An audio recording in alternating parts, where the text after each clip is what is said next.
Call this meeting to order.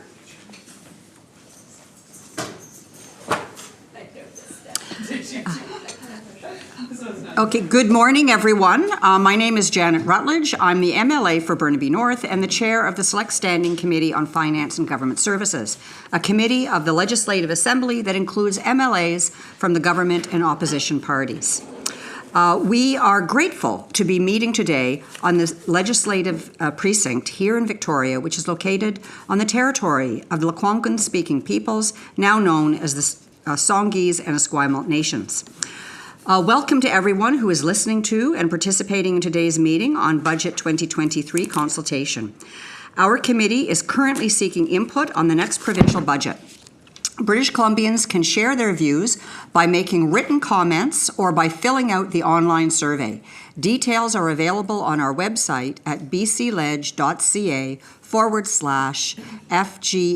budget. The deadline for input is 3 p.m. on Friday, June 24th, 2022. We will carefully consider all input to make recommendations to the Legislative Assembly on what should be included in Budget 2023. The committee intends to release its report in August.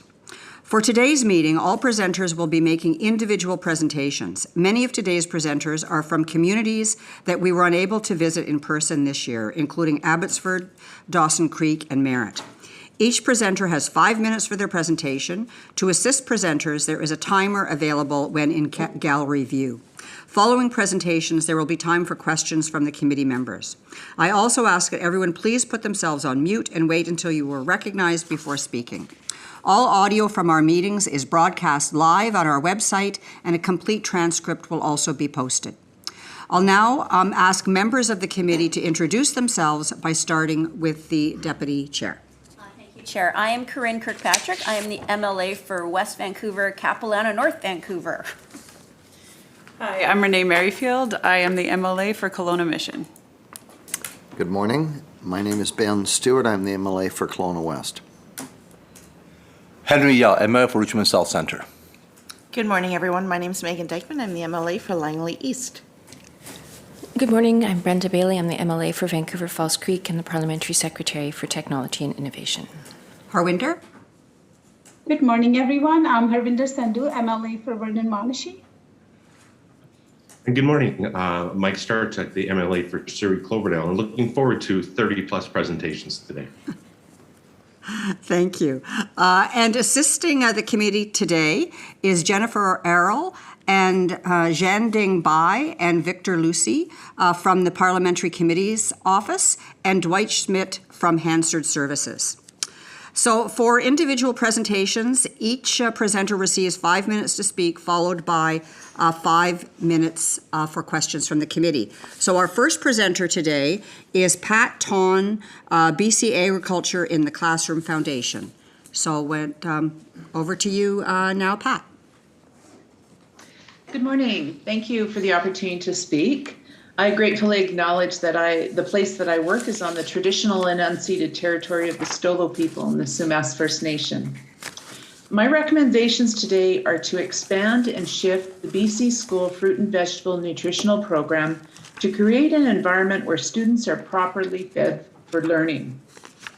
My first recommendation is to maintain the current universal BC School Fruit and Vegetable Nutritional Program in over 1,400 schools around the province, including the Indigenous communities, at $5 million annually to encourage all students to understand the importance of healthy, local food choices in a non-stigmatizing way. Thank you for the positive health and economic benefits of this program. They've been a valuable investment by provincial government, respected by teachers, parents, farmers, students, and communities. Fruits and vegetables and milk are delivered right to their classrooms anywhere in the province, 24 weeks of the school years, alternating half of the province each week. It's an educational program built on food literacy, teaching students to select healthy food choices in a non-stigmatizing way, leading them to make positive choices for the healthy, balanced diet, to learn, grow, and prevent health concerns like chronic diseases.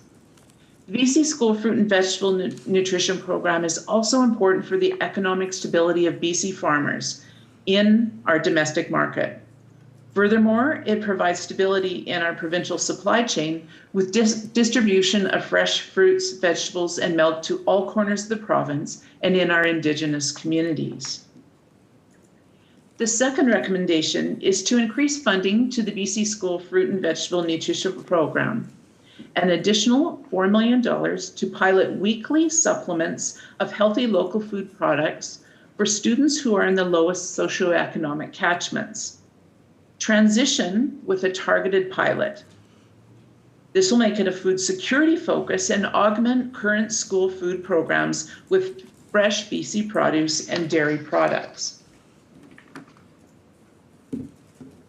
More and more students are not able to access enough nutritious foods to support health and learning.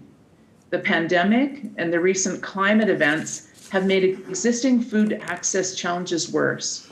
More students are arriving at school hungry and are accessing school food programs daily for food. For the 2023 school year, the BC School Fruit and Vegetable Program could be adapted to better support school food programming.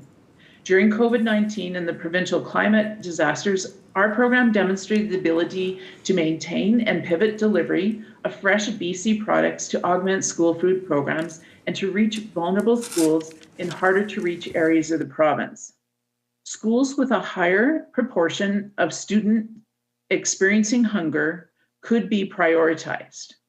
This would shift the BC School Fruit and Vegetable Program to augment school food programs with nutritious produce and dairy products and will better meet the health and educational needs of students who need support the most. And my third recommendation is to allocate resources to assemble provincial and school district advisory bodies to collaborate, to develop and build a stronger provincial school food program. BC Agriculture in the Classroom Foundation, who manages the School Fruit and Vegetable Nutritional Program, is a member of the BC Coalition for Healthy School Food, along with other community-based food literacy and food security programs. There's a need to build together with a collaborative approach and each organization's as well as government's expertise to make a provincial school program for all students. The program must appreciate Indigenous food customs and consider all unique areas of the province with school district, community health, and local agriculture priorities. This revolution needs management, leadership, and communication expertise from the Ministries of Education, Health, and Agriculture, so all associations in the field can contribute to create an environment where students are properly fed for learning. These are my recommendations. Thank you, Pat. And there's a number of questions. So the first hand I saw was Henry, followed by Corinne, and then Renee. Thank you so much, Pat. That was a phenomenal presentation. Really appreciate what you're advocating for. I do have a quick question. I really appreciate your cultural sensitivity to Indigenous community members. And obviously, I'm representing Richmond South Centre, so my writings also have very diverse community groups. Unfortunately, a lot of food preferences is not from the BC grown region area.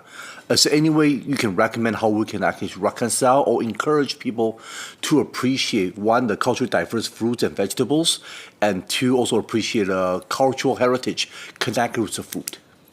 Mm-hmm. Yes, we've certainly recognized that recently.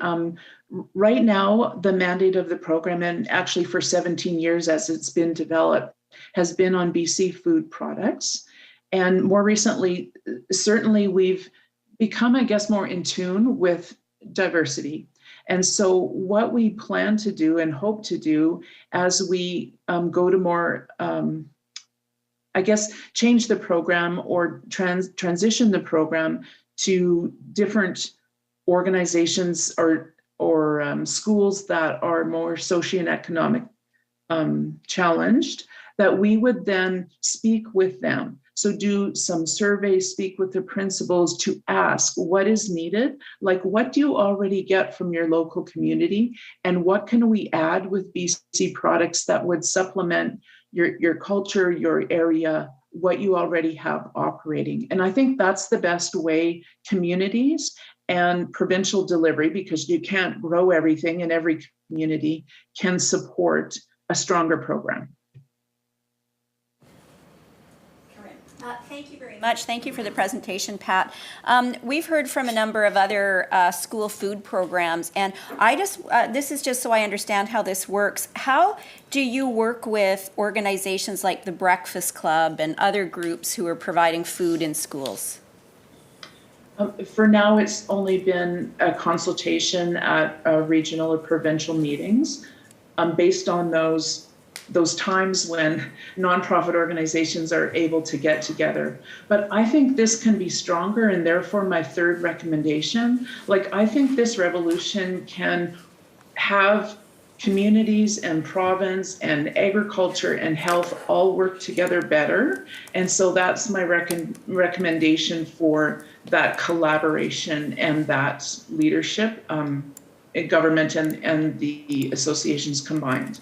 Thank you very much, Pat. Oh, sorry. Yeah, and also, sorry, I'd just like to add, and also the reason, for my second recommendation on doing the survey, doing the touch point with schools to find out what's going on already, to augment it, so we're not all doing the same thing. Thank you. Renee.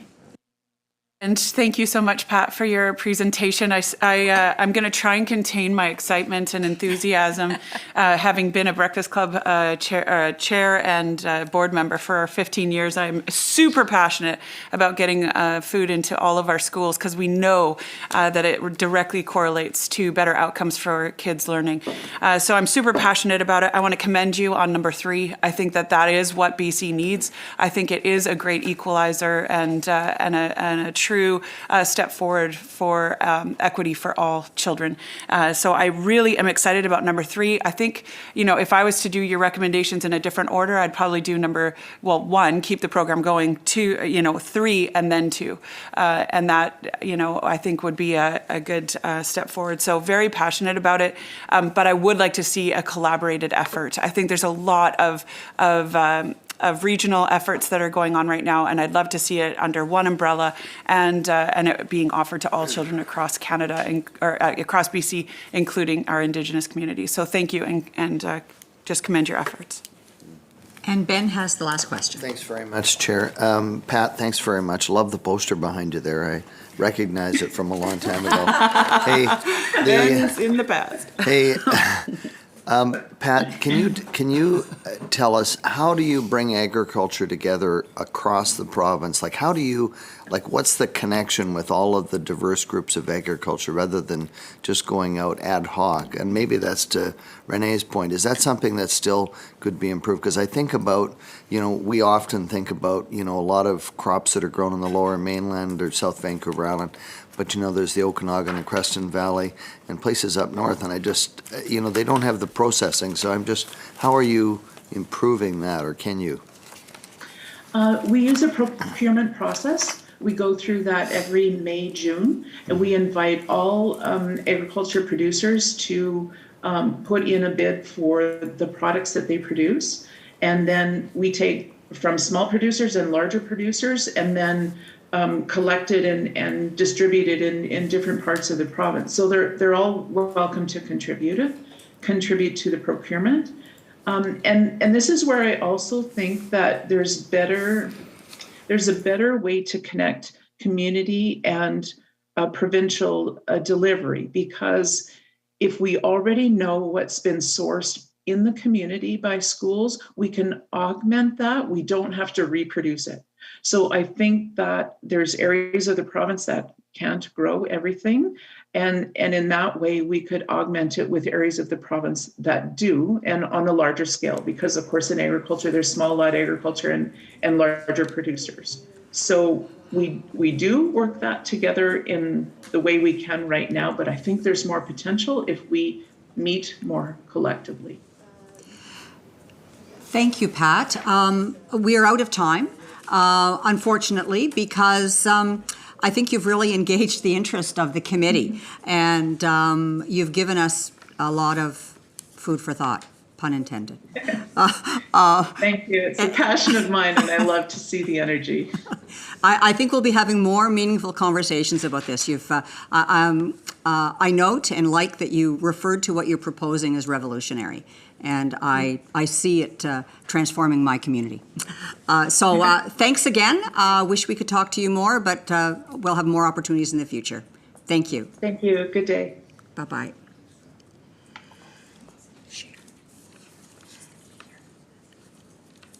And our next presenter is Sharon Gregson, representing the Coalition of Childcare Advocates of British Columbia.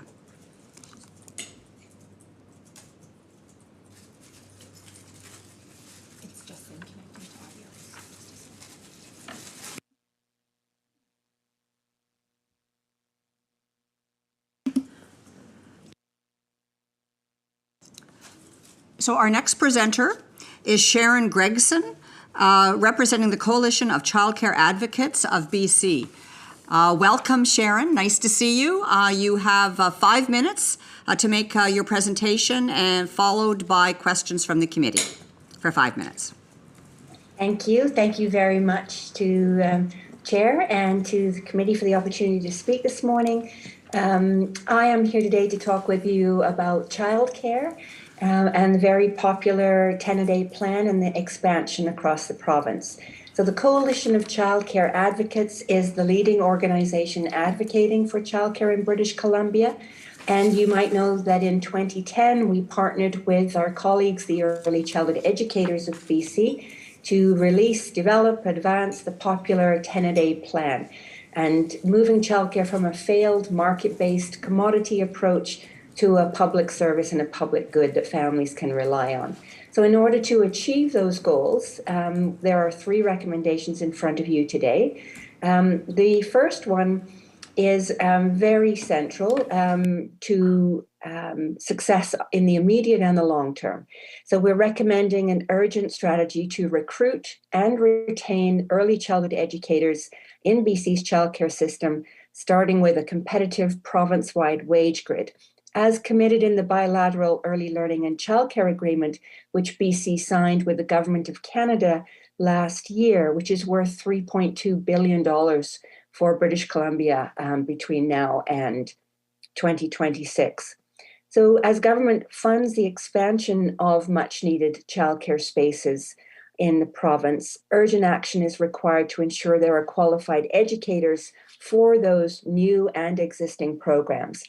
And while very welcome, the actions taken by government over the last few years to address these recruitment and retention challenges, including the $4 an hour wage enhancement and many student bursaries, have been insufficient to resolve the depth of the crisis. And so we are recommending some creative approaches to recruit new ECE students into the profession, encourage educators who have left to return, and retain current educators in the system. So as part of an overall compensation strategy of wages, benefits, and working conditions, government must develop, fund, and implement a competitive province-wide wage grid. And in 2020, we did a very thorough cross-Canada report, which recommended a starting wage for a 1-year college certificate of $26 an hour, for people working with infants and toddlers and in special needs, a 2-year post-secondary diploma would be $29 an hour and up from there. And we're in the process of revising those 2020 rates for current circumstances. The wage grid must provide encouragement and incentives for those working in the sector to upgrade and complete their qualification. So that's a central recommendation. We also know that as 10-a-day expands across the province, operators need to know that they will have an equitable operating funding formula in order to be in the 10-a-day system. And as programs transition or convert to become 10-a-day sites, a funding formula is necessary to integrate and replace current funding operating streams into one stream that's easier for childcare providers to manage, with accountability back to taxpayers. So a funding formula, and some might call it block funding, but a funding formula should provide sufficient public funds to bring parent fees down to a maximum of $10 a day, with no fees for low-income families, and also improve the quality of childcare in our province. A funding formula should be designed around 4 categories of childcare operating budgets, human resources, of course, which is the bulk of a childcare budget, programming costs, facility operating costs, excluding mortgages and leases, and admin. Additional resources would also be required, of course, to support the inclusion of children and families with disabilities, and strategies required to move towards decolonization, support equitable access and outcomes for marginalized groups, and very importantly, move childcare beyond the Monday to Friday 9 to 5 scenario. It doesn't meet the needs of too many families who need extended hours, who need weekend care, shift work care, for example. The third recommendation we have, and that's my grandson in the background. I'm upstairs, Leo. The third recommendation is to expand 10-a-day childcare sites across BC to meet the needs of families. And the promise to bring 10-a-day childcare to more families was one of the BC government's first and most significant election commitments in both 2017 and 2020. And in fact, childcare is very much a non-partisan issue. All parties agree that we need to have access to quality, affordable childcare in this province where educators are well compensated for their important work. So in the bilateral agreement that was signed last year, there's a commitment to 12,500 10-a-day spaces by the end of this year, which are life-changing for families, a fee reduction of up to 50% for families in other programs, and 10-a-day fees across British Columbia by 2026. So to achieve this goal, BC must replace current reactive processes of 10-a-day sites to a planned transition. And I think I'm seeing zero, so am I out of time? I see a nodding head. So just to summarize, these three recommendations are in our roadmap to 10-a-day, and we remain committed to ensuring 10-a-day expands across BC and now across Canada. Thank you for the opportunity to present to you today. Thank you, Sharon. Henry, then Corinne. Thank you so much, President. Oh my God, he's so cute. Hello there. Do we have to ask questions? Or can you just gaga the whole 5 minutes? Okay, guess not. I actually have spoken to a few childcare providers, and one thing they did also express similar sentiment is the challenging supporting shift work, especially like, nurses, doctors, police officers, and firefighters. The two challenges they were actually dealing with is one, it's hard to find enough children to fill a shift. So actually, even if there's a certain amount of government compensation, it's hard for them to justify the cost. The second thing is a lot of parents, according to the feedback, is they will prefer to actually be able to put a child to bed and then go to work instead of bringing the kids into a graveyard shift to a childcare center. I would also hear feedback, what you feel on the two suggestions made by some of the childcare providers that spoke to me about the challenges of shift work. Right. And of course, they talk about 7 days as well. Yes. So there's no question that we need opportunities for families to have earlier starts and extended hours at the end of the day. That's we've known that for a very long time. The research across Canada shows that. But fundamentally, we actually have to also look at the shift works that we're asking parents to do. Perhaps there's a reimagining of work when people do have young children at home about how we should be or not be expecting those families to do shift work in the first place. And so I think that there could be work done with employers to look at what are the demands that we're putting on families with young families, and a consideration of what shifts are appropriate for people with young kids at home. But there's no question that we actually do need to have more childcare outside of the Monday to Friday 8 to 5 model. Thank you. Corinne. Oh, thanks very much, Sharon. Good presentation. So much of what you've said I agree with. I know one of the challenges has been for the private as well as the nonprofit is the fee caps have really had the result of pushing down the ability for childcare providers to raise wages. So I can't agree with you more in terms of the equitable operating funding formula, because I do worry that that's an impediment to getting to that $26, which I'd love to see. Now, over 50% of the childcare providers in British Columbia are privately owned. Most of them are small business, women-owned organizations. How are we going to get to this equitable, universal across British Columbia provision of childcare if we don't engage that group as well? Yeah, so I think we do, speaking from the advocate's point of view, we're always looking to engage all childcare providers. And from the very first time that the 10-a-day plan was released in 2011, we have always said that all providers need to be welcomed into the new system on a level playing field. So everybody has to be accountable for the way in which we're using taxpayers' dollars. And, you know, there's a lot of mention of women entrepreneurs. Okay, Leo, go get it. There's, when we think about women entrepreneurs, but we also have to think about the women who are parents paying fees and the women who are working for low wages in the program. So we can't just focus on women entrepreneurs. We have to think, if we're looking at this as a gender equity issue, we need to look at all the women who are impacted by childcare. And absolutely, our position is that all providers are welcome into the new system. Thank you. I couldn't agree more. I appreciate the answer. Thank you. We have two more questions, Mike and then Renee, and I note we have 49 seconds left. No pressure. Thank you very much, Chair. Sharon, thank you very much for your presentation. It's full of numbers, and sometimes I love numbers, but I'm just wondering if you can tell us, like either how many families or how many children are involved with paying lower monthly childcare fees. Well, right now there are about 6,500 childcare spaces that are 10 a day across the province, but there are many more families than that paying 10 a day because they have the access to the affordable childcare benefit. So they have their fees reduced based on their income. And the number of 10 a day spaces will double by the end of the year. So happy to talk more numbers. We've got about 125,000 licensed childcare spaces in the province right now. So by the end of the year, we expect at least 10% of them will be 10 a day. Great, thank you. Renee. Super quick. Thank you so much for the presentation. Quick question on your funding formula. You've got excluding mortgage leasing costs for private assets.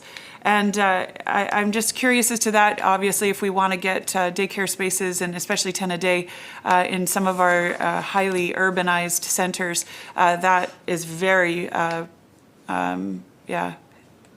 difficult. Right. Yes. And that's why public and nonprofit provision, the expansion of the system is important through those vehicles. It doesn't make sense for British Columbians who are struggling to pay for their own housing to be paying off the mortgages of private assets of other individuals or corporations. And so expansion, we need to maintain the childcare that we have, but expansion is in the not-for-profit and public system.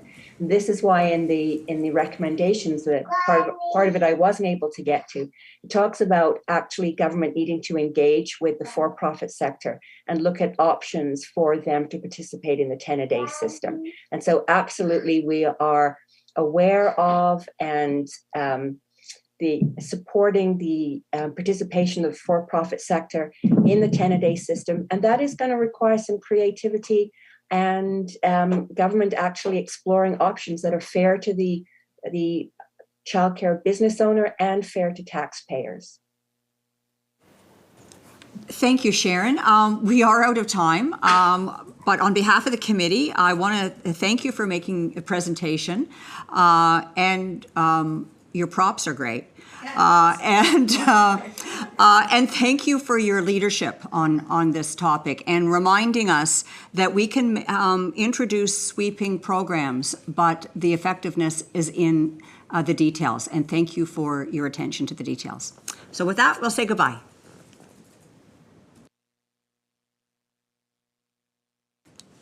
And our next presenter is Rod Santiago, Archway Community Services. So, Rod, you have 5 minutes to make your presentation. We'd ask you to keep an eye on the timer, and after 5 minutes, we will ask you some questions. So, take it away. Good morning, and thank you for the opportunity to present this morning. I am Rod Santiago, the CEO of Archway Community Services. I am presenting on the unceded traditional ancestral territories of the Stalo peoples, and specifically for me here, the Methakwe and the Tsamath nations. Example 1, today all youth have to do is look for Foundry in their local community or online, and they are guaranteed to receive mental health, primary care, counseling, substance use, social services, employment, and other supports. Nothing remotely close existed just 8 years ago. Vast problems require vast responses that draw in partnerships, collaborations, and networking, particularly focusing on mobilizing tri-sectoral, nonprofit, public, and private entrepreneurship. By developing common agendas, mutually reinforcing activities, and shared performance measurements, such as a collaborative scorecard with a large ecosystem being a virtual organization, agile processes can result that will raise the bar substantially from operating within sustainably broken systems to viable transformation and collective impact. These strategies and activities can lead us to new possibilities for addressing complex issues. So our recommendation is invest in the pursuit of innovation and collective impact in community social services as defined and driven by the community social services sector.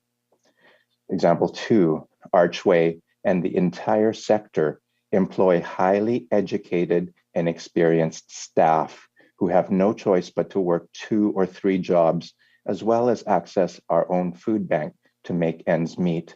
That's too high of a price to pay just to keep a roof over your head and food on the table. The community social services sector provides the backbone of social care in our province, yet are not receiving comparable remuneration as colleagues within the public and private sector. This pay disparity is further exacerbated when sector workers within non-unionized settings do equivalent, sometimes identical work to counterparts in unionized work sites, yet are not afforded equal pay. Wage comparability would give our sector the ability to attract and retain the best, rather than concentrating our energies on ever-growing recruitment and retention issues, as well as wage compression and inversion realities. We could be focusing our attention on supporting clients to achieve their desired outcomes. Our recommendation, provide wages for all community social service employees that are competitive with the public sector and equitable for both union and non-union staff. And the final example, let me tell you of a strong, proud farmer still brought to tears months later when he speaks of floodwaters reaching 9 feet up the exterior of his house, of the devastation from losing so much livestock, and of his kids who freeze in panic whenever the heavy rains come down. No municipality in either the Fraser Valley or the Lower Mainland has experienced such a natural disaster as last November's flooding since 1948, not unlike the global roulette game of who's going to catch COVID next. Every municipality in these regions and throughout BC are faced with a growing likelihood of having to deal with a disaster of significant proportions. Few communities are currently equipped to address catastrophe with a systems-level approach to collaborative preparedness, response, recovery, resilience, and prevention and mitigation. We are fortunate in Abbotsford to just now be working towards collecting and analyzing one central repository of all individuals personally affected by November 21's flood disaster. To date, no such single site exists by which EMBC, the City of Abbotsford, Archway, Red Cross, United Way, and numerous other community partners and stakeholders can better understand the scope of damage and negative social impact. By working together to gather and interpret this data, we are better poised to collaboratively support those negatively affected and to come up with next solutions. Our recommendation: create collective impact solutions for impending and imminent climate disasters and other catastrophic events, factoring in the needs of our most vulnerable populations. Thank you. Thank you, Rod. And I'll now invite members of the committee to ask questions. The first hand I see is Corinne. Thank you very much. Hi, Rod. Nice to see you. Good to see you. Thank you. I love the word innovation when talking about social services. I would love to see more of that. And I won't ask you to define it now, but curious as to kind of what you perceive to be innovation. I did want to ask about my favorite subject, which is the low wage redress. What is the pay disparity now within the sector for employees, paraprofessionals doing identical work for government between the union and the non-union contracts? Thank you for the question.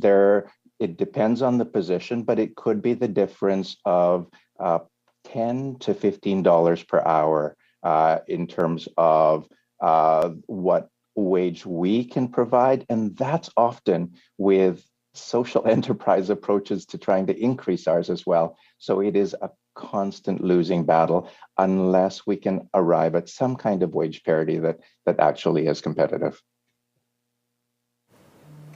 Henry. Well, I will have a conversation with you regarding to the information provided about fundraising, about innovation earlier. Obviously, innovation provides a great way for us to reduce the resources and still provide great services to some of our youth. And with the youth work background in the past, I also know some youth, unfortunately, due to the family background or cultural background or professional family discipline, have limited, sometimes even no access to technologies. Do you have any kind of recommendation how we can provide a strategy or program to bridge the gap so that way all youth who are actually reaching out to fundraising for support, whether they have access to technology or not, can still find a creative way to receive services without adding additional burden to the organization, such as yourselves as you provide the services? Thank you very much for the question. There are such opportunities for, when Corinne talked earlier about innovation, of finding ways to get resources to the youth who know them. And we know the youth. And so every month, 100 new youth come to the foundry here in Abbotsford, and there's 20 foundries throughout the province. How can we ensure that all of those youth actually do have the technology that they need? The answer isn't going to come from any one source, but as we invite, for example, the private sector to also be a part of that solution. And that's why we need for these complex challenges. That's why we need big solutions and big solutions that go outside of our boxes. Then we can get all of the partners being a part of the solution, not just expecting it all from the government, but pulling it from all the various sources. Thank you. Renee. Thank you so much, Chair, and thank you, Rod, for the presentation. Really appreciate it. I loved your kind of one-stop shop idea and example used of the flooding and having a website where all of the different resources are accessed. Absolutely brilliant. Do you have any sort of idea of order of magnitude of what that type of innovation would cost? You know, even if it was a website that was set up at all times that would always have different disaster sites, which I know sounds horrible that we'd have to plan that way, but we have to plan that way. You know, have you ever put any sort of dollar figure to that innovation?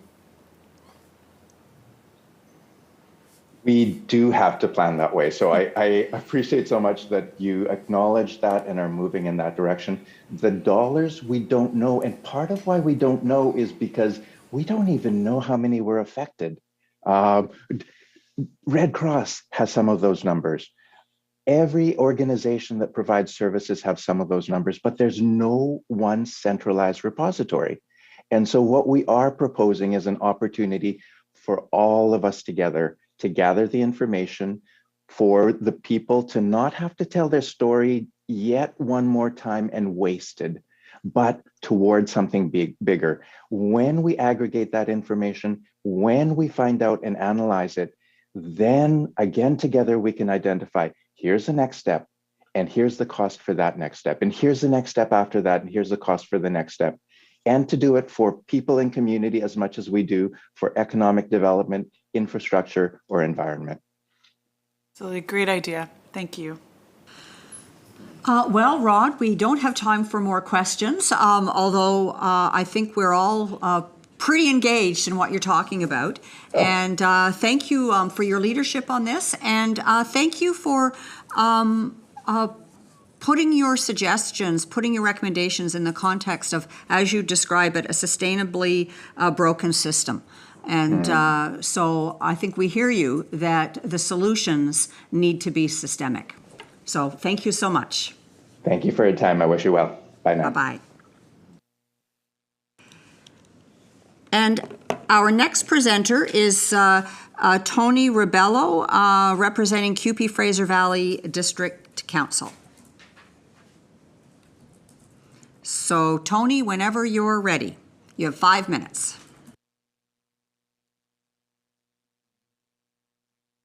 Tony, you're muted. So sorry about that. Good morning, everyone. My name is Tony Rebello, and I'm the Vice President of the Canadian Union of Public Employees, Fraser Valley District Council. Our council is a regional voice of CUPE in the Fraser Valley, representing thousands of K-12, library, healthcare, social services, transportation, municipal, and other public workers who live and work between Surrey and Hope. Excuse me. I'd like to speak today about municipal funding and funding for public transit. CUPE represents more than 37,000 municipal workers across BC, the majority of whom live and work in the Lower Mainland. Additionally, CUPE represents workers at SkyTrain as well as transit supervisors in Victoria and the Lower Mainland. I myself am a proud SkyTrain worker. CUPE members working for local governments in BC have seen firsthand the financial challenges experienced by this level of government. The effects of COVID-19 pandemic, the impacts of the toxic drug overdose crisis, the stresses and costs of the housing and affordability crisis, changing economic structures, other increased cost of drivers and capital project costs, and the many more factors outlined in the Union of BC Municipalities policy paper on municipal finance. Ensuring local government's financial resiliency can all be seen and felt by our members and their communities. As municipalities struggle with limited financial options, as well as social and economic pressures, workers and the public feel the effects. Increased numbers of precarious workers with no job security, limited benefits, and limited hours have become the backbone of the municipal workforce. These financial pressures also lead to services that should be high quality, publicly delivered programs being contracted out to private companies that profit through poor service levels and unlivable wages. The public services provided by municipalities are some of the most important to communities and citizens, particularly our most vulnerable. Underfunding of libraries, recreation, public safety, community health, parks, planning and development, public works, and so many more have a direct impact on the citizens in every community in BC. As we struggle with extreme weather and other climate change effects, plus the many other social and health issues we confront collectively as a society, we need public services to be robust, responsive, and high quality. Municipalities and regional districts should not be asked to bear these responsibilities alone with limited means of raising funds. Therefore, we recommend that Budget 2023 include increased resources to support local governments in BC, as envisioned by the Union of BC Municipalities policy paper, ensuring local government financial resiliency. The largest source of greenhouse gas emissions is the transportation sector, where single occupancy vehicles are a substantial contributor. Increasing transit service provides a lower cost, higher quality alternative to personal vehicle transportation, which makes a substantial contribution to addressing climate change. Additionally, expanding existing transit systems provide affordable and universal mobility to all citizens equally and help reduce cost of living for workers, students, seniors, and other transit users alike. This is a major issue in the Fraser Valley where transit access compares poorly to that of Metro Vancouver. The expansion of SkyTrain is an excellent start, but needs supporting investments before rapid transit will be accessible to dispersed communities. Dispersal itself is a challenge for those in our region.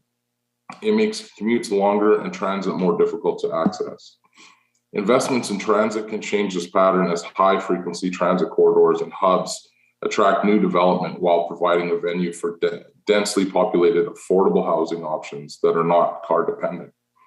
The factors in our region demonstrate how long transit can make positive contributions to solving affordability, equity, land use, climate change challenges, and the many more issues with which our communities are struggling. Provincial support for public transit commonly comes as capital funding operational. Local governments struggle to find the resources necessary to build the transit capacity required to create sustainable communities for our future. The current funding model for TransLink, which is relying on gas taxation and fare box revenue, is not sustainable. The gas tax revenue inevitably declines with the expansion of electric vehicles. Pressure will build on fares, making the system less accessible. I got 10 more seconds. Additional operational funding is needed to reduce fare costs, support expanded transit operation, and create more sustainable and affordable communities that are less car reliant and provide equal mobility for everyone. For these reasons, our second recommendation is that Budget 2023 increase public funding for BC Transit system to facilitate growth and service, reduce reliance on fare revenues, and move towards free universal public transit in all communities. Thank you for listening. Thank you, Tony. And our first question is from Renee.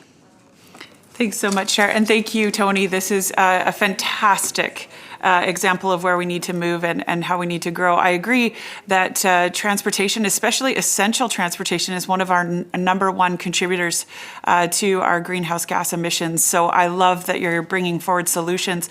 My question on your recommendation number 2 is this. When you're talking about expansion, are you talking about volume, like just simply more buses or opportunities, or are you talking about an actual schedule expansion?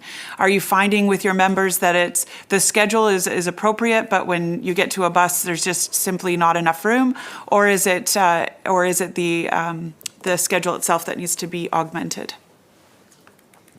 I think it's a little bit of both. To tell you the truth, with SkyTrain, I can sit here and give you a bunch of arguments on why SkyTrain is key to expanding into the Fraser Valley, deeper into the Fraser Valley and into the other side of the north side of the Fraser River as well. But we all know that comes with a large capital cost. And while we're moving forward towards that, there should be more buses that feed into all SkyTrain stations.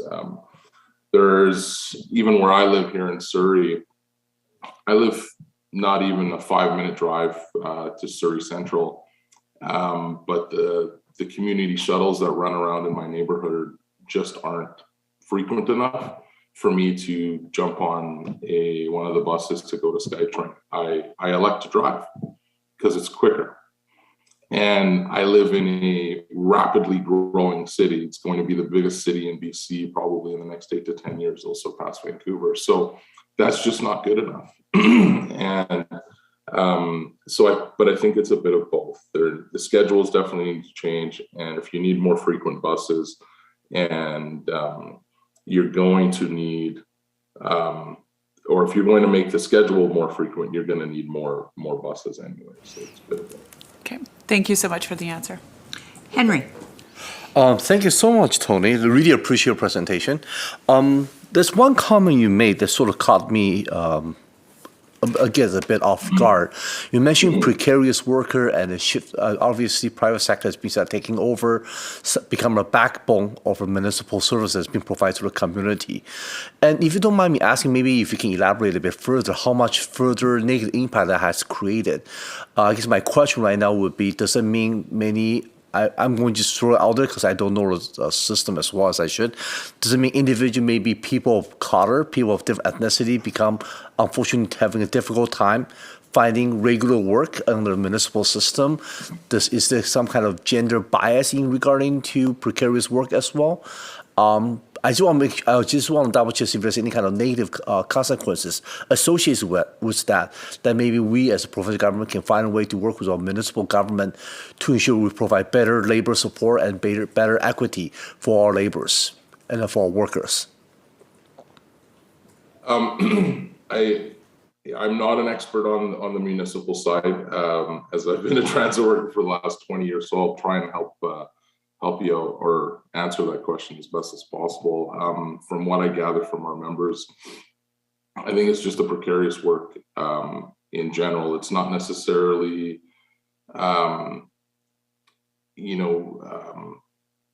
affecting our racialized workers or equity-seeking workers. I think it's just more of municipalities are taking advantage of having casual workers that don't have benefits, don't have access to pension, and keeping them under part-time hours, where the full-time workers obviously have, full pension and full benefits and all of that. So what we see, and some municipalities are moving towards privatizing or using private companies for certain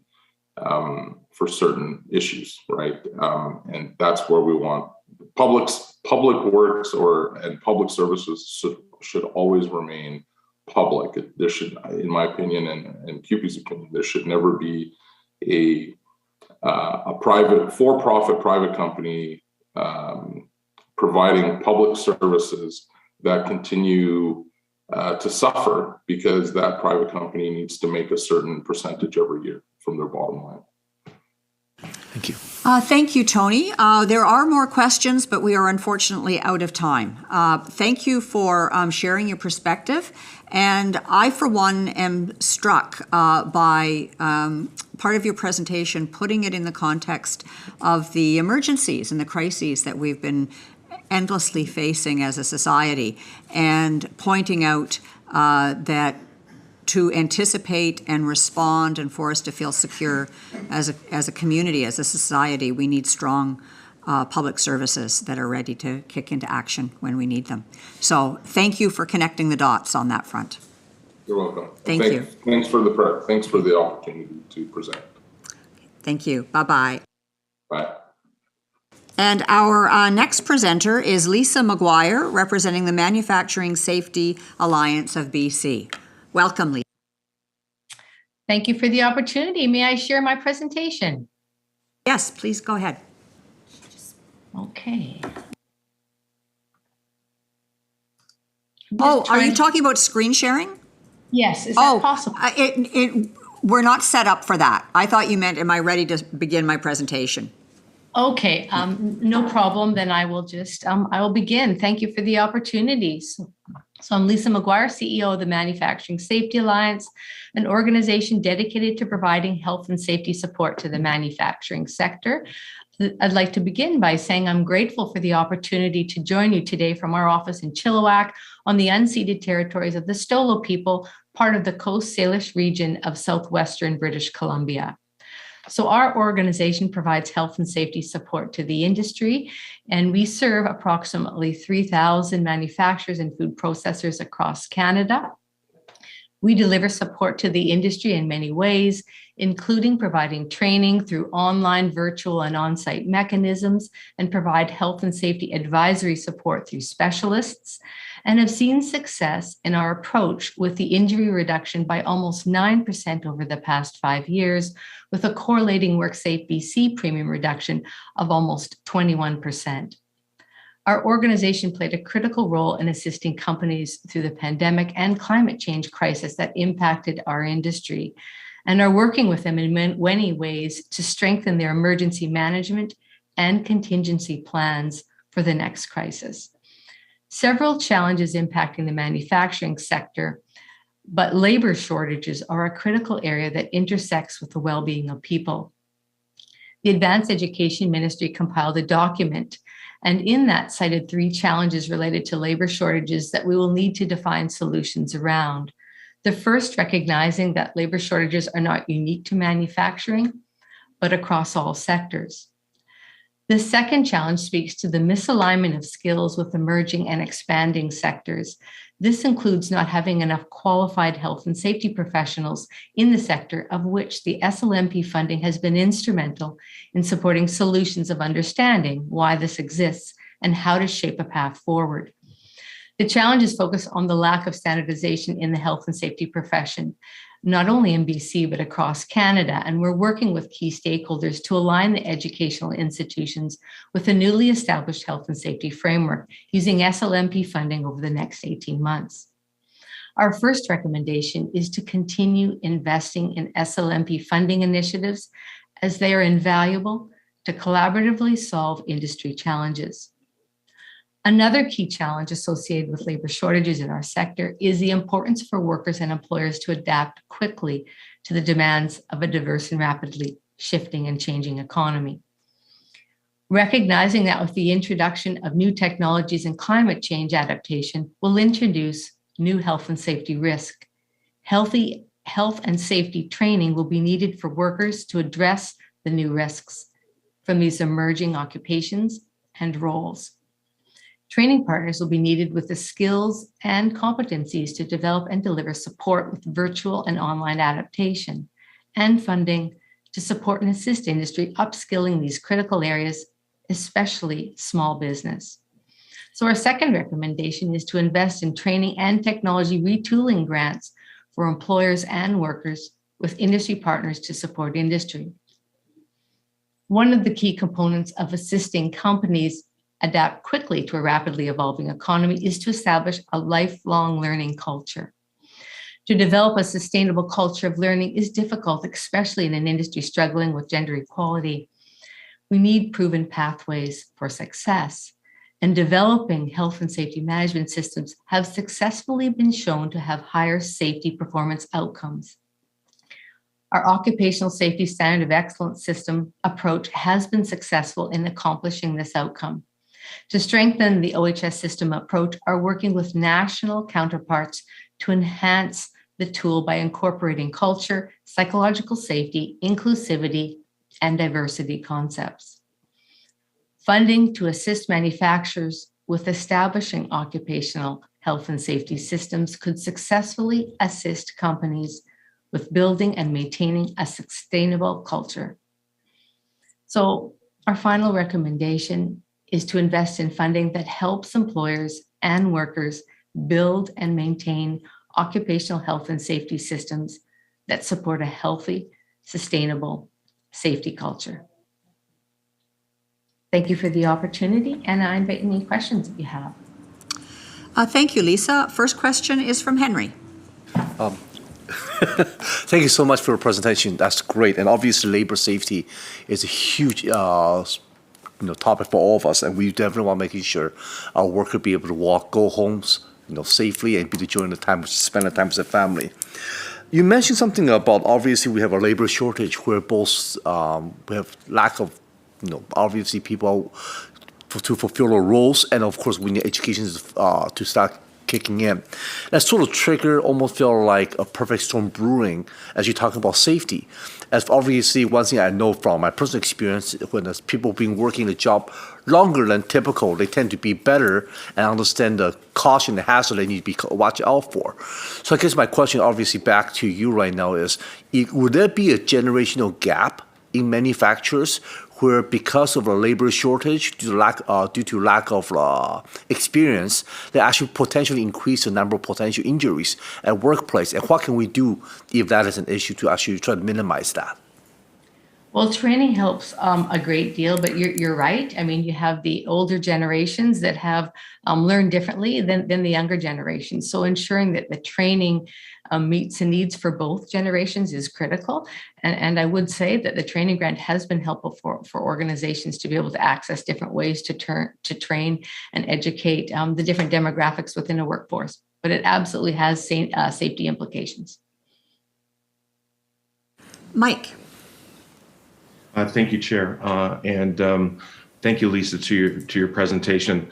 I find the topic fascinating in the sense that we were in a time where COVID was knocking the staff out of the buildings, and you had to pivot to be able to do this. So my question, just you talked a lot about health and safety professionals and probably modifying work plans. Has WorkSafe BC been in your consultation pathways with regards to either training or funding models? So, I mean, absolutely. I mean, WorkSafe BC is one of our stakeholders and partners. I mean, we receive funding. Employers support a levy on WorkSafe BC premiums that go through WorkSafe to us. So we are certainly aware of the work that we're doing, and we certainly work together. But I will say that, there really is value in understanding the needs of our constituents, which is our sector, and really important to be able to know what is the best model for our industry. And they've told us that the 3 ways to learn is virtual, online, as well as on-site, and really different needs depending on what we're training. On-site needs for some specific, where you need to see the machinery and be able to interact and interface with that. But there is some online mechanisms where we can train more of the technical components. So I would say there's flexibility in the different models, and that we're learning to adapt and really be better at it in really engaging with our learning styles. So ways that we can help is really to look at investing in opportunities for industry to be able to access funds to help them with this, because it's coming at them so fast with all of these changes. They really need as much help as possible to be able to learn in the different ways that are successful for them to upskill as required. Great, thank you. And we have time for one more question, and Ben is going to ask that one. Thanks very much, Lisa. I just wanted to ask you made a comment about people that have learned or been trained in I don't know what you'd call it, more hands-on type training versus online and virtual. How do you ensure that the people that are maybe haven't really been around certain pieces of equipment or processes or whatever, how do you test to see that there is an understanding? And I just go back to a comment that I heard recently about the home inspection business. Didn't realize that there's a lot of virtual training going on in that, and having, I just wonder, in your area, what are you doing to guarantee or ensure that they understand? So, I mean, there is the case study approach where you walk through examples of how they would approach a situation and be able to validate that way. In some cases, there is on-site, testing required, especially when you're dealing with the more technical type of training, like mobile forklift training, for example. That would be very difficult to do and impossible to do in online unless you really have a virtual 3D type learning. But I would say that not everything is able to be trained online. There is those on-site type training that is still required to demonstrate that competency of learning. Thanks very much. Yeah, I do think it is important. You mentioned forklift training. Having operated forklifts my lifetime, I can tell you that lifting things up 20 feet in the air and stacking and stuff like that requires real skill. And I wouldn't want to see that done virtually. Thank you, Lisa. Thank you for your presentation. We are out of time, so I'll just wrap up this portion of our agenda by saying that it probably doesn't come as a surprise to you that a strong theme that has been weaving its way through the presentations is alerting us to the implications of labor shortage and more extreme weather. And thank you for addressing that as well and putting it in the context of the implications that it has for workplace safety. So thank you so much for anticipating that and helping us and encouraging us to put things in place that make people safe at work. Thank you. Thank you for the opportunity. Have a wonderful day. You too. Bye-bye. Bye-bye. Our next presenter is Derek Holmes with the BC Stone, Sand and Gravel Association. So Derek, welcome. You have 5 minutes to make your presentation, and then we'll the committee will ask you some questions. So over to you. Thank you. And good morning. Thank you for allowing me to present today. My name is Derek Holmes, and I am the director of the BC Stone, Sand and Gravel Association, or BCSSGA. We are a nonprofit member organization that represents the interests of all aggregate producers in the province. Gravel isn't sexy. It may have a reputation. But without this valuable commodity, not a single construction project in the province is possible. The flood events of last fall put a spotlight on the industry, and as climate change transforms our physical landscape, we are seeing more climate-related events strain everything from infrastructure to the ground our homes are built on. Quite simply, we need to ensure there is a ready, cost-conscious supply of aggregate available at all times. Our recommendations today are centered around immediate needs for more inspectors and forward-looking needs that will start to transform the industry into modern times. So, spending on inspectors, electrification, and education and innovation. The first recommendation is to invest proportionately in additional mine inspectors to permit and monitor regional mines in the province.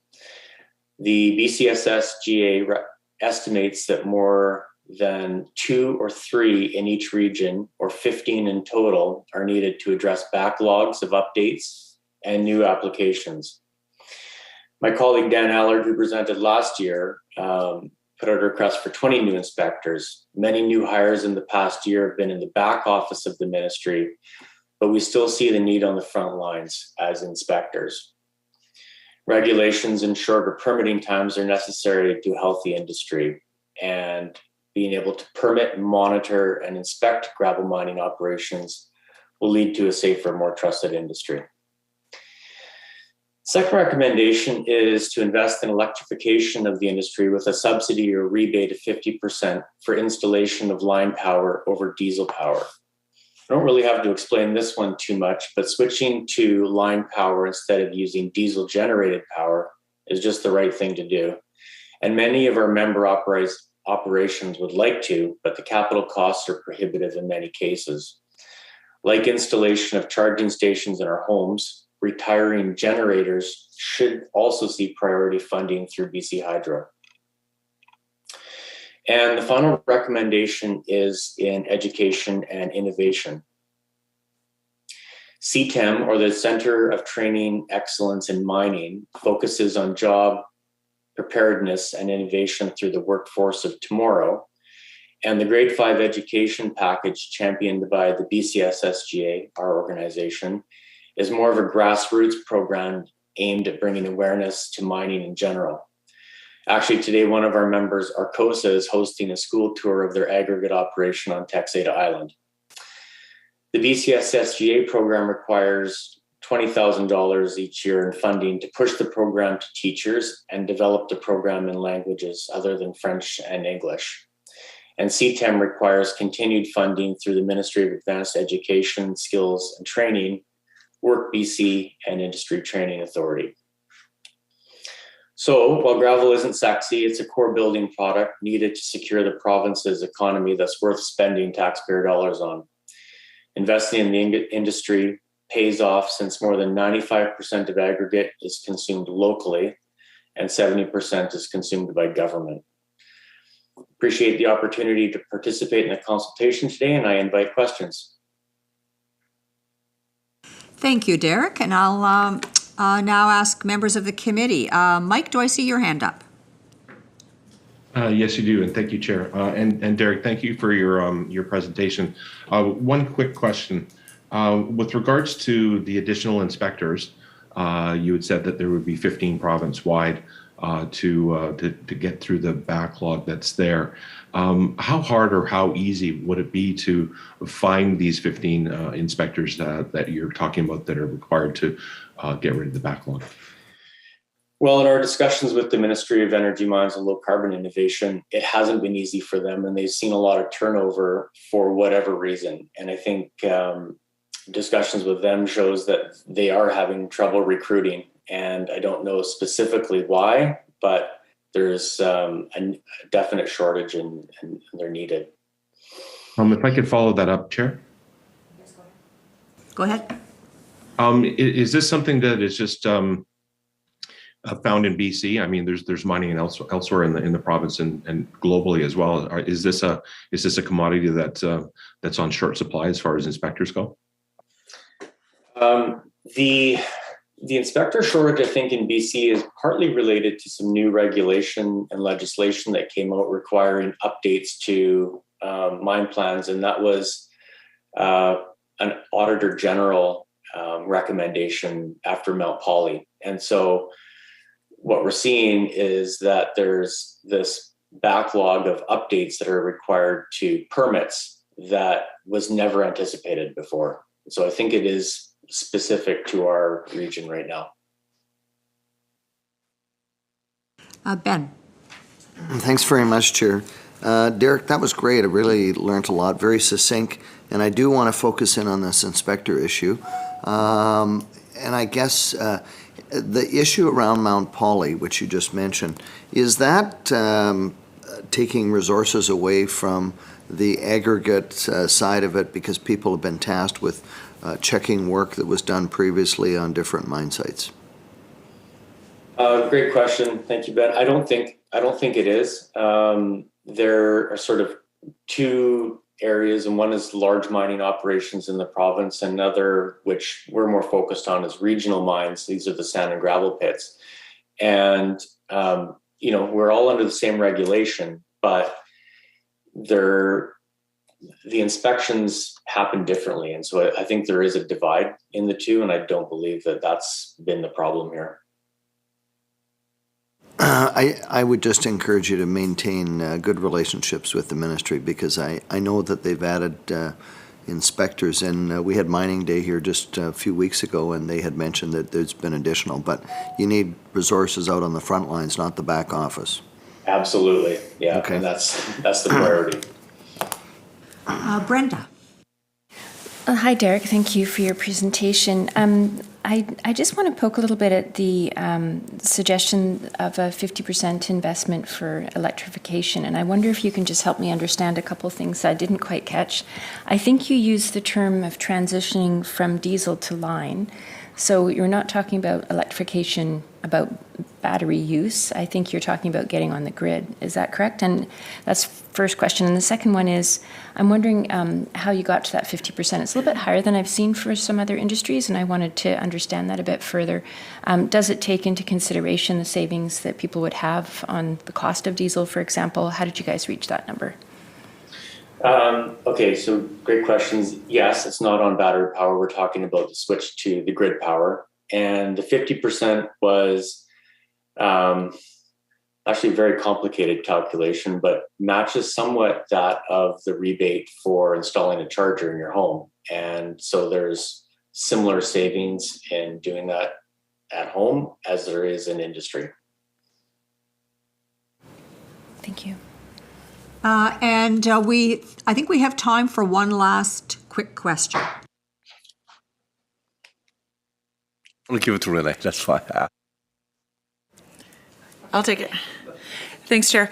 And thank you, Derek. I really appreciate this. Do you know how many within your organization are actually eligible for like the incentive funds or some of the other grant funds that are offered right now for that move towards electrification within Clean BC plan? And if so, is that being utilized, and is the your recommendation in addition to those funds that are offered? It's in addition to those funds, and what we're hearing from members, and I don't know specifically the numbers, is that the capital cost to get the line power or the grid power to their operations is prohibitive. for that clarification. Much appreciated. And Brenda has a quick follow-up. Thanks, Dirk. Just a quick follow-up in regards to the calculation you mentioned. Is that something you're willing to share with us as we do our deliberations? Yeah, sure. Thank you. Well, thank you, Derek. We're going to have to wrap it up now. I want to thank you for your presentation. Thank you for engaging with the committee.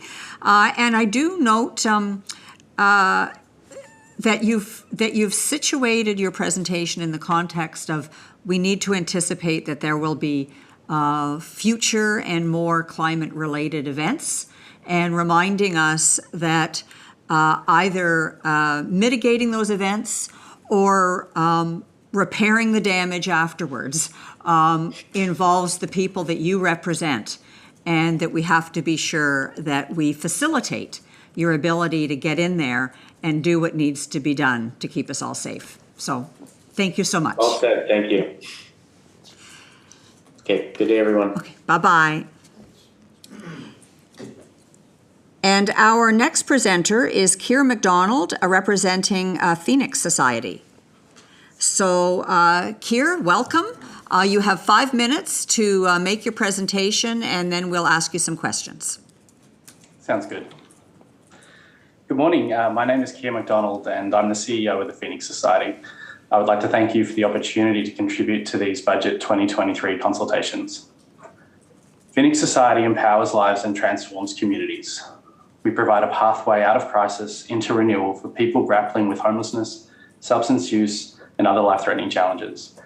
With 8 locations in Metro Vancouver, our innovative continuum of support connects a person's natural strengths and resilience to a community that rallies around them, providing substance use treatment, emergency shelter, mental health supports, employment, education, housing, and more.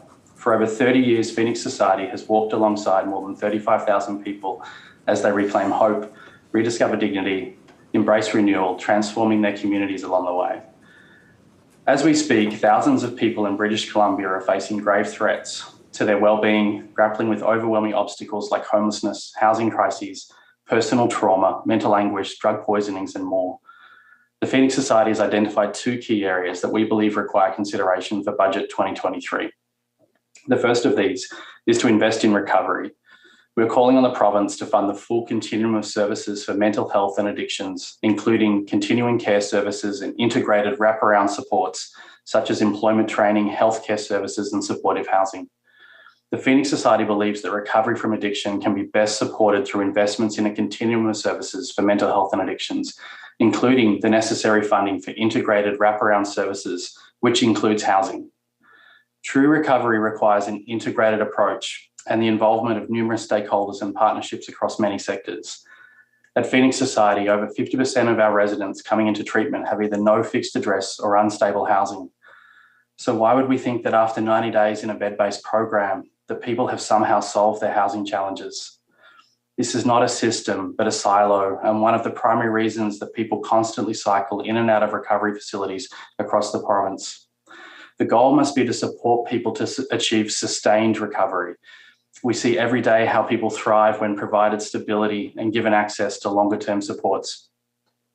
There have been significant investments in new treatment beds, complex care housing, and primary care networks, but health services are often most effective when integrated with housing. We are building the services, but we do not yet have a system. Phoenix Society has demonstrated that integrated service provision works, co-locating bed-based addiction treatment, supportive housing, and vocational skills under the one roof.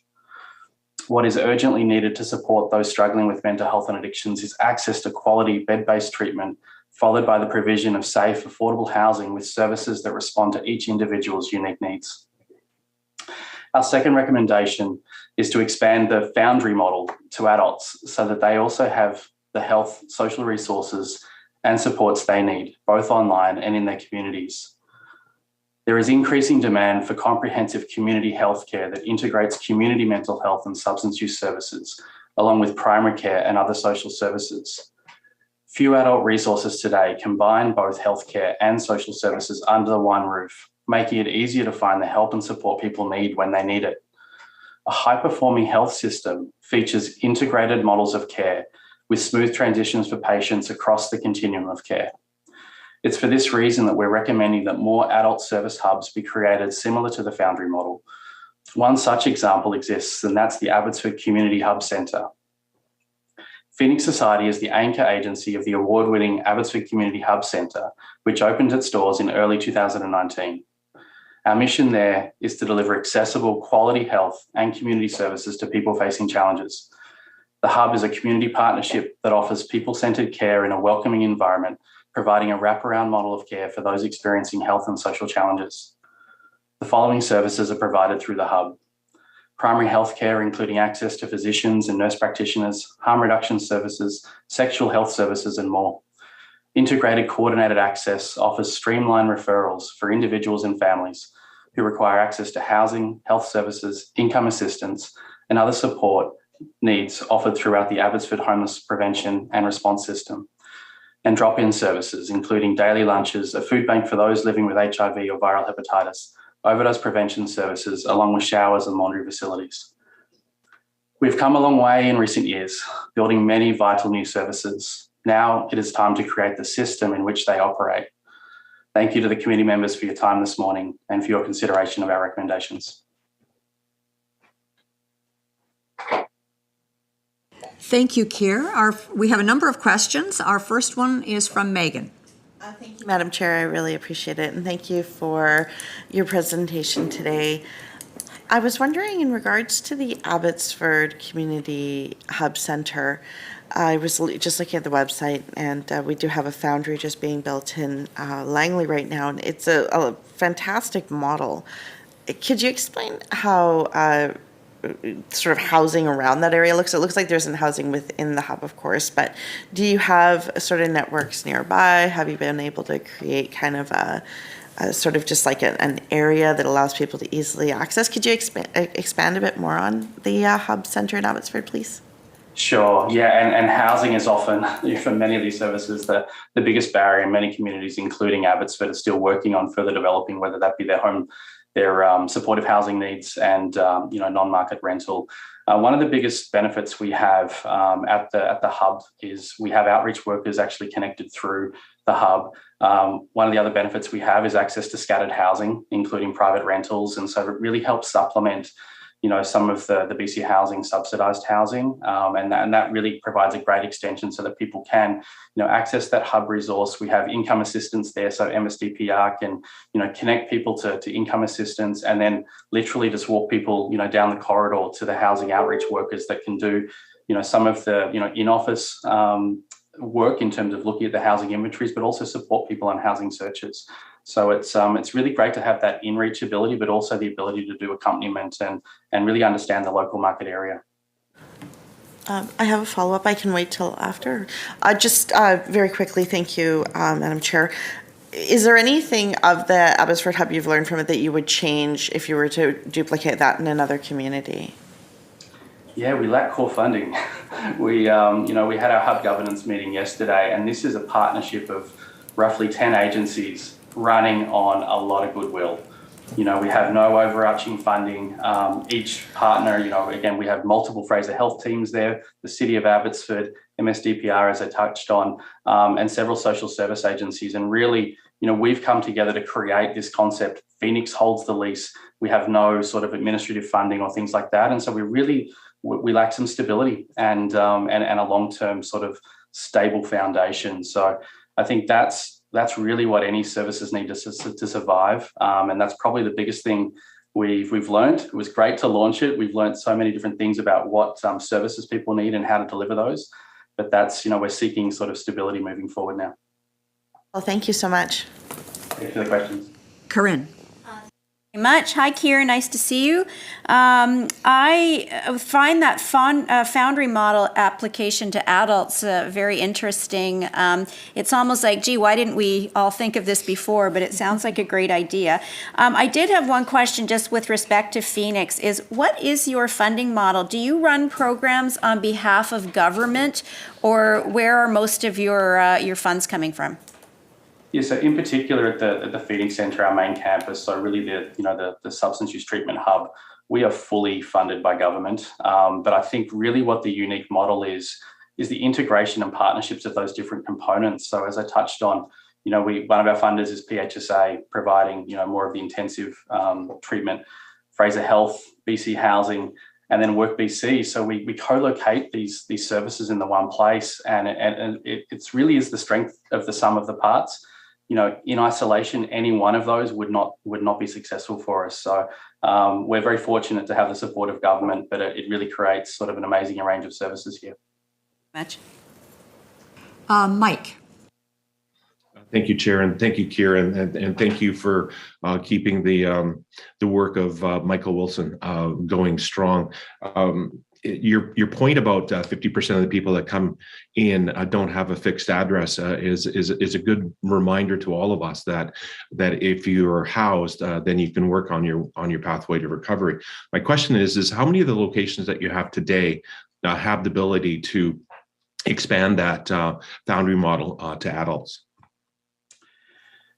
So yeah, it's a really good question. When we look at both expand, like we love integrated services. So whether it's the treatment side we're talking about or more of the community-based models, I think Abbotsford remains the biggest opportunity. But we're talking about a recovery community centre here in Surrey right now as well, where again, the whole concept is to bring all the services together in partnerships into a hub. We have Little House in Delta Tuasin, which again, we're aiming at bringing more services together.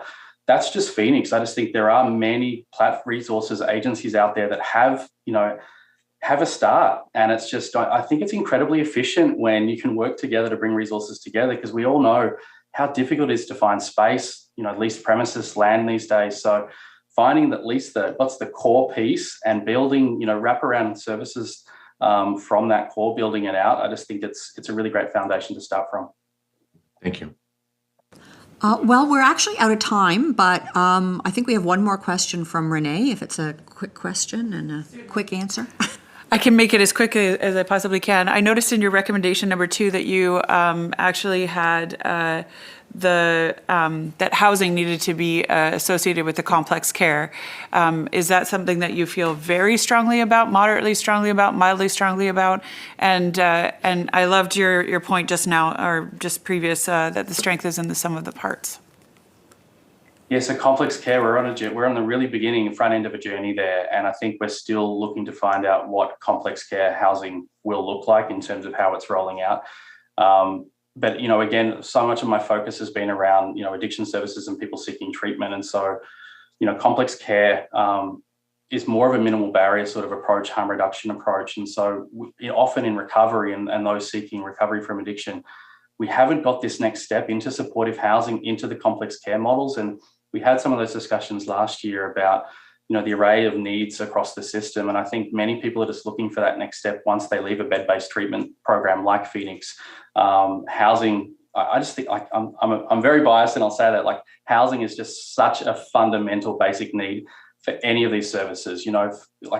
How can anyone work on healthcare? How can anyone work on mental health or substance use needs if you're living in a tent or you're unhoused?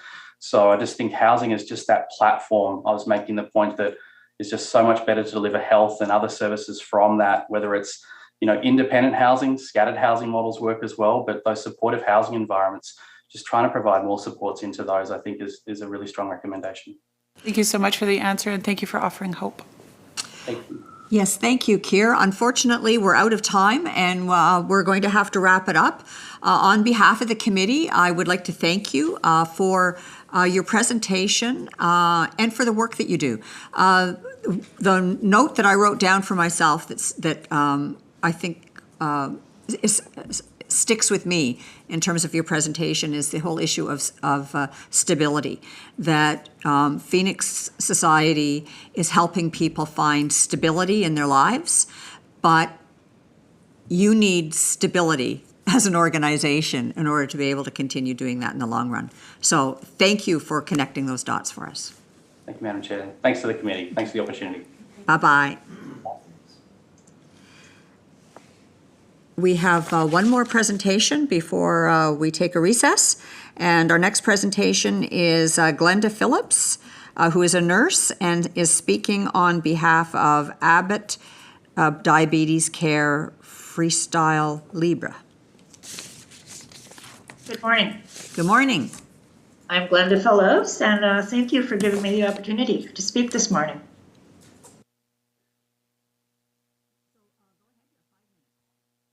Oh, sorry, I didn't have my microphone on. Welcome, and you have 5 minutes to make your presentation and your recommendations. Okay, my name is Glenda Phillips, and I'm a nurse. I have been nursing for 45 years. 37 years ago, I moved to Bella Coola. Since moving to Bella Coola and practicing nursing, I witnessed a dramatic increase in diabetes to Nihawk Nation members. People are being diagnosed with type 2 much earlier, much younger, and the rate of diabetes has definitely increased in our community. I'm seeing far more people experiencing comorbidities from secondary to diabetes, such as dialysis. When I first came here, we would see the odd person on dialysis, but now I may have up to 4 people in the community on dialysis. There's hypertension, cardiac conditions, and amputations. And so I have 3 recommendations. My first recommendation is better access to blood glucose monitoring, the flash system. I find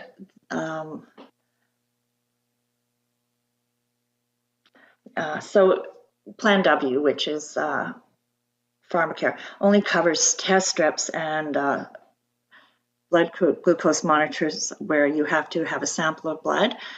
With the flash system, you have a sensor that you wear for 2 weeks, and you can use a glucometer, or you can use an app on your smartphone to do your blood sugars, and you can do them as many times as you want throughout a day. So I'm finding it really does improve the management and self-management of diabetes in the community. And it prevents, if you get better self-management, of course, you'll prevent the complications of diabetes. The second recommendation I have is access to healthy food, access to traditional foods. In 2021, the nation completed a food survey. Findings, over 50% of Nihawk respondents were experiencing moderate to high food insecurity. 83% of were worried about losing their traditional foods, and they wanted greater access to foods. I think when you look at this through the lens of truth and reconciliation, a lot of the reason that people have gone in this direction is because the loss of traditional foods, they were told to live on reserve land, loss of traditional territories, and loss of knowledge, the legacy of residential school. So, I mean, now we're seeing this increase in diabetes and the complications. And it's the third recommendation is access to better medication and healthcare. They don't have access to an endocrinologist in our community. If we want to see an endocrinologist, they have to go to Vancouver. So clients must travel to see a specialist. And Plan W does not cover all medications. Physicians must submit a special authority requesting medications such as Ozempic, which is an injection once a week instead of taking insulin every day. It lowers blood sugars, plus it also improves weight loss. So I don't know if you're ready to answer any questions or... Oh, yes, lots of questions. And we're ready if you are. I am, totally. Okay, so the first hand I saw was Henry, then Renee, and then Brenda. Thank you so much for the presentation. Can you hear me? I can, thank you. Yeah. Perfect. Thank you so much for the presentation. And I actually yesterday I was just talking about how sugar is one of the more addictive materials on earth, is actually causing a lot of health concern as well as you talk about diabetes. I remember watching a documentary talking about, unfortunately, it's often easier for people who are stuck in the cycle of poverty to buy processed food. So that was cheaper and it's be able to fill our stomach faster, but it put their health at a greater risk and often will cause long-term health detriment, which actually indirectly become an additional expense to the family as well. So I would just love to hear from you that you're talking about traditional food, you're talking about different way of food security. Do you also want to have a conversation maybe in regarding to your, I believe you're talking about Freestyle Libre? That's the sensor in regarding to blood sugar coaching. Is there any kind of discussion about helping people to appreciate how blood sugar level in your system impacts your ability to function? Instead of talking about simply interfering with intervention, let's talk about prevention and to ensure people can actually fulfill their maximum potential. So what I have been doing is trying to get coverage for people to be on the Libra for at least 3 months when they're newly diagnosed. And I find that it gives them a lot of insight into how exercise, nutrition, and medication, and it really does improve the self-management. They have a lot more insight into their diabetes and the control of their blood sugars. And you can do your blood sugar 100 times a day instead of, poking yourself. And you can do it through your clothing. You could be at a lunch, you can be out in the community. So we're finding that there's much better management and self-management. So yeah, I do agree with you. People have a better understanding of the relationship to food, exercise, and medication, and stress. So we have, thank you. We have questions from Renee, then Brenda, then Ben, and I would ask everyone to think of that in terms of the time available left to us. Renee. Thank you so much for the presentation. Thank you, Chair, for allowing me a question. I just wanted to draw your attention, and you can help me understand. But last year, the government actually came forward and started to fund through pharmacare or income assistance at home programs or First Nations Health, the continuous glucose monitoring systems, the CGM systems. So is this in addition to those systems, or is this? I haven't had access to them. And I don't know if it's lack of understanding. I think the doctors have to prescribe them, as far as I'm understanding. People have to be on insulin. When people are newly diagnosed, they maybe aren't on insulin, but the use of the sensor will definitely help them have a better understanding of their diabetes. And I don't know why they would not have availability to a sensor if they're on oral hypoglycemics. I think. Okay, thank you so much for that. And yeah, definitely expansion of the system will help to alleviate all of those concerns. Thank you. Yeah. Brenda. It's the same question. That was the same question. Ben. Yeah, thanks very much, Glenda. And I just, I kind of often wondered that last comment you made about access to medication and the once-a-week shot that it would do that. And I just kind of wonder, because of the remoteness and access to your community, I wonder if PHSA or First Nations Health Authority or any of those groups that are working in Bella Coola and Bella Bella, places along the coast, are they doing anything to bring the right medical people into the community so that you can get access to this and that that connection? I mean, we know here in urban and rural British Columbia we have access to doctor issues, but I wonder about, is that something that happens already? Like doctors visiting? Yeah, I worked all through the Central Coast. I worked in Bella Bella and Kitasuhehe, and we had access to Dr. Greg Bondi, an endocrinologist from St. Paul's, and he's wonderful. So I think the physicians in the community have an option, but they can only bring so many specialists into the community. So I think they chose to have an endocrinologist in Bella Bella, and he did great work, and it was wonderful to work with him, but I do not have access to one in Bella Coola. And the last part, this explosion or increase that you talked about, is the foods available or food security, is that the issue? I believe so, in exercise, lack of knowledge. And you're right, people are poor and their houses are overcrowded and they don't have the financial support to, have the food. And it's loss of traditional foods. I think once people moved away from traditional foods, you had a real increase in diabetes and chronic conditions. Okay, thanks. Thank you so much, Glenda. I mean, this is really important that you've taken the time to talk to us about something that is going on in a community that you're part of. And as you were making your presentation and engaging with us, what was struck in my mind is, diabetes as a product of colonialization. and that what you're presenting to us as recommendations, we can look at in the context of reconciliation and moving forward on that front. So thank you for making the connection. Thank you for listening, and thank you for the opportunity. Thank you. Bye-bye. We'll bid you goodbye now, and we are going to recess till 10:30.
Back to order.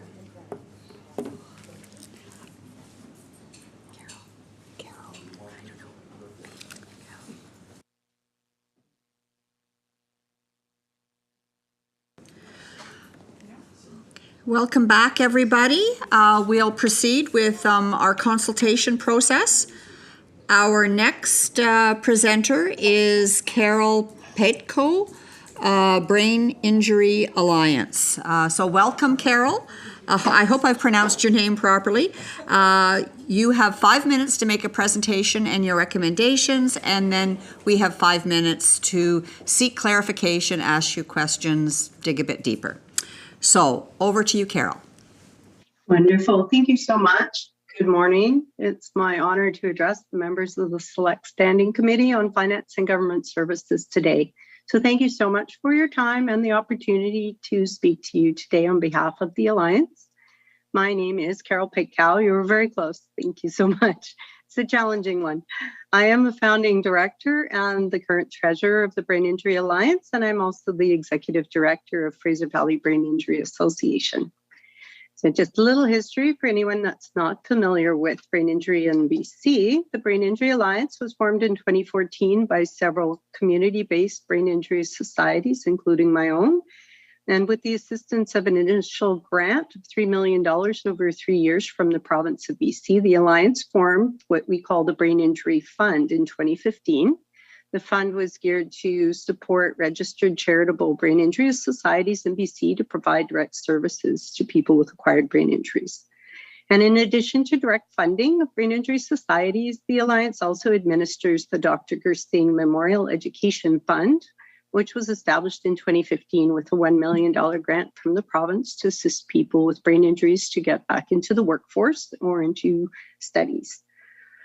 Over the past 7 years, between 2015 and 2022, the province has given the Alliance a total of $7 million in grants, of which we have distributed now $6 million for direct services to people with brain injuries, their families, and their supporters and their communities. The balance of these funds will be allocated in July 2022, and the Brain Injury Fund will be depleted as of June 2023. So why is this fund so important? So for those who aren't familiar, an acquired brain injury is an injury to the brain that occurs after birth, but it's not hereditary and it's not degenerative. Brain injury can result from many different causes, such as strokes, cardiovascular incidents, falls, workplace injuries, substance use, violence in sports, concussion in sports, probably many people are familiar with now. It can happen to anyone, anytime. It's not limited by your age, your career, your wealth, your IQ, and affects thousands of people each year in Canada, and thousands in BC. Brain injuries, even ones so-called mild brain injuries or concussions, can have a significant and devastating impact, not only on the injured person, but on their loved ones, employers, the community, their friends, their children. I myself have experienced this firsthand since I am a family member of several people that have had an acquired brain injury. This historic one from, 50 years ago now that I still see the impacts of in my loved one. And recently, over the last 2 years, 2 individuals close to me have had strokes. So even though I have 30 years of experience in the brain injury field, I would be, probably recognized as having some expertise. I, as a family member, experienced stroke in a loved one and recognized in the hospital and the acute care system letting my loved one out into the community. And in spite of all that I know, everyone that I know, all the resources that I'm aware of, it was terrifying. And it still is to this day, 2 years later, that the rehabilitation hasn't been there. I was actively advocating and fighting for diagnosis, for simple treatment as a daily aspirin that would have prevented a second stroke, which could easily have happened and devastated someone that I love, that is very capable, independent, self-employed, intelligent, and things aren't the same. So to me, this is not just a work thing. This is a passion of mine now because of a personal issue. And I am passionately committed to supporting my loved ones, both family members. But for many people with brain injuries, those sports aren't sustainable over the long term. Everybody rallies around them when they're first injured, rah, rah, yay, you survived, this is great. And then over the years, people fall away and friends stop calling. The loved ones say that person isn't the person I married or committed to. My parent isn't the same, and they become more and more isolated and left to deal with the cognitive impacts, emotional and physical challenges on their own within a capacity that's not the same. They're more impaired. This is why brain injury associations are so important. And that funding, stable funding, is so essential. The Alliance has a long history of working collaboratively in the brain injury community. We have a 7-year record of sound fiscal management, and we've demonstrated the ability to administer those funds effectively. Therefore, we respectfully recommend that government provide the Alliance with secured, annualized, and ongoing funding agreements to offer more stability and support and growth in our sector. Thank you so much for your kind attention, and please let me know if you have any questions. Thank you, Carol. And our first question is from Corinne. Thank you very much, Carol. A couple of things related to funding. So you have received from government, you said, I believe since 2015, $7 million in grants. This hasn't been any kind of core funding. These are grants that you need to then pass on through the Brain Injury Fund, and it will be depleted this year. Were there no funds for capital, and how much do you grant out per year from that fund? Yes, you're correct. We do receive from government the 2-year grants now, every 2 years. So that funding will be depleted as of the end of June next year. All of our grants will have been distributed to local brain injury associations. There was no funding for capital, and we provide grants for direct services. Thank you very much. Thanks. You're welcome. Are there additional questions? Henry. Hi, thank you so much, Carol, for your presentation. We had quite a few different nonprofit sector come speaking to us about grants and funding as well. And one common theme is talking about administrative cost. Because obviously you cannot just deliver a program. You need to have management, directors, unfortunately, spending a lot of time chasing after grants to making sure the organization is sustainable and, of course, progressing forward. Some of them recommend about 15 to 20%, where a typical application is about 10%, 8 to 12%, I believe. May I ask, through the grant you're referring to, any percentage of that is actually considered as administrative grant? And if there is an administrative cost covered in there, is the percentage sufficient? Would you like to see an increase in the percentage as well? Yes, for the Alliance, we're very proud of our administrative costs as an organization, as a granting organization. Our administrative costs are quite a bit lower than 10%. We do provide the grants out to the agencies at a 10% administration plus a 10% facilities cost as well, so that it helps sustain them at a and management level. Because you're right, people do require management to run programs. You'll have to have that infrastructure set aside. So we distribute all of the $1 million grant each year to each of those agencies. There's 12 of them currently. And we do actually add to that with interests that we earn on our investments as an organization as well. So we actually are distributing more than $1 million each year. Thank you. You're welcome. I'm not seeing any other questions. So with that, Carol, I'd like to thank you on behalf of the committee for sharing, humanizing the situation, and for sharing your personal perspective on acquired brain injury, and reminding us that it can happen to anyone or any of our loved ones, and that at the very least, when it does happen, we need to have the security that supports and services are there to minimize the impairment. So thank you so much for sharing that and being very concrete about what it is you need to continue to do this important work. Thanks again. Thank you very much. Bye-bye. Take care.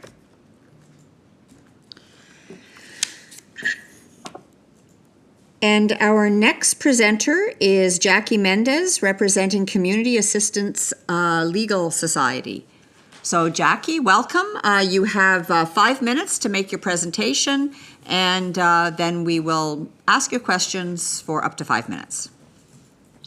Thank you very much, and good morning, everyone. You know my name, Jackie Mendez. I'm the Executive Director of the Community Legal Assistance Society, or CLASS. I'm speaking to you from the unceded lands of the Coast Salish, Musqueam, Squamish, and Tsleil-Waututh Nations. CLASS is a non-profit law firm. We've been working for 50 years in the areas of mental health, human rights, housing, income security and worker security, and systemic law reform, to address the needs of those who are disadvantaged or face discrimination. And thank you for this opportunity to present our recommendations. The first recommendation is related to mental health. We recommend increased funding to expand free legal representation at hearings before the Mental Health Review Board and the BC Review Board for people who have been involuntarily detained under the Mental Health Act or the mental disorder provisions of the Criminal Code of Canada. The COVID-19 pandemic has brought sharp focus on mental health issues in BC and across Canada. The CLASS Mental Health Law Programme, which has for decades served vulnerable and low-income people, saw a sharp rise in people involuntarily detained in mental health facilities or on extended leave all over BC. Hearings assigned to our legal staff at the Mental Health Review Panel increased by 31% in the first year of the pandemic, but those statistics have been steadily rising for years, and our assigned hearings under the Mental Health Act are now 63% higher than 5 years ago. In those 5 years, funding for our free representation to these vulnerable individuals has increased by only 18%. As you may be aware, starting in 2023, some 20,000 people per year may be eligible to have one or more opportunities to obtain legal advice from a rights advisor when they are detained. This new rights advice service, which we welcome and have long advocated for, will create an increasing wave of requests for representation at particularly Mental Health Review Board panel hearings.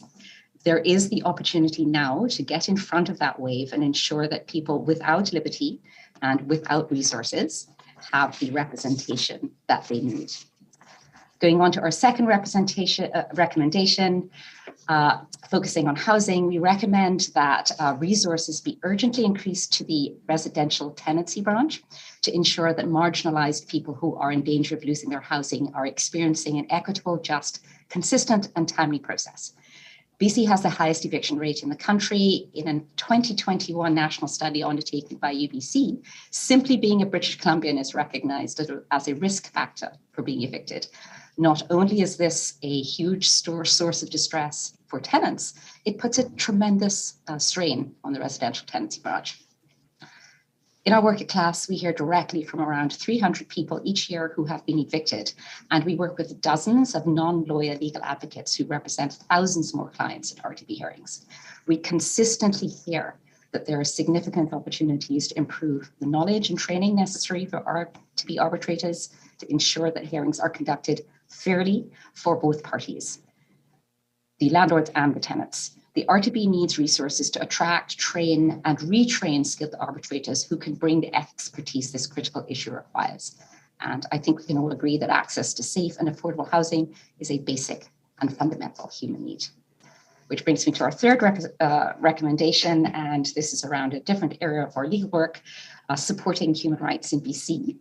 Our recommendation is that adequate funding is needed to address the access to justice crisis for people experiencing discrimination in our province who are seeking redress through the Human Rights Tribunal. The tribunal needs urgent support for its critical work in dealing with human rights complaints. Our human rights clinic here at CLASS reports that just the first stage in the process, which is screening complaints, is taking 9 to 12 months. To serve the complaint on the respondent takes another couple of months.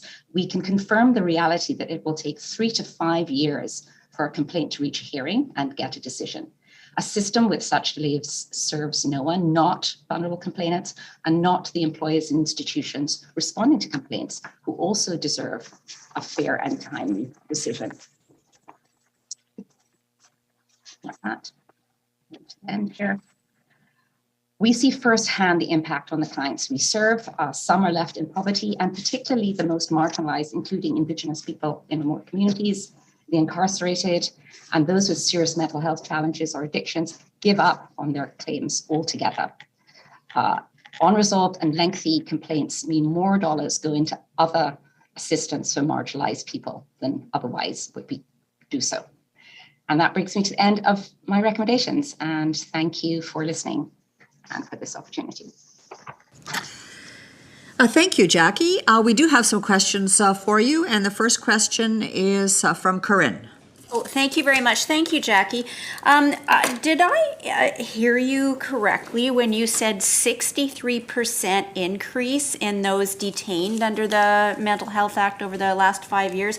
I wasn't sure that the 63% was related to that. And just an add-on to that is, what is your funding model? Is it government and law foundation as the primary sources of funding? Thank you. So for clarity, that 63% relates to what we call assigned hearings. So those who are detained can request a representation from our lawyers and legal advocates. And we obviously count those statistics for hearings that actually go forward. That does not include hearings, for example, that the client changes his mind or some other circumstance intervenes. So the actual hearings that we assign to our staff, and we count this particularly in relation to our funding model, which I will come on to, has risen 63%. Over those 5 years. We actually saw a sharp rise in 1920 of 20%. It dropped down a bit. It has now plateaued from what we can see in this fiscal year, but it's plateaued at that significantly higher level than it was 5 years ago. And in terms of our funding model, we are funded by Legal Aid BC. My understanding is that those are flow-through funds from the Ministry of the Attorney General. And we have a sort of a two-tier model where we are funded for what we call our core budget, which is the legal staff that we employ and all of our scheduling assistants who work with both the BC Review Board and the Mental Health panel to schedule all of these, recruit, train all of our external roster lawyers. The second part of our budget is when we use external lawyers, we reclaim that from Legal Aid BC. So we've actually seen that piece where we use external lawyers expanding more quickly in our funding. However, what we do is support the system and iron out those bumps in the system for the patients that we represent. We speak to facilities, we interact with the Mental Health Review Board, we report back to LABC. So we perform that sort of pivotal function for ensuring that the system is actually operating. Henry? Yeah, thank you so much, Carol. Sorry, my apology, Jackie. I'm looking at the wrong last name for your presentation. I really appreciate it.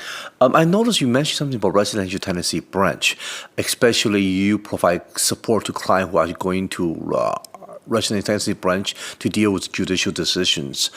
And you talk about also mental health as one of the concerns being addressed, which so I guess it sort of triggered me as I would love to hear your feedback on this more than it's more like a question, more like seeking your feedback. Is residential tenancy branch staff equipped or prepped enough to make a judicial decision where it potentially involves mental health concerns when it comes to conflict between a landlord and a tenant? Well, I think you've cut to the heart of one of our concerns is, we do understand that the RTB, of course, engages in training of its arbitrators and retraining of its arbitrators. But what we are consistently hearing, and this is why I emphasized the amount of people we speak to directly, but, we provide legal supervision and work with through our community advocate support line, which is a dedicated line to support poverty law advocates across BC, and our community law program, which works on the more, the service piece. 40% of the service pieces that come to our community law program are around housing, which is quite a significant number because they operate across 5 areas of the law. What we've been hearing this for some time. And this actually has been going back even longer if you sort of listen to the voices in the social housing sector, that there are definite inconsistencies in training, fairness, responding even to court judgments, and looking at those in terms of how you go forward. We welcome that the RTB is now recording decisions. That was a huge gap because, when you're being evicted, you couldn't go back and there was no sort of equivalent of Hansard, and that is being done, at least with your recordings. But we are definitely hearing that need for more resources to be pumped into the system for the RTB arbitrators in particular to work with tenants. Tenants often face an intersection of competing barriers. So, often it's not just income. They could be living with disabilities. They could be living with mental health issues. And, whereas I can't speak directly to the training that the RTB provides, what we can certainly see is the impact on the hearings as they go forward. We've seen instances where arbitrators have expressed to tenants, even before the hearing happens, that they probably will lose. So we're really not seeing consistency and fairness and timeliness. Yes, one needs a timely system with no log jams that everybody can move through, tenants and landlords alike. But timeliness isn't the only measure of the impact of a system. Fixed time hearings, if it's a complex issue, either party doesn't often have time to tell their story, and that's on both sides of the table. Thank you, Jackie. We are out of time. Thank you for your presentation. Thank you for the work that you do, and thank you for engaging with us.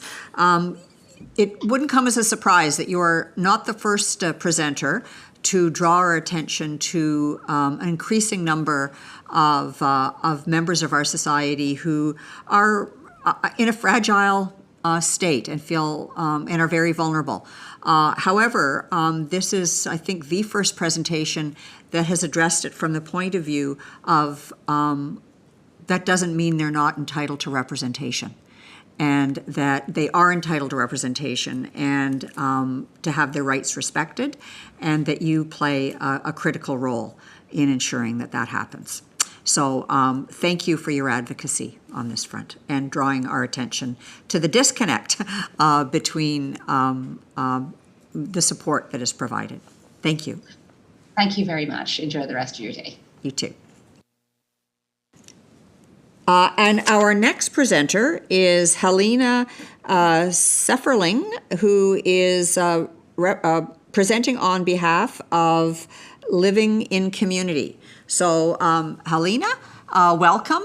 You have 5 minutes to make your presentation, and then we have up to 5 minutes to ask you questions and for you to respond within that 5 minutes as well. So a total of 10.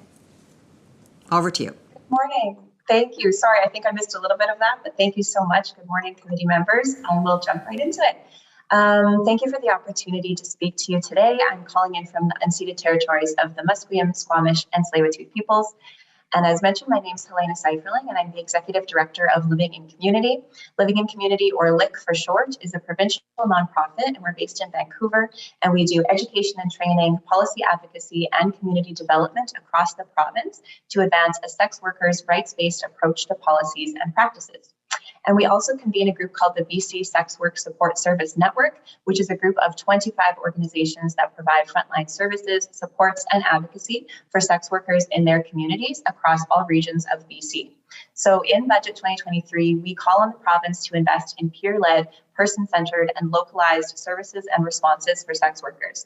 This focus is informed by our work with the BC Network and by what they have seen in their own communities, both before the COVID-19 pandemic due to decades of criminalization and stigma, and as a result of how COVID-19 has further exacerbated existing inequalities and vulnerabilities.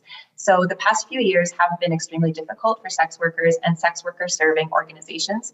At the beginning of COVID-19, sex workers completely or significantly lost their income, and many struggled to access community services because frontline organizations had to reduce their services and hours.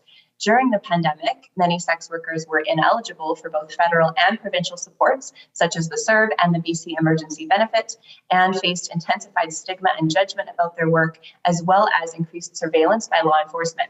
So now we are sort of into the next phase of difficulty, which is that with the declaration that the pandemic is, quote, over by some governments, comes the end of so-called emergency temporary COVID-19 funding. However, in the past 2 years, this province's overlapping crises around the toxic drug supply, poverty, and homelessness, just to name a few, have gotten worse, and staff at frontline organizations are experiencing mental health crises of their own as they struggle to provide the services that their communities need. So in short, frontline organizations are being asked to do even more than before at the same time that COVID-19 funding is ending. And all of this is also happening within a resurgence in concern about human trafficking for the purpose of sexual exploitation. Exploitation and trafficking in any labor sector is abhorrent and must be stopped. However, approaches taken here must be evidence-based. And from our work over the past 18 years, we know that more criminalization, surveillance, and interference into the lives of consensual adults is not the answer. However, misguided approaches to anti-trafficking often call for these types of responses. So these misguided approaches lead to the criminalization of sex work, which drives sex work underground. This means that there's unsafe working conditions. It prevents sex workers from reporting violence when it does occur. It makes it hard to identify true victims of human trafficking. And it actually creates further systemic vulnerabilities to trafficking and exploitation. And this is the system that we have under the current Canadian laws. So while we share concerns about safety and exploitation, the approach that we recommend here to you is to ensure that local frontline organizations and projects across the province have the necessary resources to provide options to their communities. And this type of approach must be taken before funding organizations whose sole aim is to end the sex industry or further criminalize people. This approach not only supports the rights of sex workers, but it also ensures that sufficient services are available for victims of trafficking. So therefore, I'll talk briefly about just 2 recommendations that we have for you today. So the first is to provide increased funding for frontline organizations across BC that deliver peer-led and person-centered programming. So peer-led programming means that peers, in this case, folks who have worked or currently work in the sex industry, have leadership roles in the creation and delivery of programs and services. Those with lived experience provide invaluable insight into what will and won't work, and they must be listened to if organizations want their programming to be effective and impactful. And person-centered programming means that the person seeking services can choose for themselves what works best for them. They'll not be forced to change behaviors or aspects of their lifestyle in order to get the services they need, and they have options that they can choose from. So by funding this type of programming, the province can ensure that folks are getting the specific supports that they need without prescribing one solution that is meant to work for a variety of needs and experiences, and without further criminalizing or marginalizing people. And secondly, we also recommend providing funding toward the provincial bad date and aggressor reporting system, which is being developed. So here at Living in Community, along with 4 sex work organizations in BC, we are jointly guiding a 3-year project, which will develop and create a provincial bad date and aggressor reporting system, also known as BDAR system. And this is an example of the type of program mentioned under my first recommendation. So BDAR systems are peer-led tools where sex workers share information with each other and help keep each other safe. So while this project is off to an exciting start, the provincial government must support this project through funding. Provincial funding would ensure that more sex workers and sex worker serving organizations can participate fully in the project's consultations and ensure that the tool will meet the needs of diverse sex workers across BC. So thank you again for hearing our recommendations today, which would both protect vulnerable folks from exploitation as well as uphold the rights of sex workers. And I welcome any questions that you may have. Thank you, Helena. And there are questions from the committee. First one will be posed by Megan, followed by Corinne. Thank you, Madam Chair, and thank you for the presentation. I was wondering two things, and they're related. Will you be providing a written submission for this? I looked, and unless I missed it, which is possible, I didn't see it there, and there was a lot of information that was really interesting and would be great to see a little bit more information on your program if you haven't already submitted it. And then the second one is that, you know, with sex workers and human trafficking, one of the challenges, as you would know probably better than anyone else, is the internet mechanisms now. A lot of the challenges with sex workers aren't, you know, seen on the streets where you drive along and sort of that you'd have a district.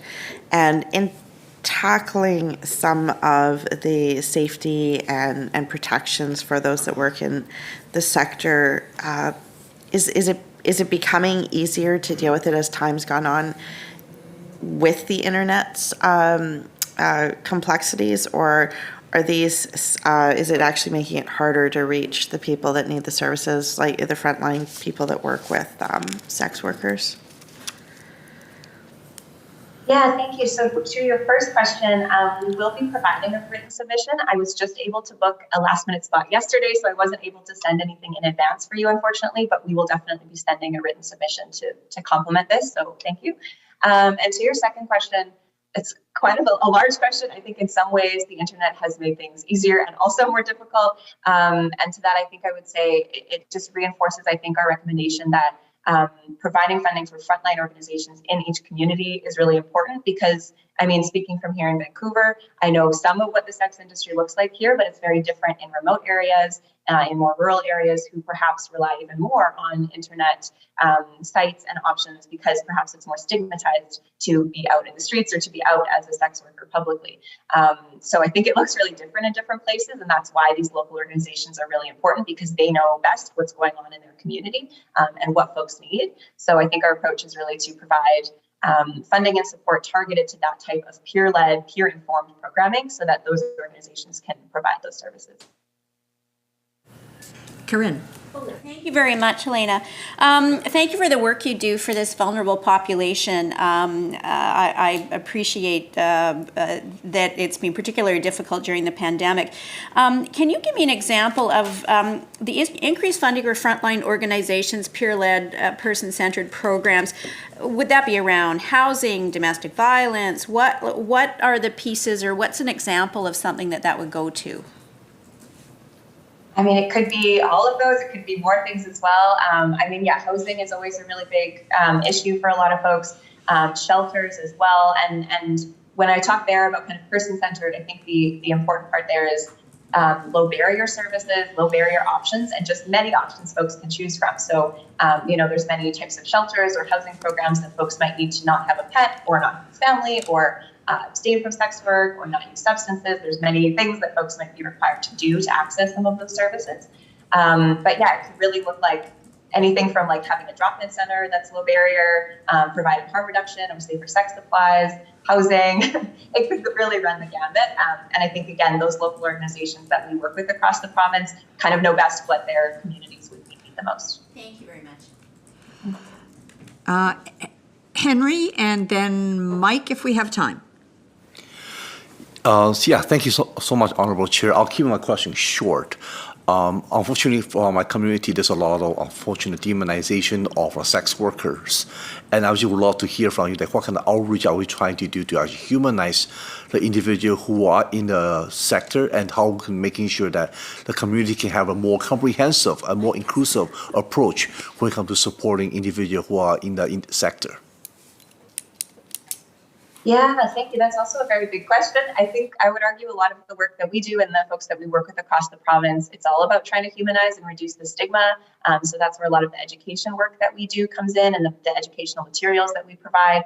And I think even naming it, like having funding available that's for sex worker safety, which is already available under civil forfeiture, just naming that this is a priority and that these are folks that are our neighbors and our community members and we care about them. I think that really goes a long way as well. Thank you. Mike. Thank you, Chair, and thank you for your presentation.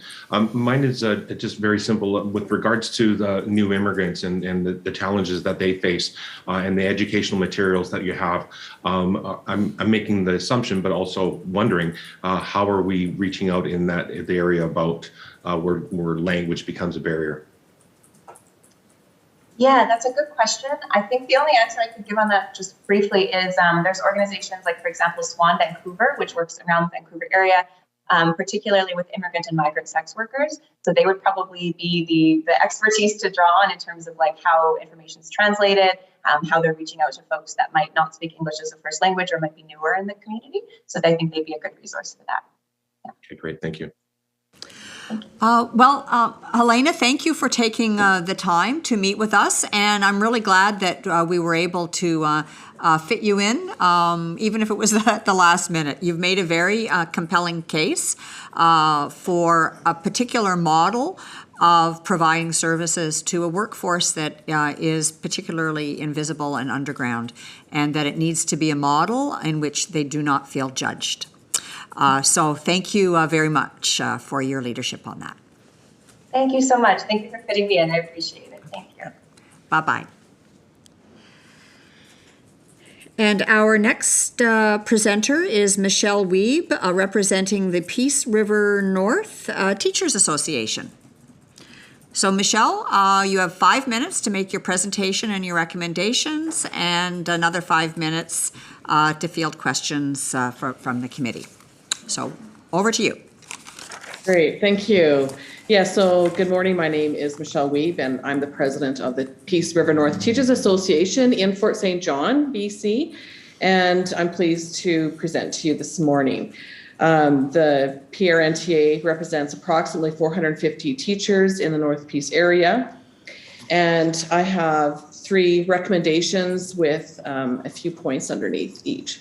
So number 1, we would like to have an increased funding for public education.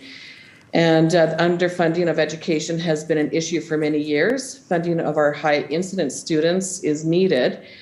I don't know if you realize, but students that have mild intellectual disabilities, even our gifted students, students with learning disabilities, and students requiring behavioral support or students with mental illness do not receive funding from the ministry. We have difficulty attracting and retaining educational psychologists, who are the people who test students to give these designations. Ultimately, students aren't getting the support they need in the classroom, and that puts the responsibility on the classroom teacher to make sure their learning needs are met. Also, I want to mention that with the new requirement for the Indigenous focused grad requirement to be implemented in high schools, there needs to be funding in order for the implementation to be successful. Teachers need training, they need resources and materials, plus money to pay Indigenous elders to come into the classroom and share their stories and language. And I do have an example of that. We have at the high school an Indigenous Studies course, and it was to be funded to the tune of $5,000 this year. And actually the teacher received no money for that class, which made it very difficult to run that class. We all know that provincial bargaining is going on between the BCTF and BCPC. And I do want to mention that teachers deserve a salary increase during this round of provincial bargaining. Teachers have been in the classroom during our pandemic, during the COVID pandemic, and it kept the economy of BC going. When other provinces put learning online, BC teachers were in classrooms, even though they were concerned about being there. My second point is around recruitment and retention of teachers, especially in the northern region or area. Cost of living and housing costs in Fort St. John are the same as in Vancouver. And now with inflation, these costs are even more for my salaried members. Allowing school districts to have incentives to attract teachers to come to the north would be helpful, but to retain teachers who have moved here is also important. We have a great mentorship program, but to have some provincial money put into our mentorship program would be also helpful. So teachers who move here from the lower mainland or from other areas that have a temperate climate are shocked by the added costs to their life due to the severe winter weather we have. For example, they need to get a block heater and winter tires installed in their vehicle. They need winter clothing, shovel, ice scraper, to name a few things. It is truly a challenge for them when they come here. So during COVID, our teachers have been sick a lot. During the COVID days, or we had COVID sick days, they were discontinued in January of 2022. So when teachers got sick, they went into the negative and they were actually deducted pay. So I had teachers who were like, Michelle, I am having trouble making my rent, my student loans, our mortgage payments. It really produced a hardship for my teachers. The third point I have is teachers working during the COVID pandemic. I mentioned that teachers lost pay when they ran out of sick days, and this did create a financial hardship for my members.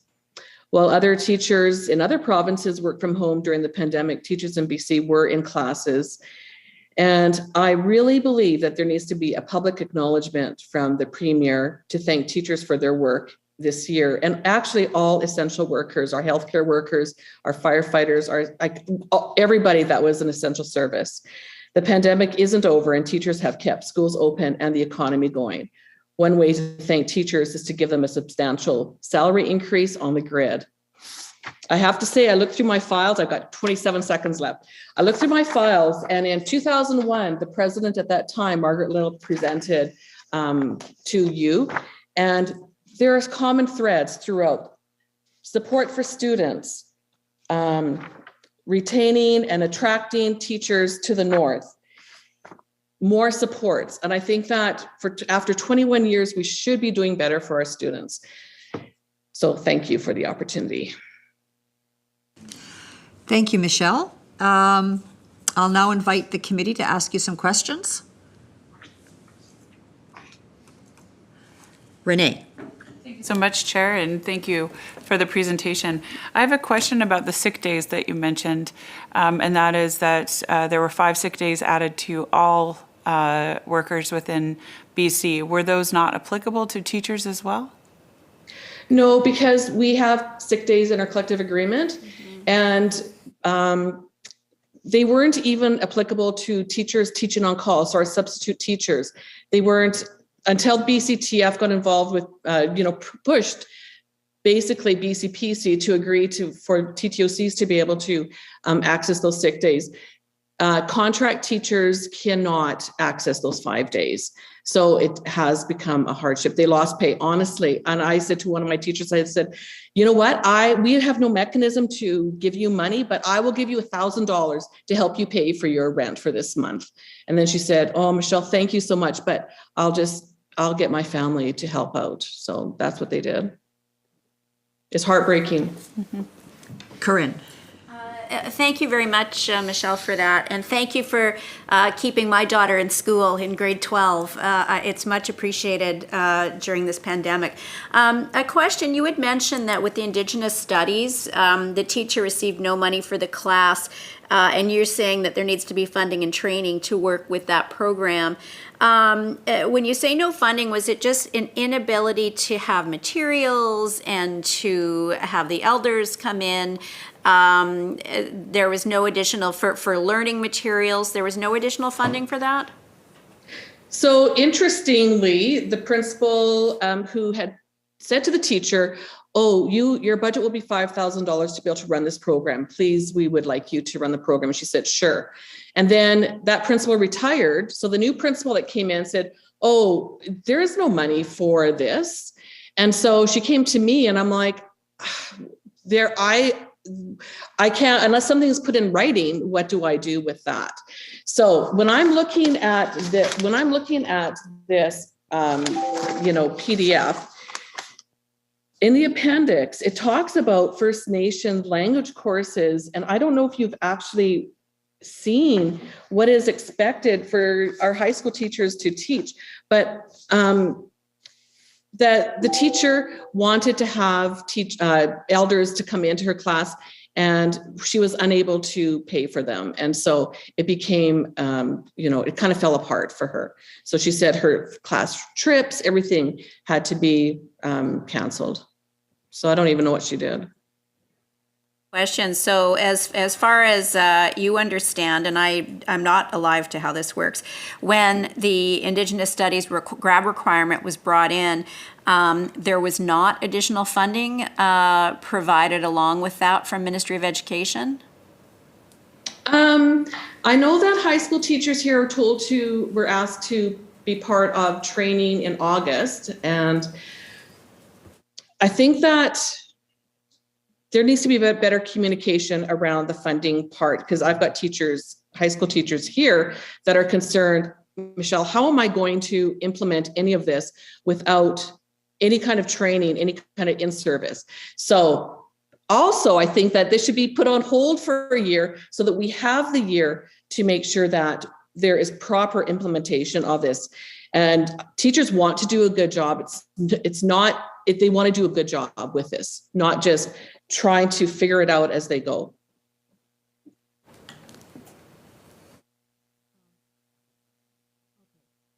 Ben. Michelle, thanks very much. I wanted to ask you about teachers that are, the situation with teachers in your area. Is there a shortage? And then you made a reference in your presentation about kind of equality. And I guess when I think about living in the north, there was kind of a northern living allowance. Is that something that's done, or is that what you were referring to when you talked about a differential or something being paid similar to other provinces? So we are really close to the Alberta border. Dawson Creek is closer, and and Grand Prairie, Alberta has a teacher ed program there. And I know that teachers, our school district doesn't even go to Grand Prairie to try to recruit, because they're like, unless you're going to be paying me $120,000 a year, I'm not really interested in moving to BC. So it's about being equitable, I guess, the comparable salary Alberta to BC. And it does affect us in our area. So we have what is called a remote allowance. It's around $2,600 a year. And it's divided into 10 months. So at an extra $250 or $260 on our paycheck every month for that. But we do have through CRA, we do have the Northern Living Allowance deduction, correct. It's not all of it. I think Fort Nelson has a higher amount than what we have in our zone. I think we're zone B. So we have that. Well, Michelle, we are out of time, and I want to tell you there are more members of the committee that want to ask you questions and get more details. What works in our favor is that the next presenter, there are a couple of more presenters today that want to address, I suspect, the issues that you're raising, so we will pursue this. But in the meantime, I want to thank you for taking the time to share with us the reality of the life of a teacher in the North, and what your challenges are and what the barriers are to you and your members wanting to do a good job on behalf of the people of British Columbia. So thank you for taking the time. Thank you so much for the opportunity. I appreciate it. Thanks. Bye-bye. Bye-bye. And our next presenter is Elaine Fitzpatrick, Peace River South Teachers Association. And we still have two people on our speakers list, Mike and Henry. So I'm just going to give everyone notice that when we open it up for questions to Elaine, I'll go first to Mike and Henry. So, Elaine, you have 5 minutes to make your presentation.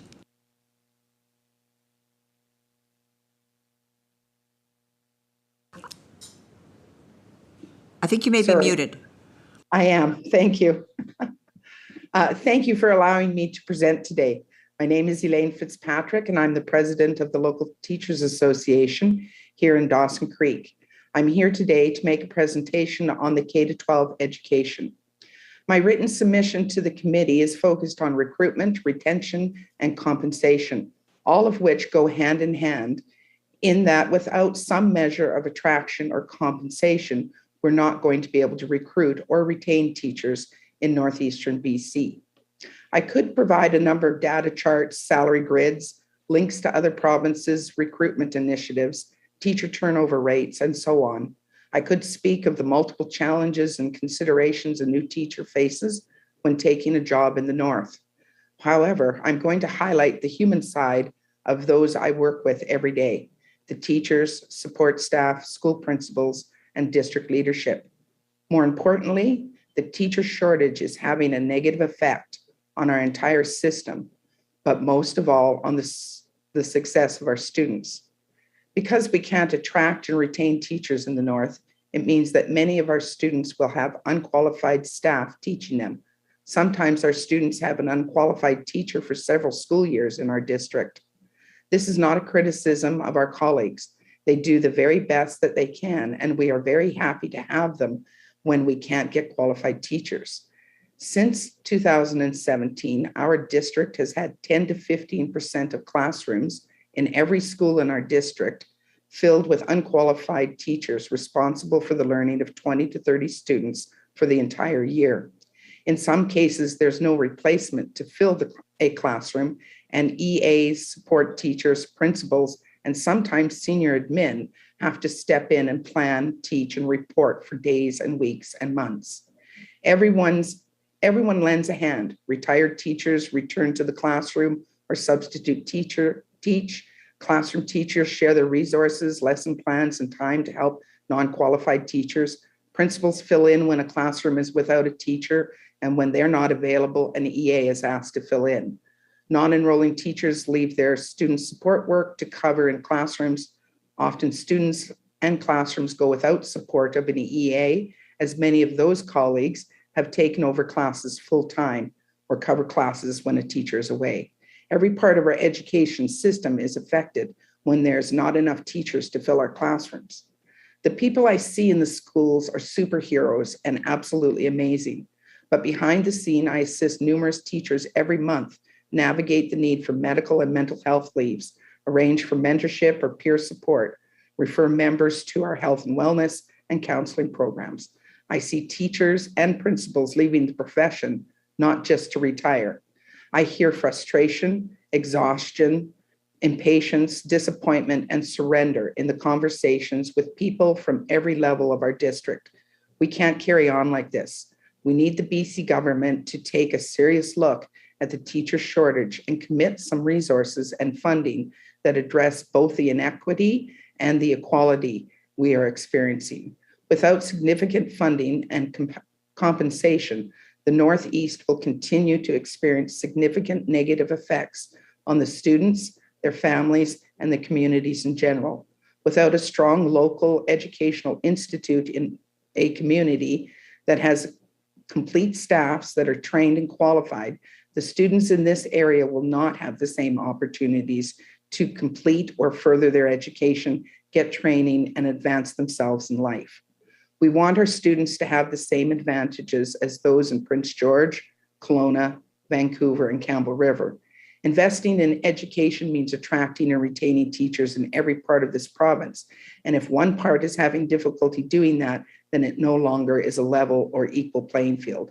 The teachers of Peace River South share the same goals as teachers around the province. We want to provide quality learning opportunities for our students. In order to do so, in a climate of this substantial teacher shortage in our school district, we ask that the government fund incentive programs that will help attract qualified professional teachers to the area, acknowledge the financial challenges of working and living in a small, remote northern community, and encourage those people already in the system to get the necessary qualifications. We need the future citizens of our community to have the same quality of education and opportunity as others throughout our province. Thank you. Thank you, Elaine. I'm going to go to Mike first on the assumption that the question that you didn't get to ask the last presenter is still applicable to this presenter. Thank you, Chair, and that's an excellent assumption on the question that's coming forward. Elaine, thank you very much for your presentation, and even more importantly, thank you for what you do for not only your members but the students that are in the classroom. My question surrounds, you're the advocate for the teachers that are there. Is your school board, is your school district actually there with the same train of thought as to how they want to see things come to fruition? Because I was kind of shocked at the 10 to 15% of unqualified people that were inside of the classroom making those deliveries. So if you could expand on that. Well, I think it's been an ongoing situation that we found ourselves in since 2017. And I mean, from the top to the bottom, everybody has made an effort to try and resolve the situation with what we have. But we often say we have very little to attract new young teachers to our district. And then to keep them here is even more difficult. I would say, yes, our school district, the trustees and the senior admin are in the same view, is that we just don't know what more can be done. And we just don't have the resources entirely available to us. And we need some intervention, basically. We use that same type of tier 3 intervention in our schools when kids need extra help, and we need some intervention. And in regards to the 10%, we have approximately a 211 FTE, that's full-time equivalent. Many of our open positions are classroom positions. So yes, in most schools, you will have at least one, if not sometimes up to 3 or 4 unqualified teachers in classrooms, depending on the community and the level. So more so in the elementaries. So we more so will place a former EA or a parent who has said, yes, I have some training. Back in 2017 and 18, we were sometimes getting people with university degrees that weren't education degrees, and we were putting them into classrooms as well. So we've used a variety of things. Right now, we have probably 10 what we call LOPs that have basically been taking classroom duties for the last 4 to 5 years. So, I mean, they're long-term LOPs, but we're stuck. I mean, in Chetwynd, we have, every school has at least 2, if not 4, open positions. And right now we don't have very many applicants, is what I'm being told from the senior admin that does the hiring. Thank you. Our next question is Henry, and then followed by Ben and Harwinder if we have time. Yeah, thank you so much. I've always have a deep appreciation of a teacher, the sacrifice and the hard work you guys putting through to looking after our next generation. Whatever's discussion around the negotiation table, I won't comment too much about it, but I would love to have a conversation with you about you talking about Peace River South struggling, attracting teachers to actually come here up there to teach. Obviously, we're looking at more of a universal teacher shortage.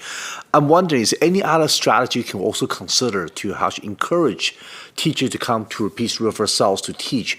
Could there be a tuition waiver for people who took the courses? Maybe a practicum student had to go start by Peace River South to take up certain courses. I mean, to actually do a practicum as well. I would love to hear additional creative idea that we might be able to offer. I did put several of those in my submission, of course, not in great detail. We did recently have, we partnered with UBC and had some new young teachers who are just graduating come up. And they're looking for substantial financial compensation because they're coming out of university with anywhere between $50,000 and $60,000 worth of loans. So they're looking for those kinds of things. They're not looking for, cheaper housing because they're not buying houses. They can't afford to. They have huge, big mortgages or huge, big student loans. So, those initiatives that would address that. The other one is one that I've talked about for several years with Mike Bernier, our MLA, is this idea, like they've done with the nurses, is you agree to come and teach here for 2 years. We give you, $8,000 a year towards your tuition prior to coming, and you commit to coming. And once you've come, the bill is paid. If you don't come, then you need to pay the $8,000 back. And that works in Alberta. It's been like that for years. Even 33 years ago when I started teaching, Alberta had that same initiative. Thank you, Elaine. We're quite a bit behind time. Yes. So I'm going to have to ask the other committee members who have questions to hold off on those questions. But I do want to thank you so much for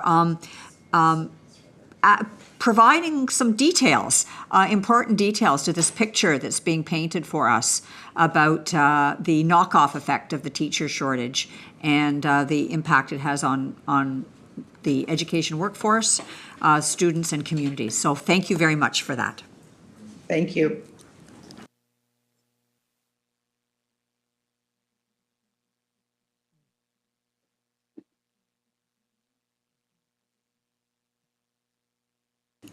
And our next presenter is Chad Anderson, Board of Education, School District 59, Peace River South.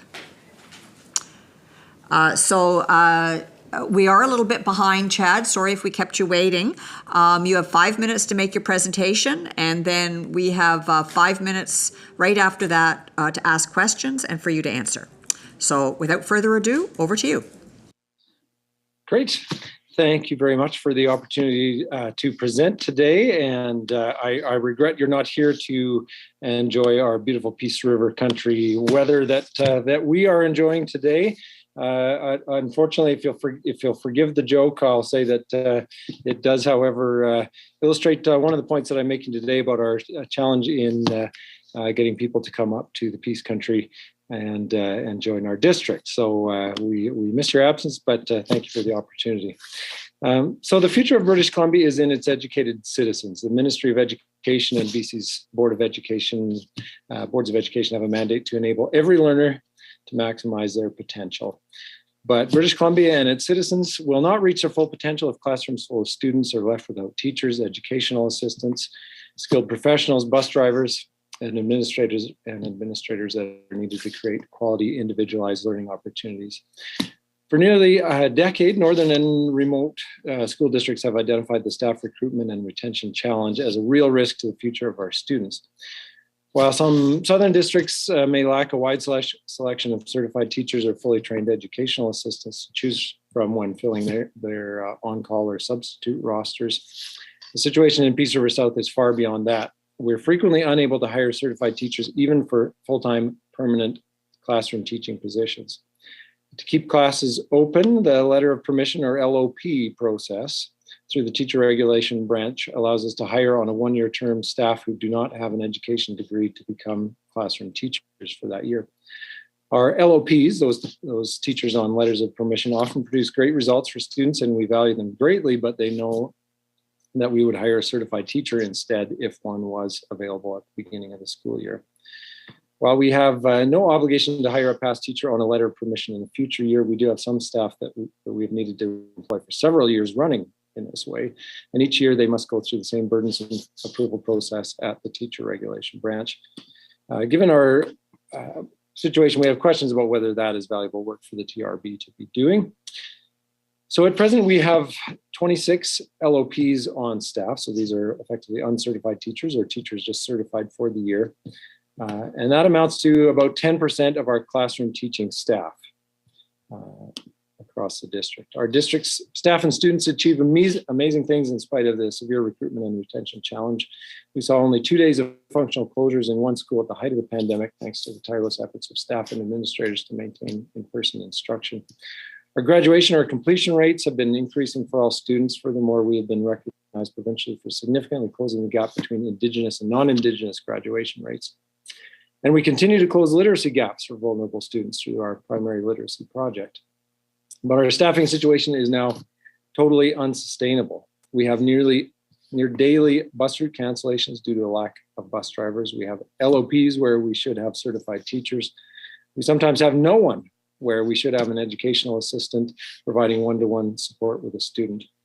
We often end the year with unspent education funds for Indigenous education and other programs as we lack candidates to fill those important positions. We have principals teaching in classrooms for lack of teachers on call, and those school administrators are being stretched to the point of burnout. We believe that a number of actions need to be taken to safeguard K-12 education in the North. Number one, we need to enhance opportunities for online teacher education. BC-based programs offer some of those elements, but we often recommend the University of Calgary's Workland program that allows teachers to do that work without leaving their home community. We need to incentivize careers in education by providing tuition subsidies, student loan forgiveness, and other incentives that are available to those in Northern Alberta and other public sectors in BC, such as healthcare and in early childhood education. And we believe that there is a need for a pilot program targeted at school districts with significant staffing challenges. And we believe these are northern and remote school districts for the most part. A pilot program would allow for more flexibility in solving the recruitment and retention challenge where the need is greatest. We know a few approaches that work in other sectors that need to be applied in education.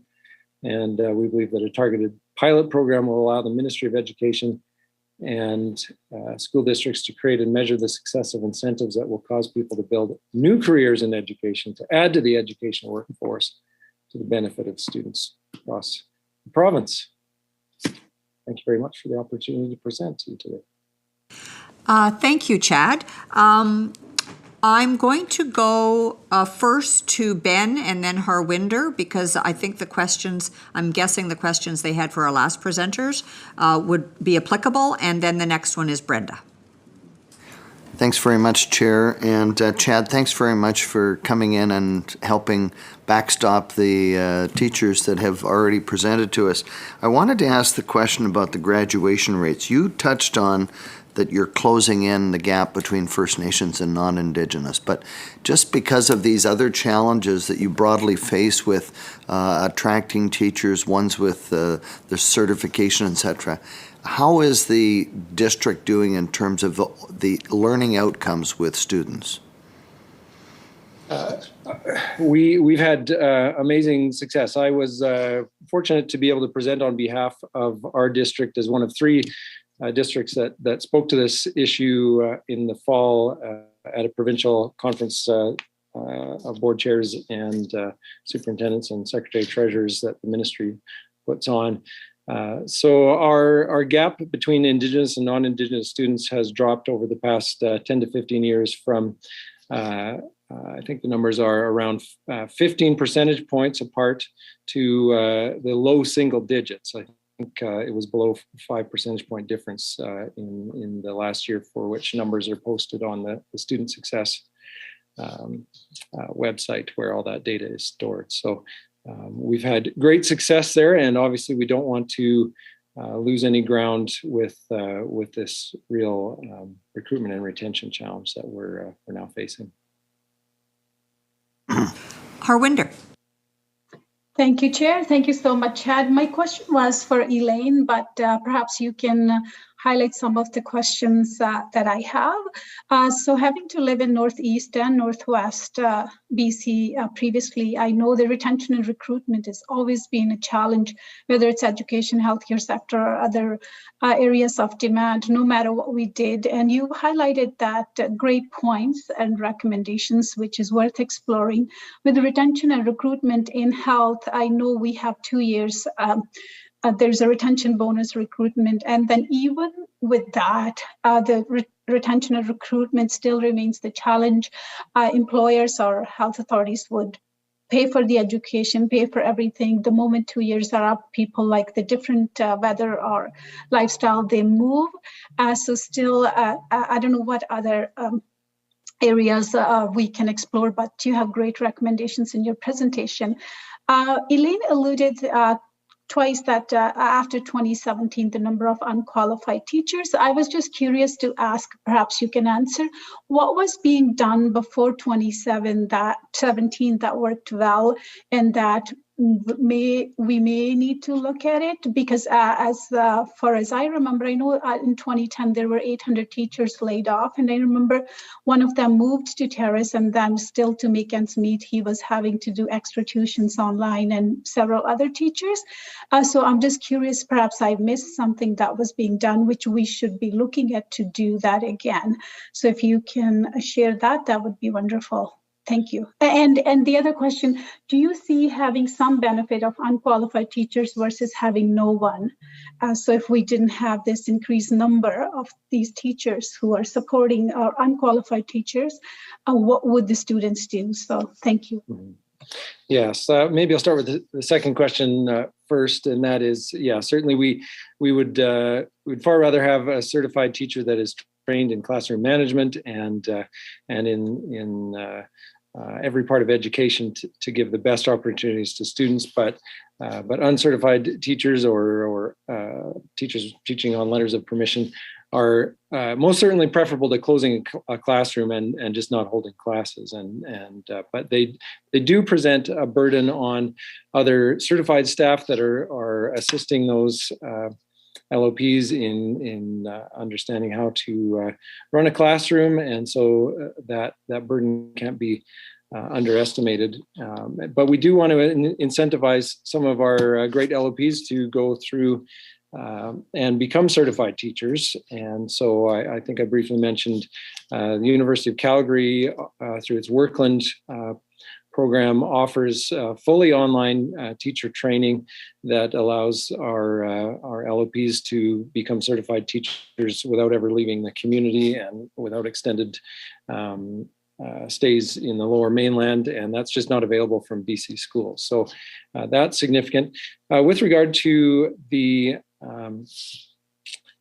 issue of what changed over the last few years, I think there are a number of things. Some of it's probably demographic, but there also was the Supreme Court decision a number of years ago that caused a major realignment in how classrooms are structured and required put on some real constraints that affect how many teachers are required, and so that's a significant part of the challenge that we have today as well. But I think there is real need to expand the labor pool and keep us competitive with our neighbors across the border. And I'm sitting 7 minutes from the Alberta border here and 15 minutes from another Alberta school. So that's a factor for us here.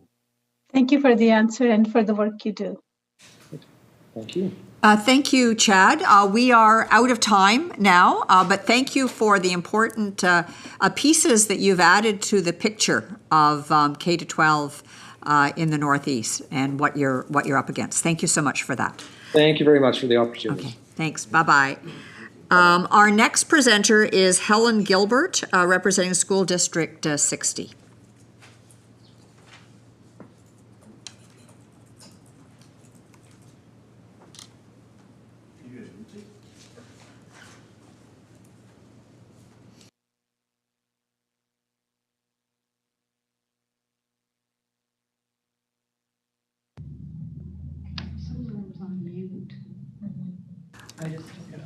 Okay, whenever you're ready, Helen. You have 5 minutes to make your presentation, and then we have 5 minutes for questions. We are a bit behind time, so we'll have to really be watching the timer, if you don't mind.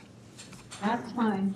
So good morning. I'd like to acknowledge that I'm speaking to you today from the traditional territory of the Denishaw and Treaty 8. Thank you for the opportunity to talk about our budget. I had looked forward to doing this in person and would have happily driven 1 hour to Dawson Creek to do so. In the north, we are used to inclement weather and disrupted travel. To be doing a Zoom meeting here because the committee had trouble with travel arrangements is ironic. Our first recommendation asks that northern factors be considered in allocation of funds so our students have equity of opportunity. Last year, 2 bus routes were consolidated to save costs. Despite looking at transportation efficiencies, we continue to spend far more on transportation than the provincial average or the amount allocated for transportation. Geography and infrastructure contribute to this. Students in K-12 are on buses by 7:30 in the morning and return home after 4:30. 5-year-olds put in a longer workday than some adults. Many of our routes require buses to go miles off the main road for pickup with a return trip to the main road. There are no loops, so the miles add up. Much of our mileage is done on gravel roads, resulting in wear and tear in buses that exceeds what is typical of asphalt miles. Ministry funding for transportation has not increased since 2016-17. Fuel cost increases impact many aspects of the district beyond transportation and maintenance. Delivery costs for everything are going up, including those of delivering water to some rural schools. In our written submission, we reference aging facilities being a factor in maintenance and heating costs. Our district spends 14.2% of our funds on operations, and the provincial average is 11.5%. Recruitment and retention is a concern in all departments. In the past, we had teachers on letter of permission in specialty areas like shop. Next year, there will be letters of permission for general teaching positions. Letters of permission are costly. Currently, we have 7 openings for regular classroom positions with 0 suitable applicants. We anticipate a minimum need for 13 more full-time teachers by September. Potentially, this means 20 classrooms without fully certified teachers. Is this equity? At least 50% of our sometimes insufficient teacher on call list is non-certified people. In the 21-22 school year, there were unfilled part-time positions. Prep and remedy positions were filled by TTOCs when they were available.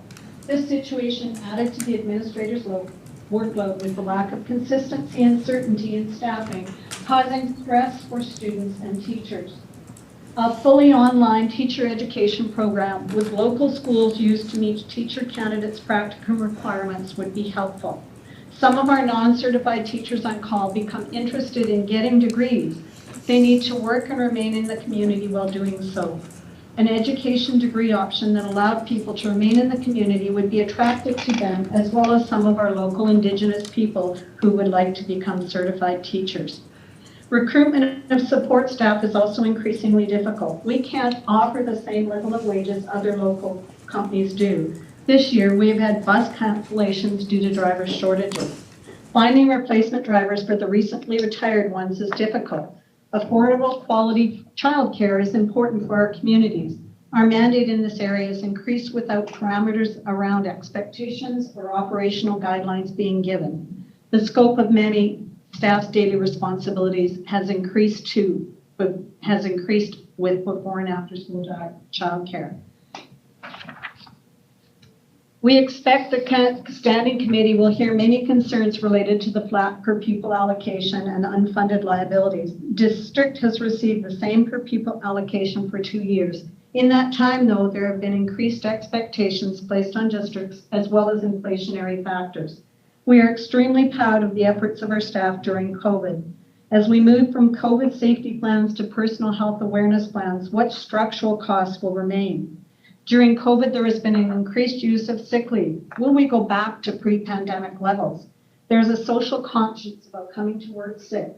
Never taking a sick day is no longer a badge of honor. Districts appreciated the additional federal and provincial funding received to support COVID measures. There are no additional funds for 22-23. School District 60 will submit a balanced budget based on a 3% inflation factor. Optimistic? Yes. Realistically, though, we recognize there is a potential need for cuts through the year. Protecting the classroom remains at the forefront for us, though.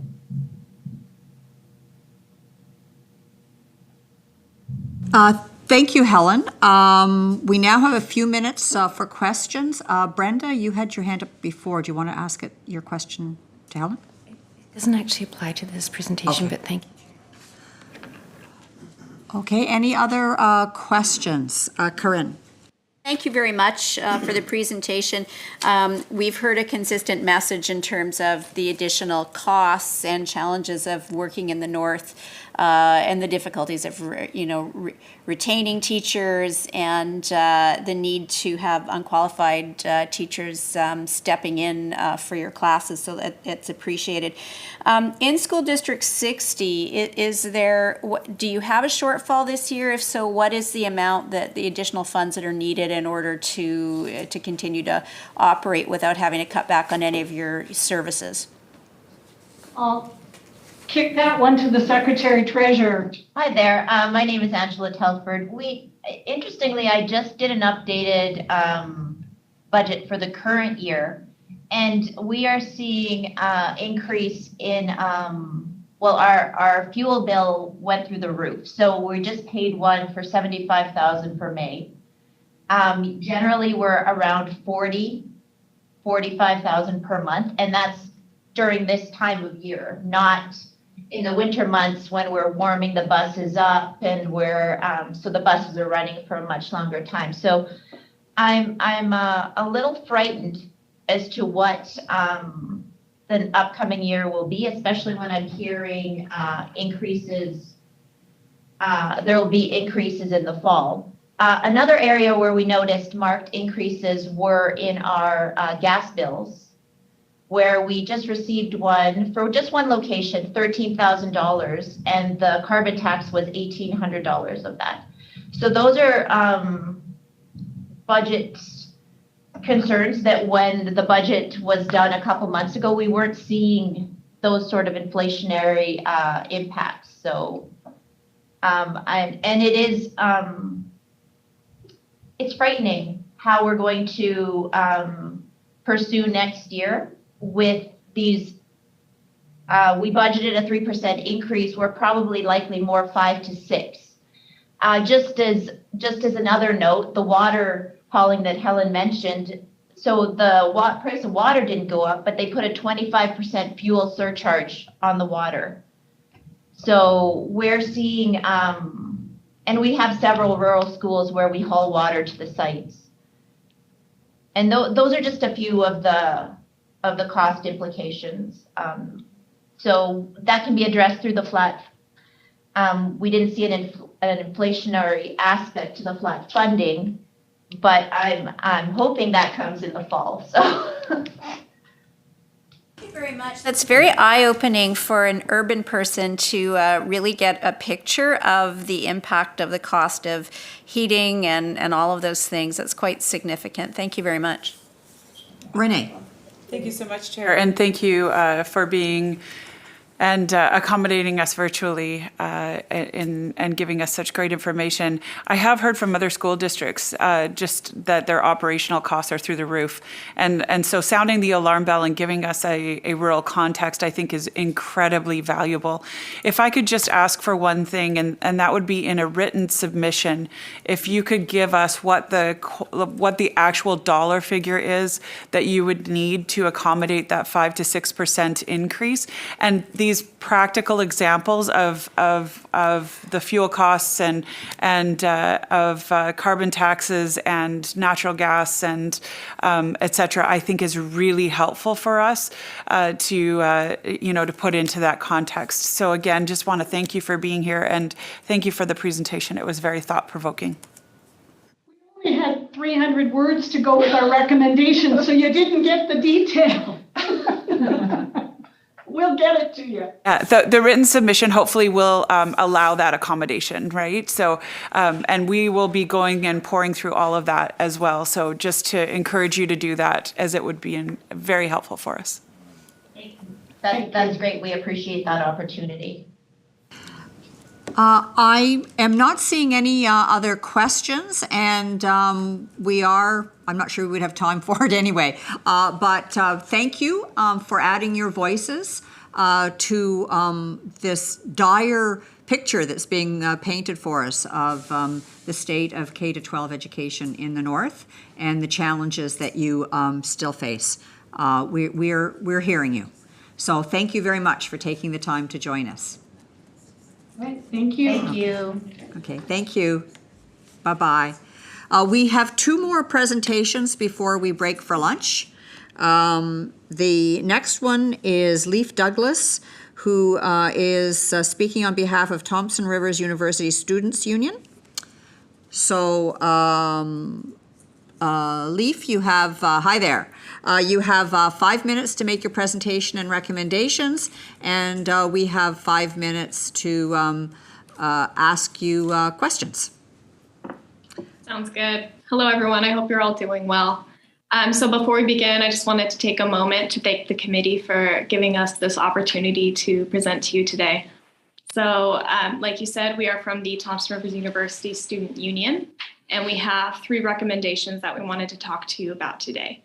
So my name is Azul Billy, and I am the Vice President External for TRU's Student Union. And I'm Leif Douglas. I'm the campaigns coordinator here for the Students Union. I'll be going over our first recommendation, which is to expand the BC Access Grant. Needs-based grants are one of the most effective ways to make education more accessible, which is increasingly important for our province looking to the future. The federal government has increased the eligibility for their grant from a maximum of $3,000 up to a maximum of $6,000 per student per year in response to COVID, but this is set to expire after the 2022/23 school year, which is coming up fairly quickly. As their program winds down, it is an opportunity for the provincial government to expand on their good work in establishing the BC Access Grant and increase the value of those supports. Particularly, I would note that this will be important for students as they face financial challenges with rising costs of living in many communities across our province. Yeah, so our second recommendation is to create a provincial strategy for international students. Currently, it is up to every university or college in BC to recruit as many international students as they think that they can accommodate. And at TRU and other institutions across the province, this is increasingly a very large percentage of enrollment, as well as a correspondingly increasing percentage of revenue. For example, TRU is anticipating in 2020/2023, 68 million in revenue from international student tuition, and that's compared to just 42 million from domestic students.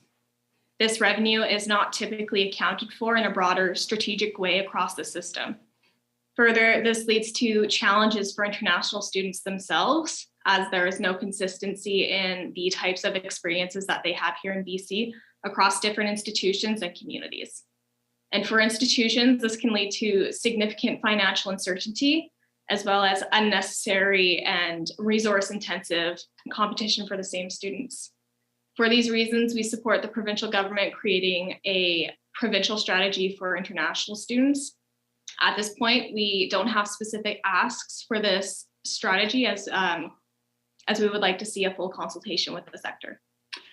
And our final recommendation is to restore apprenticeship offices to support trades training across the province. So last summer in 2021, the BC government announced that we'd be bringing back mandatory trades training, starting with 10 trades and being phased in over the next 5 years or so. We support this change as we believe it will contribute to workplaces having a high level of safety, where all workers are appropriately trained, where workers are paid fairly. But with this change, we also believe there'll be some increased challenges as a growing number of British Columbians are either coming back for retraining or seeking trades training for the very first time. So for this reason, we're recommending the return of institution-specific apprenticeship offices that could help meet the unique needs of these students, such as connecting them with employers, assisting with financial aid, as well as other issues. Those are our 3 recommendations for the committee today, and we'd be happy to take any questions. Well, thank you so much to both of you. And I'm sure we do have questions. And the first one is from Henry. Hi, thank you so much for the presentation. I just would love to have a little bit of discussion around international students. I know you guys don't have a specific ask, but I do want to, because it has been brought up quite a few times when we had a conversation around different post-secondary institutions, especially student unions. So what kind of, can you give me an example, what kind of specific challenge other than tuition and limited hours of work, what kind of other challenges when it comes to quality of life international students are experiencing when it comes to studying in British Columbia, specifically, I guess, Thompson River University? Yeah, sure. So actually, maybe. Sure, yeah.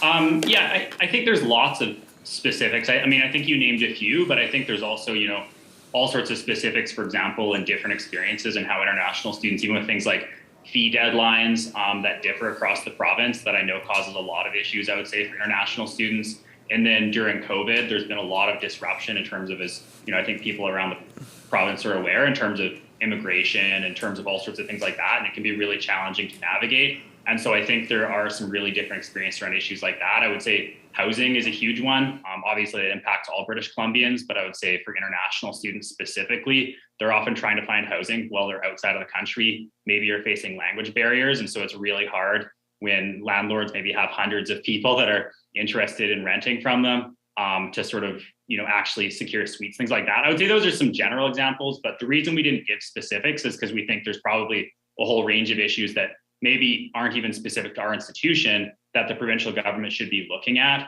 in a strategy to make sure that there is sort of a more consistent experience across the province, if that makes sense. Next question is from Brenda, followed by Mike, followed by Renee. Hi, thank you very much for your presentation. I recently had the opportunity to tour Thompson River University and was really impressed by the incredible trades training that you have available there, and the Women in Trades program and your new mechanical area, just really, really good. I'm curious about your suggestion to go to an institution-based apprenticeship office. And I wonder if we can talk a little bit more about that. I'm curious because two things. Why is it needed? I just would like to understand that. But also, I'm parliamentary secretary for technology, and we're looking pretty closely at work integrated and a trades apprenticeship model for all kinds of different designations within tech. And I think there are other sectors that are also looking at these models. They've been proven to be very effective. Trades has showed that. Do you think there's possibility for a work integrated co-op trades internship apprenticeship office that would combine all of those things? Or do you think that there's a necessity for this particular apprenticeship office to be standalone? If you could just flesh that out for me. Thank you.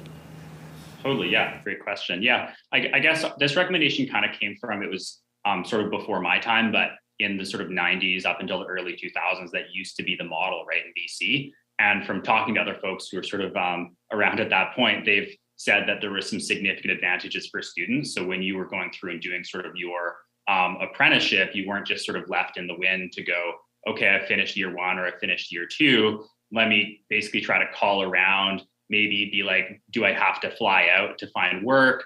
Are there opportunities locally? And it's a bit of a scatter shot often for students, depending on the trade you're in, depending on the institution, depending on your faculty, who you might be connected with and who you might not be. And so basically that's kind of where this recommendation came from, was to say there could be a much stronger role for every institution to sort of connect students directly with employers, but also have a stronger relationship with them to sort of help guide them through the process, meet maybe some needs in terms of financial aid. But I think your point is well taken as well in terms of maybe expanding that role, because I think maybe just going back to what we had 20 years ago could be, not quite as imaginative as we maybe want to be. And so I think there could be some expanded role to sort of be like, what else could that office do? I think totally we would support that.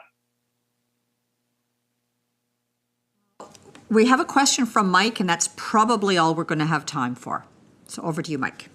Thank you, Chair, and thank you for the presentation. And as a person who's related to a recruiter in the trades, there's always the opportunity to reach out to those organizations and have them come in. My question is about, you had talked about the federal grant and how it's going to cease, and you talked about expanding the access grant. How do you see the expansion, and what kind of numbers that would be reflective of what the Finance Committee would be looking at? Yeah, definitely. I mean, it'll be a $3,000 reduction from the federal government. That they haven't extended that further at this point in terms of any announcements, as far as I'm aware. And so our provincial grant that we have available for full-time students, programs longer than 2 years, is only $1,000, which I would say is on the low end in terms of across what provincial governments offer in terms of need-based grants. And so I would say we were pretty happy to see that program implemented a couple of years ago, but I think particularly moving out of that, there'd be an opportunity to expand that. In terms of specifically that number, I think ideally we would like to see that match what the federal government is doing, so students are not seeing sort of interrupted supports in that way. But I don't think that's necessarily the only route it could go. I think any expansion on that grant would definitely be helpful for students, especially if it was just timed sort of at the right timing to sort of pick up that slack a little, if that makes sense. Yeah. Yeah, that makes sense. Thank you. Well, thank you to both of you. We're out of time now, but we really do appreciate you coming, joining us virtually, and making your recommendations. I mean, you'll be probably not surprised to know that there are other student unions that have made similar recommendations. So you've amplified their voice, and we will pay close attention to what you're recommending. So thank you for taking the time. Okay. Bye-bye. And our final presentation for the morning is Evan Klassen, representing Western Canada Theatre.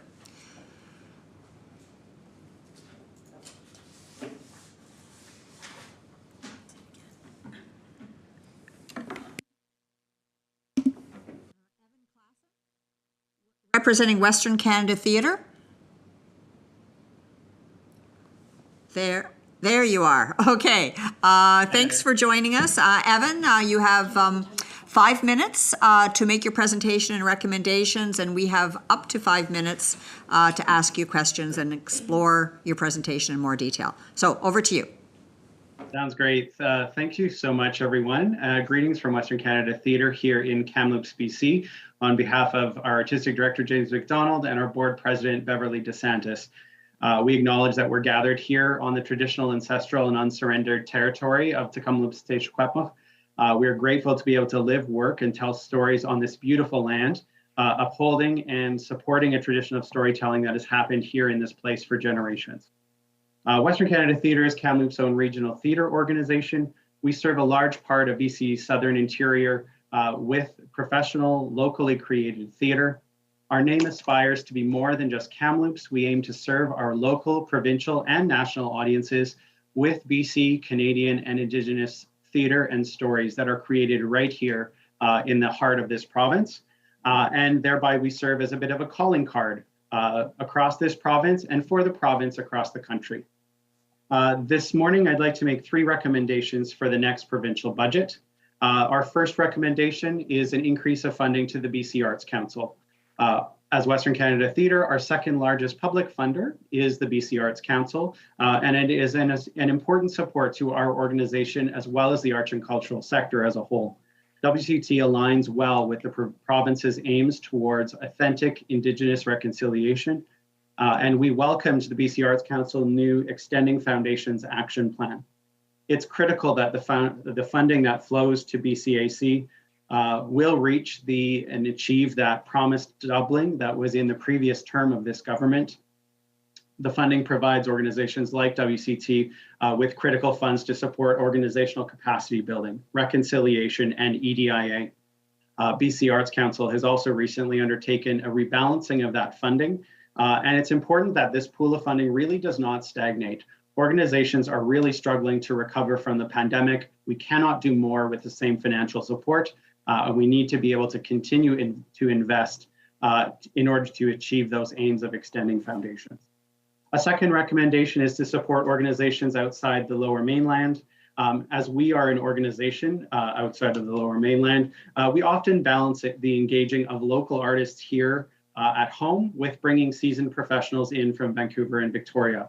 Our communities in the interior are growing. They are increased destination for people that are looking to find different qualities of life. But this in turn means that we see increased costs in terms of travel and particularly accommodation these days. And these have been really exacerbated by the pandemic. We see fuel prices, resource availability, staffing and availability challenges at hotels and more. Add to this, of course, the increased need for us as an organization to provide better access to mental and physical health resources to artists who are away from home, away from their support networks. The pandemic certainly has refocused organizations on ensuring health and sustainability of our artists and staff, and this does come at a cost. Just as one example, in our recent season that finished, we saw costs triple to bring an artist to Kamloops from the Lower Mainland. And these costs just simply cannot be recovered through ticket prices. We need a full province-wide strategy to support organizations who are engaging BC artists away from their home and point of residence. And thirdly, our final recommendation is in arts infrastructure funding. Western Canada Theatre has its home office and production facilities in a converted cattle auction house that serves as our pavilion theatre. It is our administrative and production home. We still use lighting and sound equipment from Expo 86. We operate the largest soft seat theatre in Kamloops, the 685-seat Sagebrush Theatre. It's no longer adequate for our technical needs. As just one example, during our recent production of Wizard of Oz, we actually had to store scenery in a tent in the parking lot because the theater's backstage spaces simply were not adequate for the production. Add to that, with it being one of the only soft seat theaters in Kamloops, the demand for dates in the theater also outstrip availability. We just do not have enough dates to go around to meet the demand. WCT is a leader, has been a leader and continues to be a leader in the push to build a new arts center in the Kamloops area. We were working lockstep with the city of Kamloops, along with the Kamloops Center for the Arts Society, towards a referendum to build a new arts center here when the pandemic struck, which forced the cancellation of that referendum. As we recover from the pandemic, of course, that momentum is now increasing again. And we will need to act quickly in the coming months to leverage provincial and federal funds towards this building project. We hope that we can count on provincial infrastructure funds to support this essential project in our community. Thanks so much for the time. Look forward to your questions. Thanks, Evan. And we do have questions. The first one is from Renee. Thank you so much, Chair, and thank you, Evan, for the presentation and for your representation of the arts. Really appreciate hearing from you. I'm going to focus on your last recommendation, and that is on the infrastructure spending and, in particular, the theater requirements. I got a little bit lost in all of the different theaters that you were speaking of, and would all of those theaters be replaced if there was a centralized performing arts space? And that's my first question. I'm going to tag on my second question, and that is, what's the order of magnitude in dollars that Kamloops or WCT would be looking for that space? Obviously shared between all three levels of government as well as private spending as well. Yeah, for sure. Thanks for the question. So we operate a studio theater. That's the Pavilion. We have a larger space. Both of those spaces are going to be realized in the Future Arts Center initiative. That was actually an initiative that we were working in partnership with the city of Kamloops towards a referendum.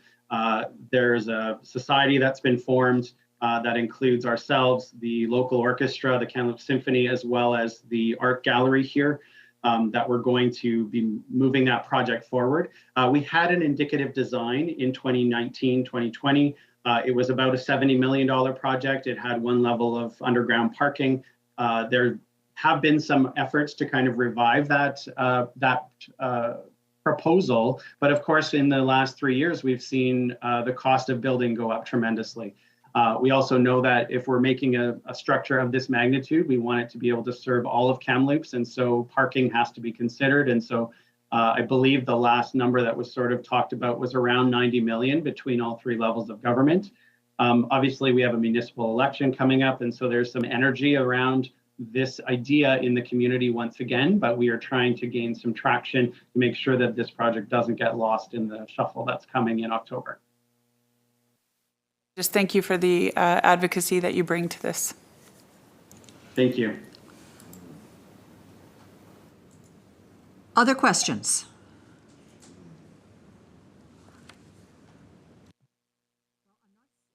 I'm not seeing other questions, Evan, but I do want to thank you for the time you've taken to present to us, and for your leadership and the work that you're doing in the arts.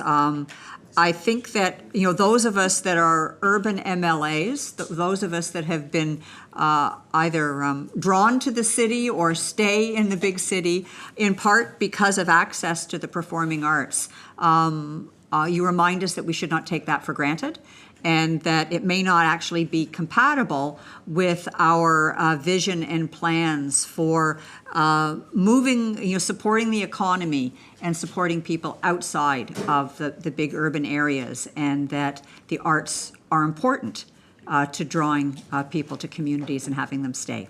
So thank you so much. And we'll say goodbye. Thank you so much for the time. Okay, bye-bye. We will now recess. I'm going to suggest we recess till 1. We're a little bit behind, and if we can catch up on 5 minutes, that would help.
Back to order.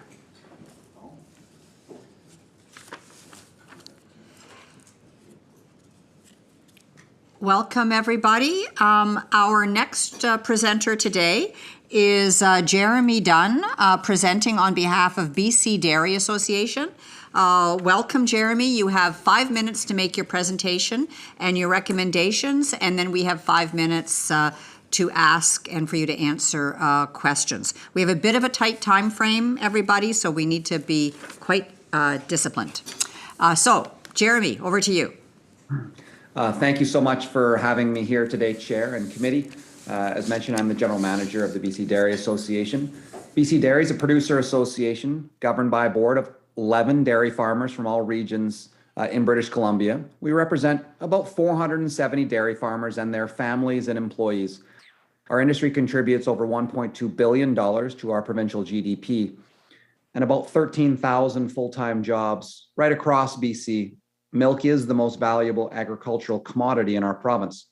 Today, I'm going to talk about an incredibly high priority for BC Dairy, and that's water. It's not the first time I've shared this perspective with this committee. As you're well aware, BC dairy farmers have dealt with catastrophic floods through the Fraser Valley and other parts of BC this year. As well, many of our farmers have lost crops and faced economic challenges due to drought and lack of water. Available water supply is not just a long-term issue. There are immediate challenges in critical agricultural areas and have been for the past few years. Without predictable access to water, dairy farming is not sustainable. Climate change has impacted the availability of water for dairy farmers in many regions, particularly in the Okanagan and on Vancouver Island. One example is the Coxsila watershed, which is part of the Greater Cowichan Valley on Vancouver Island. For more than a decade, there have been ongoing community engagement and work in the region. Numerous studies have recommended options to manage both supply and demand. However, there's been little investment in water supply over this time, and population growth has continued to grow. 3 summers ago, agricultural water access was restricted through the use of a fish protection order. Protecting wild fish is critically important. However, there was an associated loss of important and valuable crops. Ahead of the summer of 2020, farmers voluntarily developed a water schedule plan in order to assist in regulating demand. Government provided funding for an important water resource manager. The system helped, but it's not a viable long-term solution. Last summer, further water access restrictions, more lost crops. Some farmers have indicated they're not sure if their business can survive if they do not have some predictable access to water. Restricting demand, essentially picking winners and losers, divides communities. It directly impacts food production for communities in the watershed and impacts the viability of farms that have fed us for over a century. It cannot be the only solution. Developing new water supply infrastructure in regions experiencing both increased demand and a reduction in supply from existing sources is a necessary investment to make. Climate change has an environmental cost, but there's also a greater human cost. Substantial financial and mental health pressures on farmers who are already under strain. Without adequate agricultural water, food cannot be produced. Without food, the health and resiliency of our communities are at risk. Speaking of risk, the risk of severe flooding in the Sumas Prairie has been well known by local farmers for a long time. This past winter, that risk was realized in catastrophic fashion. Farmers today are under threat of flood from freshet in the Fraser Valley and throughout other parts of BC. There is significant harm to the financial and mental health of our dairy producers. It is still ongoing today. A third-party analysis of damage from the November floods to the Sumas Prairie alone estimates the cost to dairy families at between $22 to $100 million, including homes which are mostly still under some level of repair. All told, I saw a report last night that estimated the total cost of November's atmospheric rivers at close to $15 billion. BC Dairy believes the province has an important role in protecting our critical agricultural regions and our food security from an increasing frequency in climate change-related natural disasters. These investments don't need to be made in 5 or 10 years. They need to be made now. This includes provincial funding and strengthened partnerships with local governments that facilitates upgrades to critical agricultural commodity supply chain infrastructure, such as our highways, bridges, and roads. And where infrastructure fails, funding should be made rapidly available for road repair and infrastructure in partnership with federal and local governments. Yesterday, the Abbotsford City Council approved a plan to overhaul its flood prevention systems. This would cost $2 billion. We've not reviewed their specific plan, but urge prioritization of the required funds to make meaningful improvement as soon as possible, whatever the final plan may be. As we saw last year, our food supply chain is incredibly fragile, and while our food producers face many devastating challenges, their commitment to feed our communities did not waver. We need your support to ensure we can keep our communities vibrant and healthy, with investments to ensure our farmers can continue to have access to water and infrastructure to protect them from inevitable climate change events in the future. Thank you. Thank you, Jeremy. I will now invite members of the committee to ask questions. Thank you so much, Jeremy. I really appreciate an eye-opening presentation provided for all of us.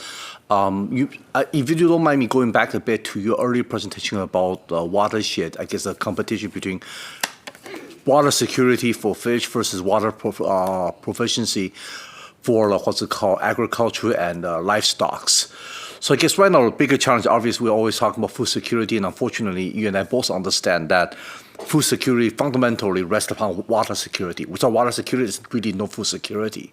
So I would love to hear from BC Dairy, say, what can we do as provincial government, as you mentioned earlier, to comprehensively finding a strategy that can provide water security so that both the fish stock can be protected, water supply can be protected, and of course, hopefully the agriculture and the livestock will also be protected as well.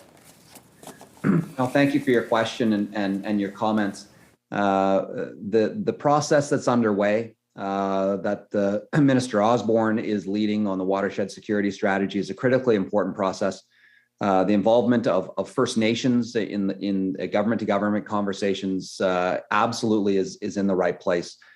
We need to consider water for our crops and our agriculture as we do drinking water. Drinking water is foundational, but so is the rest of our food supply. If we're going to have an agricultural land reserve that is healthy, it must have water attached to that reserve to be able to be maintained as functional and quality agricultural supporting land.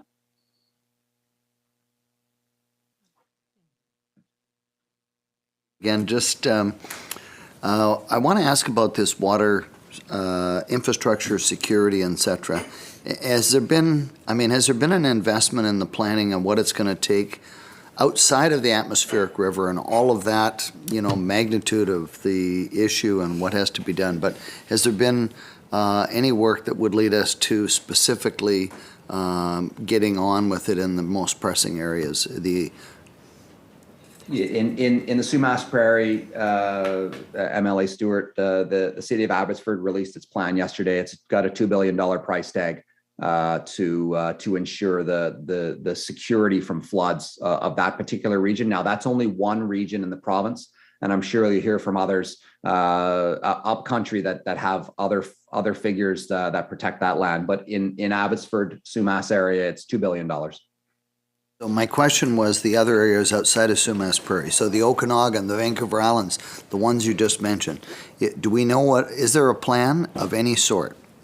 Not that I am aware of. That doesn't mean there isn't a plan, but not that I'm aware of. There certainly should be, though. Okay. Renee. Thanks. Thank you so much, Chair, and thank you, Jeremy, for the presentation today. I almost could, put the BC Fruit Growers Association, side by each on a panel discussion to talk about water security and water provision and how that disadvantages them to the neighbors to the south. And my question to you is this: a lot of times, our conversation has gone to reservoirs or water storage. Would that be similar for BC Dairy, and would you see that for the most part across the province, or is it localized in certain areas? Yeah, we think the approach of looking at each individual watershed is and with the local communities is probably the right one. When we talk about storage, we're thinking about water supply versus water demand. Water demand is cutting restrictions and being sustainable in use. Sustainable in use is critical, but from a farm perspective, we can't have the water turned off at points in the year. We need to be able to have water to drink and water for fish, absolutely, and water for the people that live there. which means we probably need to make investments in supply, dams, reservoirs, recharging aquifers. These things are expensive. They are needed in the future. It's always talked about as we will need this when climate change is realized. It's here, folks. We need it now, and we need a plan with some money so that these projects can get underway, because they certainly aren't built overnight. More climate change is here, and we need to deal with the here and now as well as in the future. So thank you very much, Jeremy, for that. I'm not seeing other questions. Ben? Can I ask one more? If you can get an answer in 14 seconds. Hey, Jeremy, just thanks again. I just want to know, okay, so you talked about to Emily Merrifield's question, you talked about the water security for humans and animals. I guess what I'm kind of wondering is there ways that have you looked at the industry as to how we can conserve water better in terms of, crops, which are big users, rain guns and all that type of stuff? Is there other options that we could do to improve or utilize the water? Yeah, certainly, and quickly. I've got a board member that's about to spend $250,000 in the top end irrigation equipment for his dairy farm. He has no predictability of water access. We're asking farmers to make investments. We need to give them predictability of water access to be able to know that they're going to be able to farm there for generations to come. And today, they're concerned with that.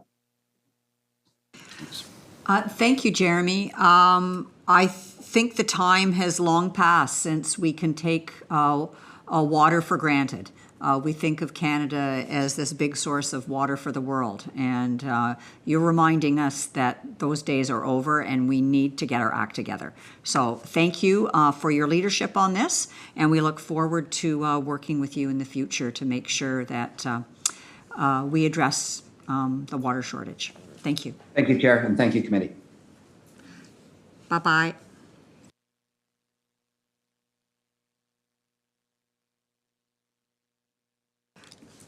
Our next presenter is Donegal Wilson, representing BC Snowmobile Federation. You have 5 minutes to make your presentation and recommendations, followed by up to 5 minutes for questions and discussion. So, over to you. Thank you.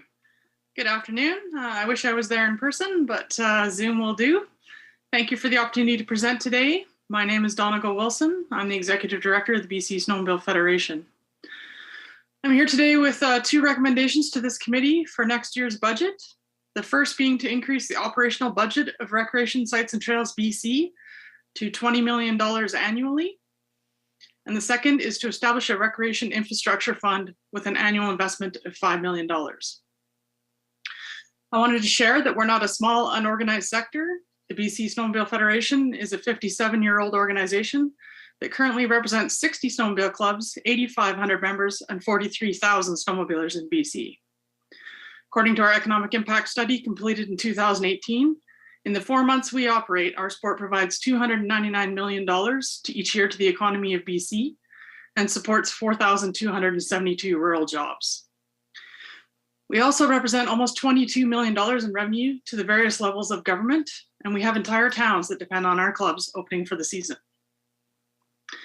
What is unique about the snowmobile sector is that each of our clubs are nonprofit associations managed by volunteers, most often creating and operating our snowmobile trails on Crown land. I would hazard a guess that we were one of the first recreation user groups to implement a user pay fee structure that ensures that our trails are sustainable long-term and that our infrastructure is built through rider support and private grants, not relying solely on government funding.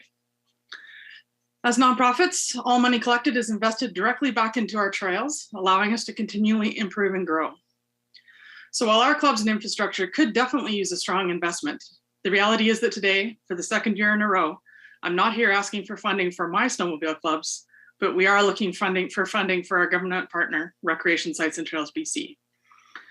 Recreation Sites and Trails BC is the provincial agency created to manage and support recreation on the 80% of land that is not within the authority or budgets of BC Parks. They are now aligned under the same ministry, but Rec Sites and Trails still maintains a separate budget of less than 1/3 of what BC Parks receives. The snowmobile sector needs a partner within government that wants to help us grow our sector in a way that aligns with our values to provide strong leadership and support to establish, maintain, and protect quality opportunities for organized snowmobiling in BC. While I believe that Rec Sites and Trails was designed to be that partner, the reality is today they do not have the capacity to lead and therefore are continually managing down. I'm not sure if this is a term used within government or not, but essentially due to low staffing levels and stagnant budgets, they are constantly looking for ways to reduce workload, download responsibility, and create roadblocks to growth. In 2020, Rec Sites and Trails was managing 2,588 sites or established trails and over 900 unestablished trails in BC. They're doing this with only 51 permanent staff, so it's easy to see why they're struggling. Which is their partner leaves us with only two options: reduce our growth to match that of our partner or increase the capacity of our partner. We're here today asking you to increase the capacity of our partner. The province of BC depends on recreation groups and volunteers to continue to maintain, develop, and manage recreation infrastructure in BC. Every trail in BC, be it hiking, biking, skiing, snowmobiling, horseback riding, ATVing, climbing, or you name it, is built on the back of volunteers. In order for this to be sustainable, they need a partner that is leading, supporting, and helping us grow, not managing down. We believe they need an increase from $8 million a year to $20 million a year to accomplish this. While Rec Sites and Trails is responsible for the management and maintenance of many recreation sites across BC, it is also directly responsible for the rail trails in BC. These are national assets gifted to the province of BC to provide recreational and economic opportunity for the communities along them. These trails have been allowed to deteriorate to a point of almost no return because there's no master plan or investment strategy for how we're going to maintain these assets long term.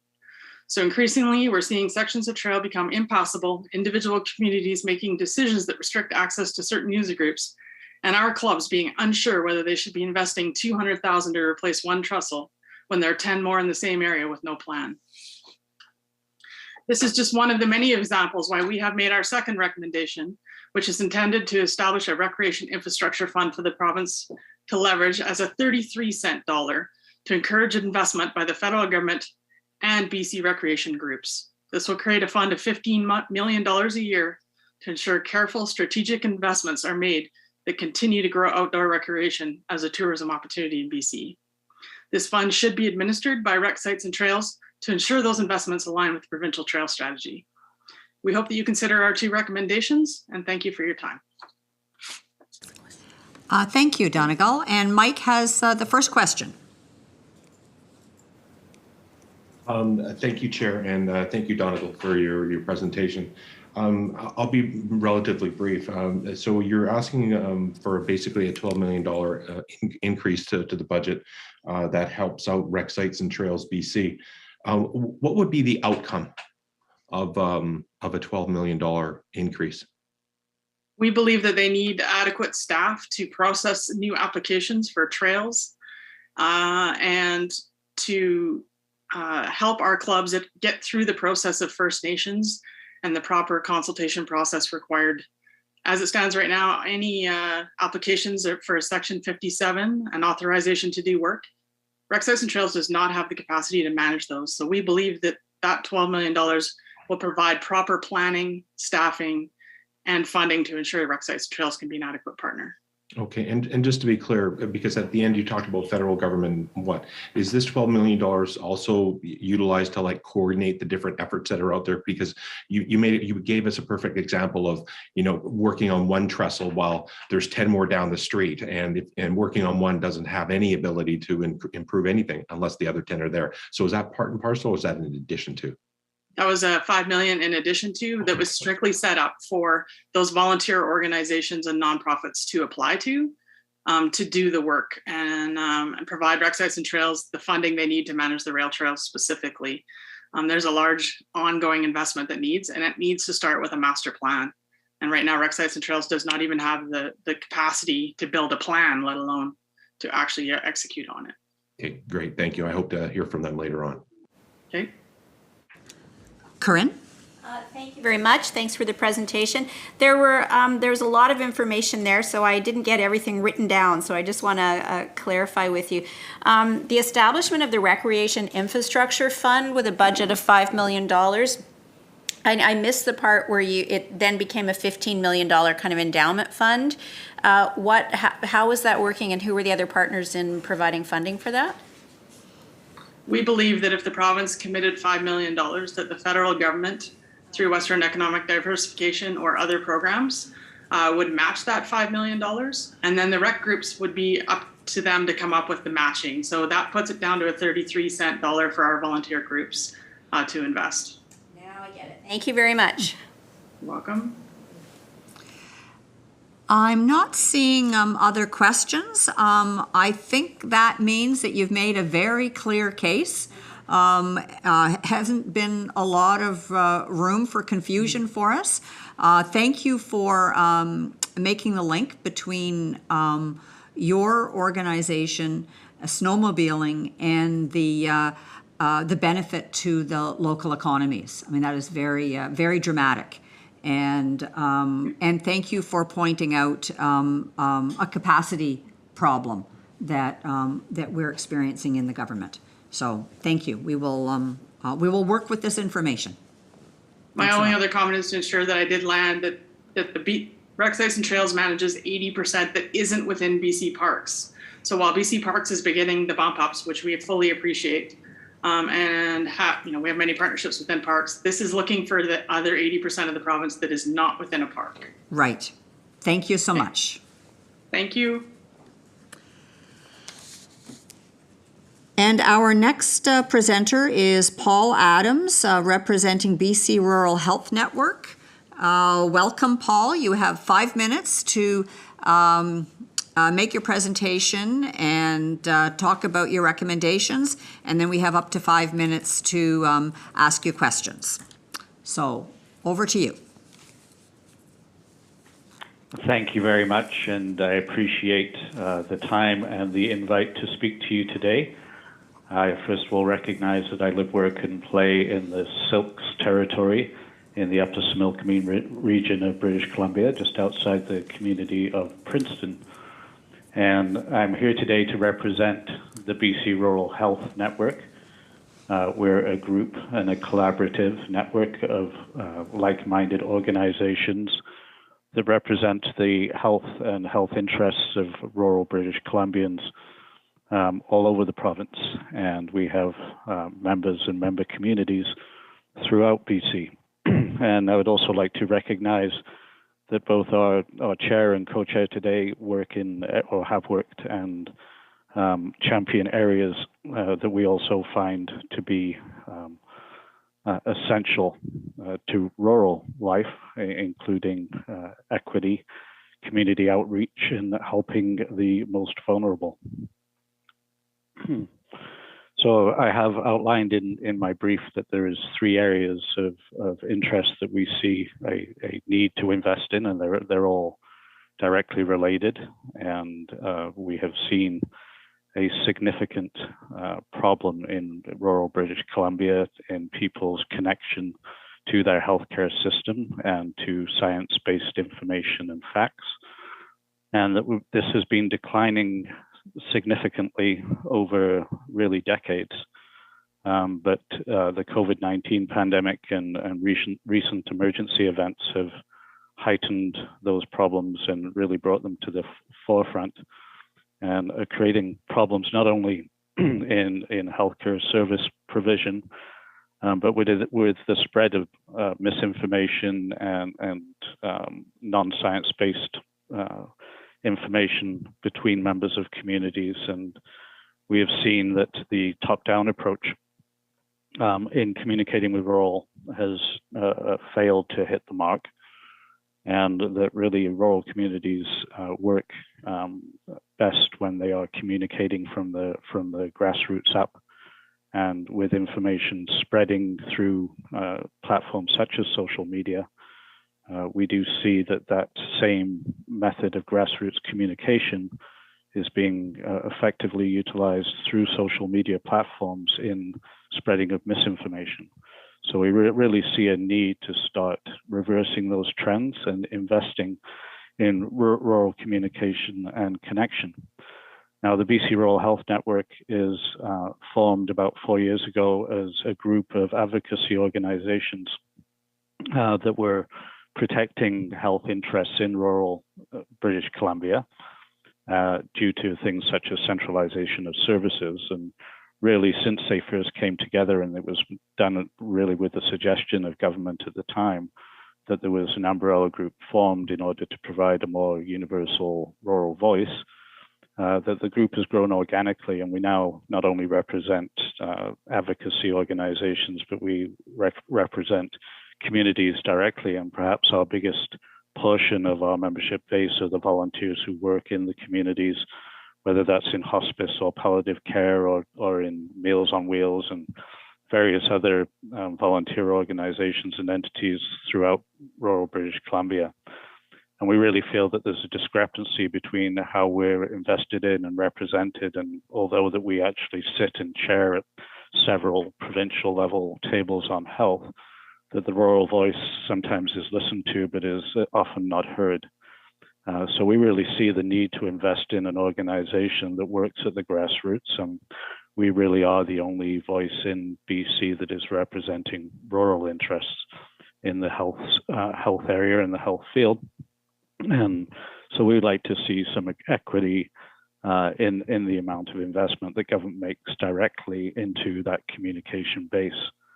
And with very few resources and a lot of volunteer hours and with a lot of dedication and hard work, we work daily to outreach and to present information to rural residents that's based in science and connects them back to their healthcare system. And I'm also aware that I'm grateful for the panel here and many of the people who are representing today as MLAs also have worked in healthcare or do represent healthcare interests within their communities. So I'm grateful and appreciative for that. I see my time is up, so I will hand over for any questions you may have. Thank you, Paul. And yes, there are questions. Corinne. Thank you, Paul, for that.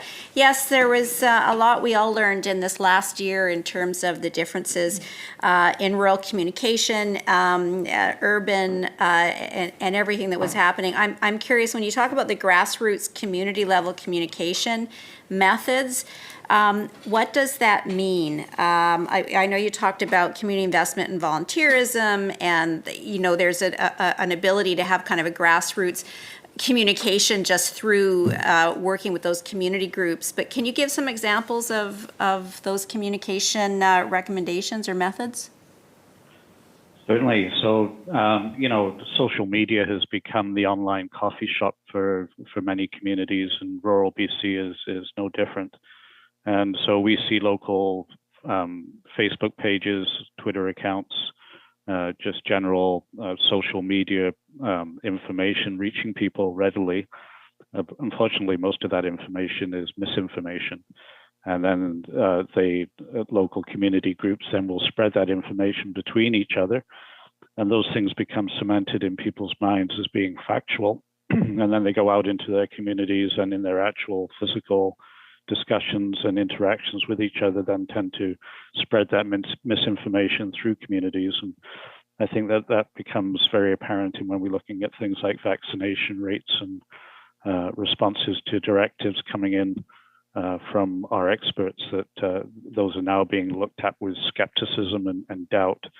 And so we're reinforcing those messages, and with very little investment, we've created a new website I'd encourage you to look at, which is bcruralhealth.org. And we start countering some of that information with real information.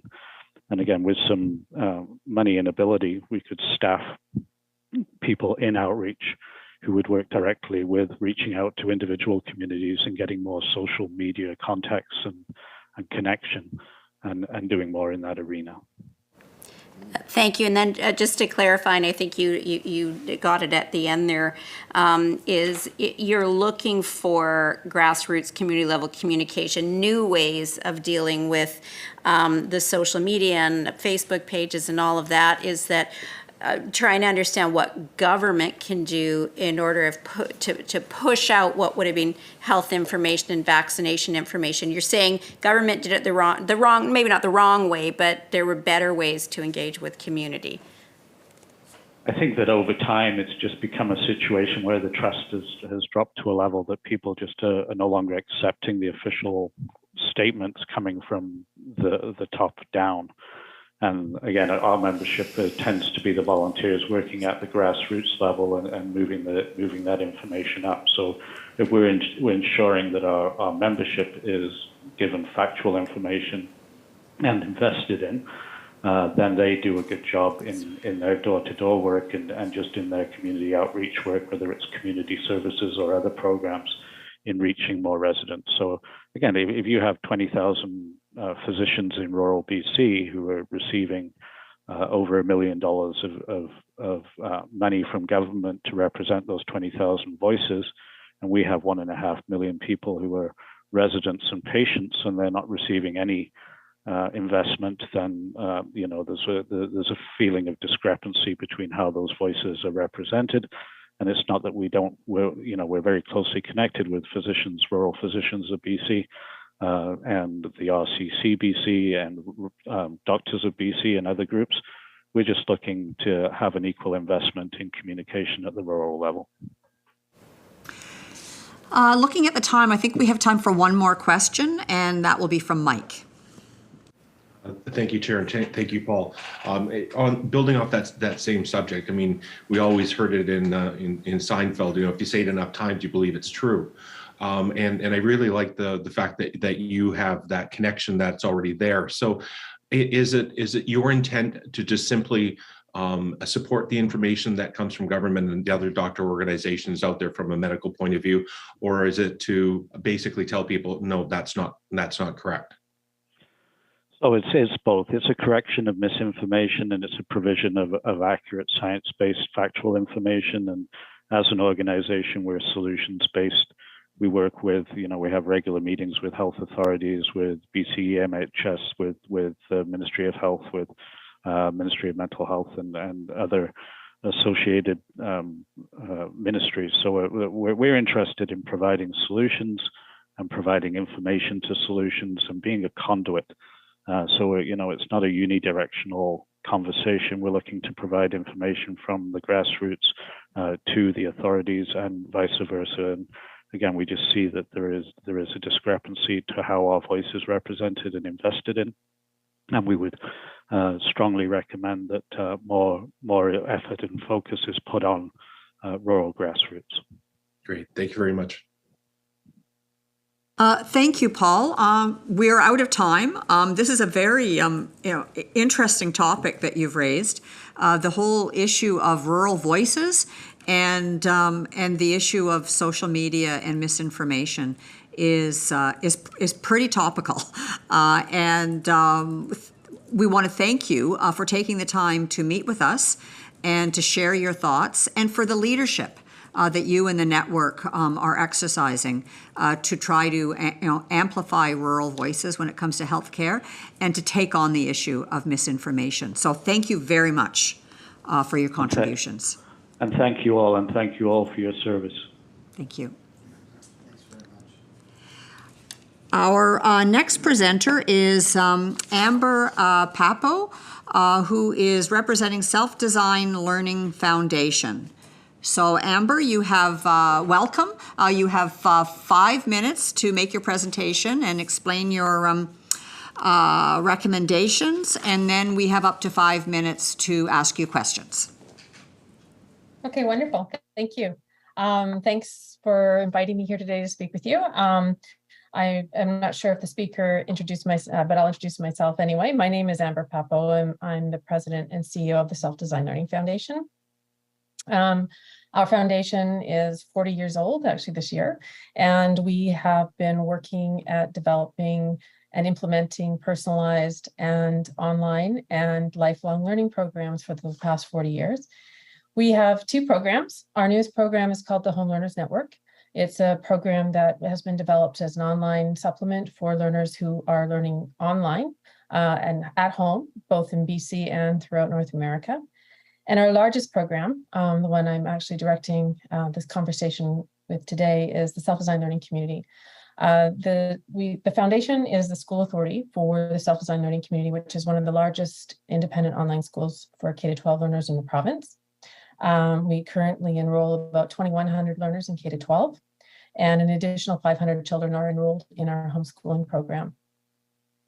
We have a connection to the ministry in many ways. We align our program completely with the mandate of the minister in regards to the curriculum, as well as we are very proud to say that we work towards inclusion and celebration of diversity. We also base our model on the principles of Indigenous learning, and we do share, in terms of our programming, shared responsibility and reconciliation. We have approximately 200 certified BC teachers that work with us. 70 of those are specialized in working with children with special needs. We have a very small, which makes us unique, very small ratio of teachers to learners, which is 1 to 33 maximum, regardless of the grade, and even lower for our educators who work with children with special needs. In regards to 10 to 12, we're also very unique in the sense that we are a school record. We do not cross enroll, and we have a very high completion rate, which is it's a little higher than 95%. In regards to inclusion, we are the largest school of record for children with special needs in the province, and that's regardless of whether it's public or independent, online or otherwise. We have approximately 700 learners that are designated with low incidence, which receive supplemental funding from the ministry, an additional 250 to 300, depending upon the year, of learners with high incidence. And that dependence is really depending upon how many resources we have for the learners with high incidence learning, because they do not receive supplemental funding from the ministry. And so we do support these learners, despite receiving about 33% of what a public brick and mortar receives. The high incident learners do require significant support for their learning, including access to assessments. So based on that, I have 2 recommendations, and I have 2 minutes, so that's good. I first want to say that I acknowledge that the government, and in particular the Ministry of Education, does make decisions based on the best interests of families and children in the province. However, I do have a couple concerns in regard to some of the changes that have been made in the last couple of years. One in particular, and one of my recommendations based on that, is I would like to recommend that the ministry consider increasing the per student funding grant back to the minimum of what it was prior to the 21% cut that we received in funding in our per student grant back in 2020. And ideally, I'd love the ministry to consider increasing that rate to the same as the public online schools. The rationale for this is, one, the majority of our learners, especially in special needs, do not thrive or do well or succeed in traditional or brick and mortar schools. And thus our families make financial sacrifices to be part of our program and be able to educate their learners at home. And as a result, being a charity, as the school authority, we do not charge tuition for our program. In addition, because of the funding cuts, there has been dramatic decrease in support that we can provide our high incidence special needs learners. The second recommendation is to increase the funding of the supplementary funding grant for all learners with special needs. Inflationary costs, cost of living, supply chain issues have increased the amount of funds that are required to support those learners. And that would be, it would be over and above what is being issued today. Finally, in closing, I'd just like to say thank you. I just want to acknowledge that we support the ministry in regards to the curricular outcomes and the model in which they operate. And we feel that we operate as a partner to the ministry and here to help wherever we can. Thank you, Amber. And now I'll invite members of the committee to ask some questions. Renee. Thank you so much, Chair, and thank you, Amber, for the presentation. I really appreciate it. What is the order of magnitude to restore funding up to the 2020 level? And do you know what the differential is between what you receive and what the public school receives? I was trying to take notes here, but I might have missed that. Yeah, I can't give you an actual in regards to public schools. In my understanding, when I was back in as I was a teacher, I'm a BC certified teacher and I worked in the public system. But my understanding is that many districts have different per student rate funding depending upon their location geographically. But we used an average to determine what that number is. And basically, we receive around 33% in our per student general grant as a public brick and mortar does on an average. Order of magnitude in regards to how that affected us in 2020, which is slightly different than it would be today. It was roughly $1.6 million that was taken off of our revenues to support learners. Okay, so 1.6 million to restore back to the 2020 levels, and then that represents about 33% of what the public school system receives. Yes. Okay, perfect. Thank you so much for the clarification, and thank you for the presentation today. You're welcome. Brenda. Hi, Amber. Thank you very much for the presentation. Nice to see you. I'm wondering if you could just, and I apologize, I walked in a couple of minutes late to your presentation coming from another meeting, so sorry if I'm asking to repeat something.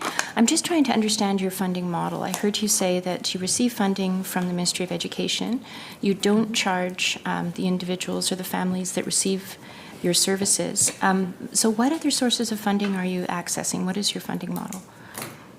So we're a foundation and we're a charity. It makes us slightly different than, I can't speak for other independent online schools, but it makes us a little different. We're not associated to, church or anything like that. We receive funding partially through additional, we would call it tuition, if you will, but not directly for the program. It's for additional services that we might offer families, like camps, in-person camps, et cetera, as well as our new program, which is the Home Learners Network. The Home Learners Network is designed to support our learners in SDLC, and they have access to it without cost. But for learners outside of SDLC, in BC and in North America, we do charge minimal, but we do charge a fee for them to access those activities. Do we have time for other questions? Yeah, go ahead. Amber, I've been allowed a second question, so me again. Sure. I wonder if you can share with me what percentage of the students are British Columbia and what percentage are from outside of BC? At SDLC, it's 100% BC. Okay, so it's just in regards to the camps and the Home Learners Network that you have students that are outside of British Columbia? Yeah, Home Learners Network isn't part of the school. It's a separate program. Okay. So it doesn't run into the same, again, because we're a charity, we can offer programs, we can accept donations, we can do those types of things. So it makes us slightly different than, say, a school board, for example, in the public system. And I can't speak for other independent schools and how they access other funding, but we're a charity, so. Great, thank you. And if Chair would indulge me, I have a third question. I don't see any other hands, so I'm getting to speak to you a lot, Amber. Thank you.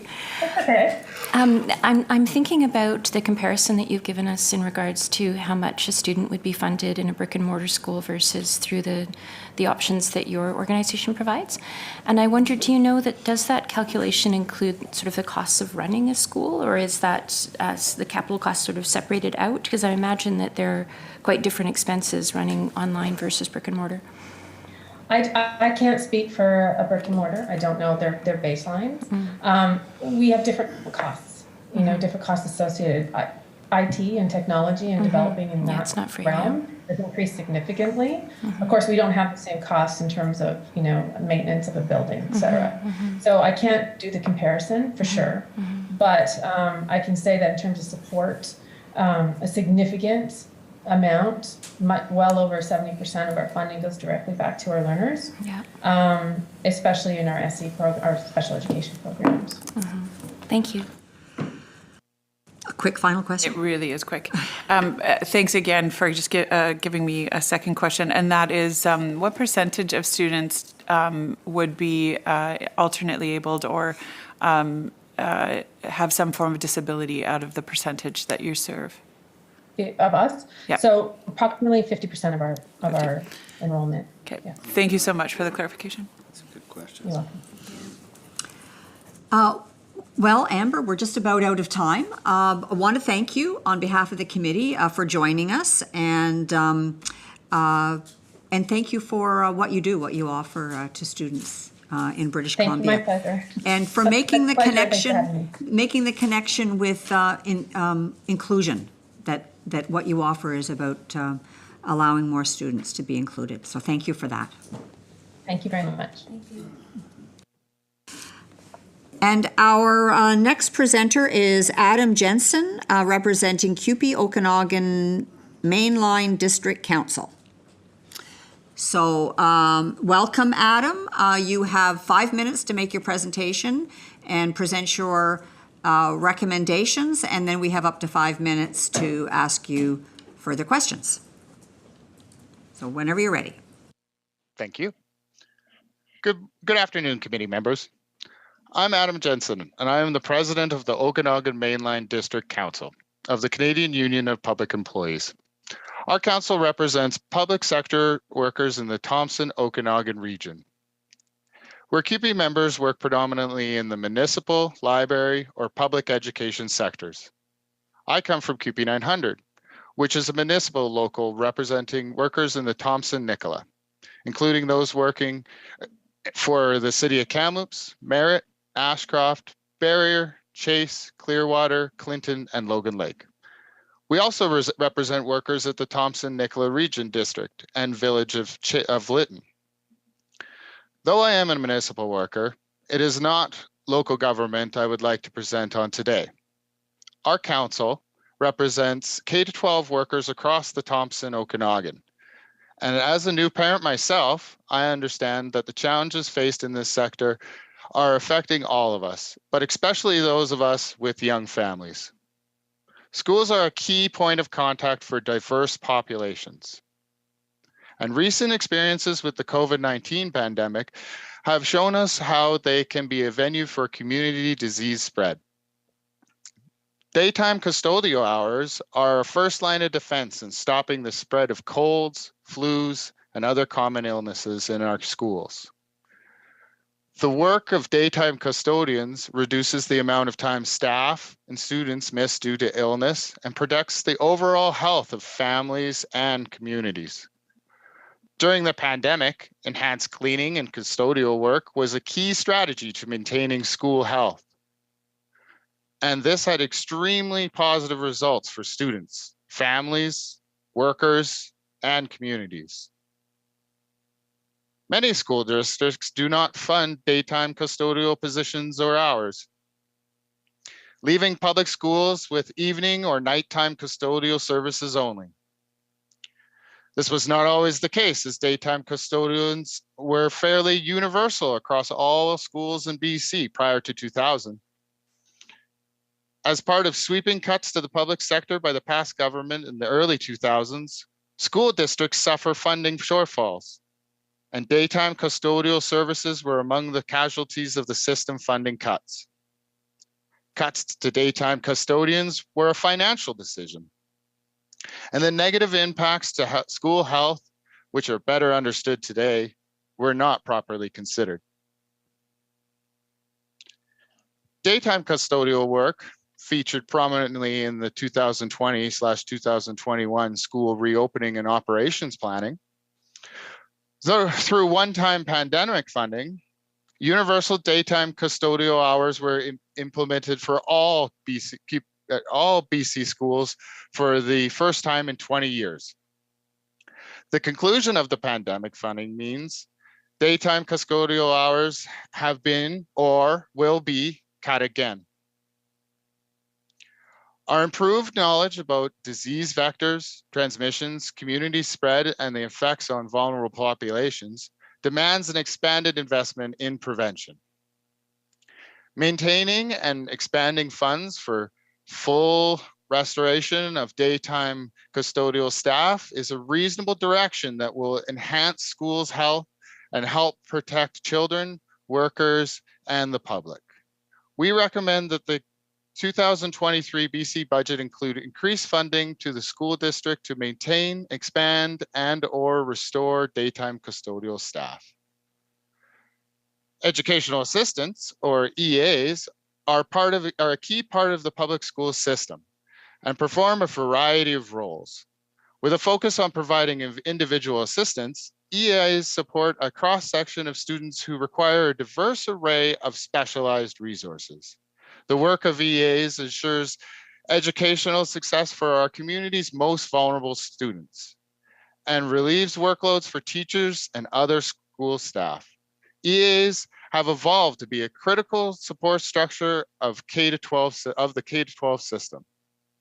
An overwhelming majority of educational assistants in BC work less than 7 hours per day. With a 10-month employment pattern, overall income levels are very low. 80% of educational assistants in BC earn less than $36,101 a year. A systemic model of underemployment and very low incomes undermines the this vital profession, and undermines the recruitment and retention. Additionally, the EA workforce is more than 90% women, meaning that this model of underemployment contributes negatively to the ongoing struggles with pay equity for women and workers. EAs frequently cite both hours of work and unpaid time as the most significant negative aspects of the job. And unpaid time is a significant issue for this profession. Approximately 40% of EAs report that they do extra work in addition to their regular position as an EA. This further undermines the sustainability of EA jobs. Okay, Adam, if you could wrap it up. Oh, you're wrapping it up. I'll finish up now. Thank you for your patience.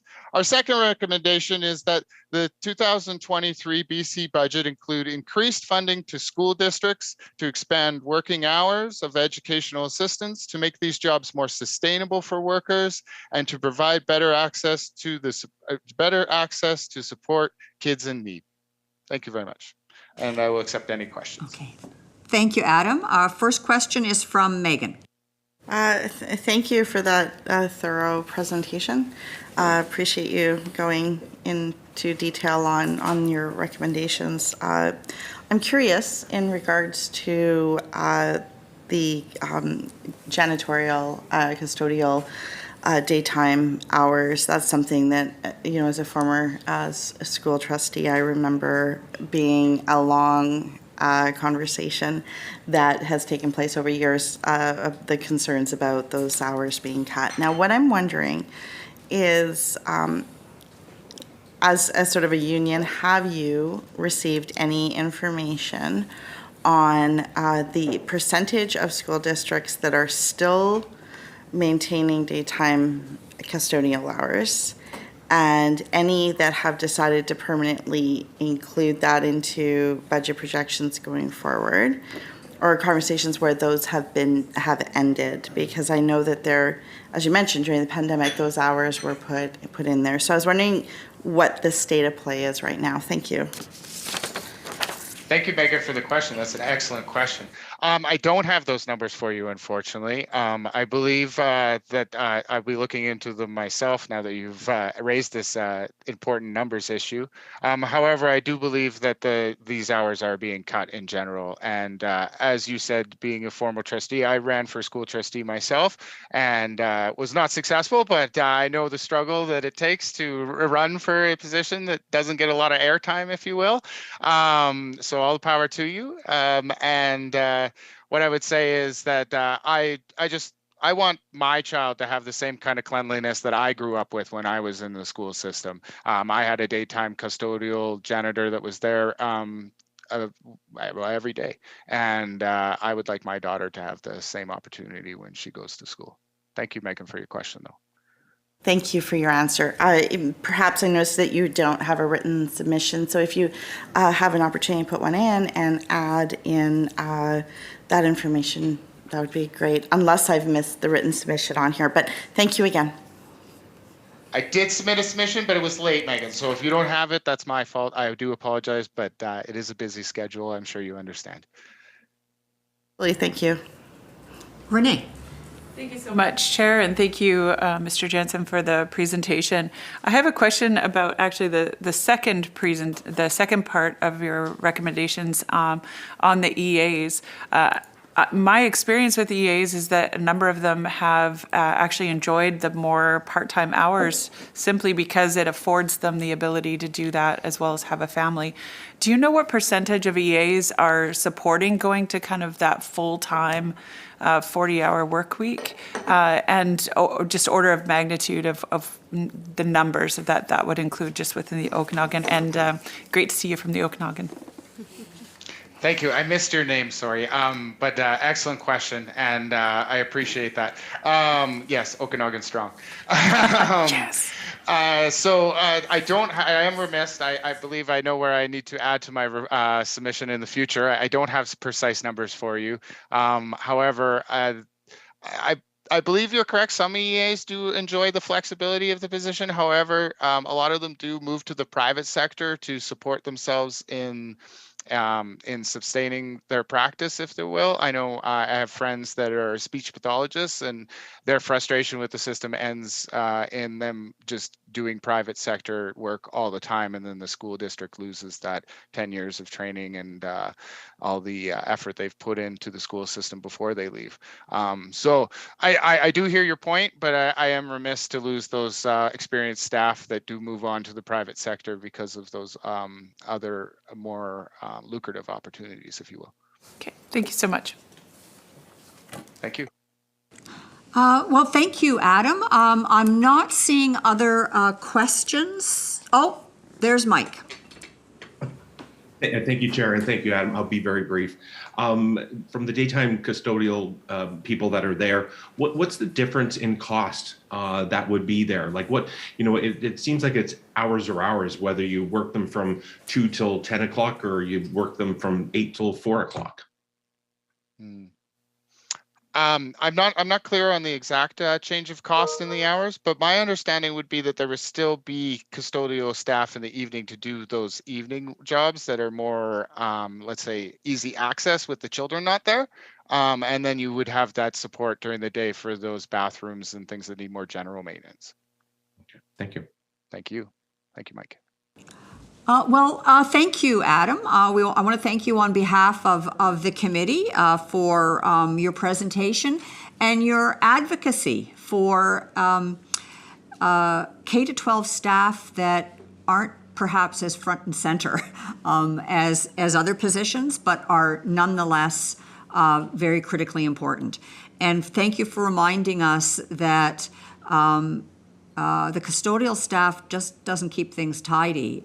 They perform a very important health and wellness service to the community. So thank you very much. And thank you, Chair. We'll let you go and hope to see you again soon. Okay, you Thanks. take care. Okay. Everybody have a great day. Bye-bye. And our next presenter is Cassandra Strain, Parent Support Services Society of BC. So Cassandra, you have 5 minutes to make your presentation and recommendations, and then up to 5 minutes the committee will ask questions. Okay, thank you. My name is Cassandra Strain, and I am grateful to live, work, and play on the traditional and unceded territory of the Secwepemc people. I am Métis on my mother's side and white settler on my father's side. I am speaking on behalf of Parent Support Services Society of BC, which I will refer to as PSS from here on out, where I work as an advocate social worker. PSS recommends the following to the Select Standing Committee on Finance and Government Services. 1, the families we work with are struggling with poverty. Therefore, we strongly support the recommendations of the BC Poverty Reduction Committee Coalition. Number 2, we recommend fully accessible professional mental health supports for all BC families. Parents, guardians, children, and youth are grappling with mental health issues and the lack of free and accessible supports. When families have to choose between rent, food, or supports for their mental health needs often finish last. The current free supports services and programs often have long wait lists or have guidelines that not everybody fits. Some of our families have to travel long distance to access supports. It is crucial to provide more funding into mental health services. 3, make all kinship care agreements with MCFD equitable. Kinship care providers are grandparents, aunts, uncles who are raising relatives' children. They have stepped up to raise these kids most often because the parents are unable. Kinship care is not easy. Many of the caregivers, are aging, retired, or may be living in poverty when the children unexpectedly come into their care. There are more than 13,000 children being raised in kinship care in BC, and the numbers are rising. These children often have experienced trauma, and kinship care providers are expected to care for them without adequate supports. I know this firsthand as I have been a kinship care provider for 15 years for 3 Indigenous nieces. There are various MCFD agreements for kinship care providers. The most wholesome agreement is the Extended Family Program Agreement. This agreement provides a monthly maintenance payment that is reasonable, the affordable childcare benefit, medical, dental, optical benefits, and the caregivers can claim the child on their income tax and receive the Canada Child Benefit. All children in kinship care should be able to receive the same level of support. Other agreements do not provide the same level of support. We appreciate that in 2019, this government raised the rates for some of the families in kinship care. However, those who are in the child in the home of a relative did not receive any raise and get a fraction of what others receive. PSS recommends that all children raised in kinship care receive at minimum the same supports as children raised in foster care. Thank you for listening to the recommendations of Parent Support Services Society, and I would be happy to answer any questions.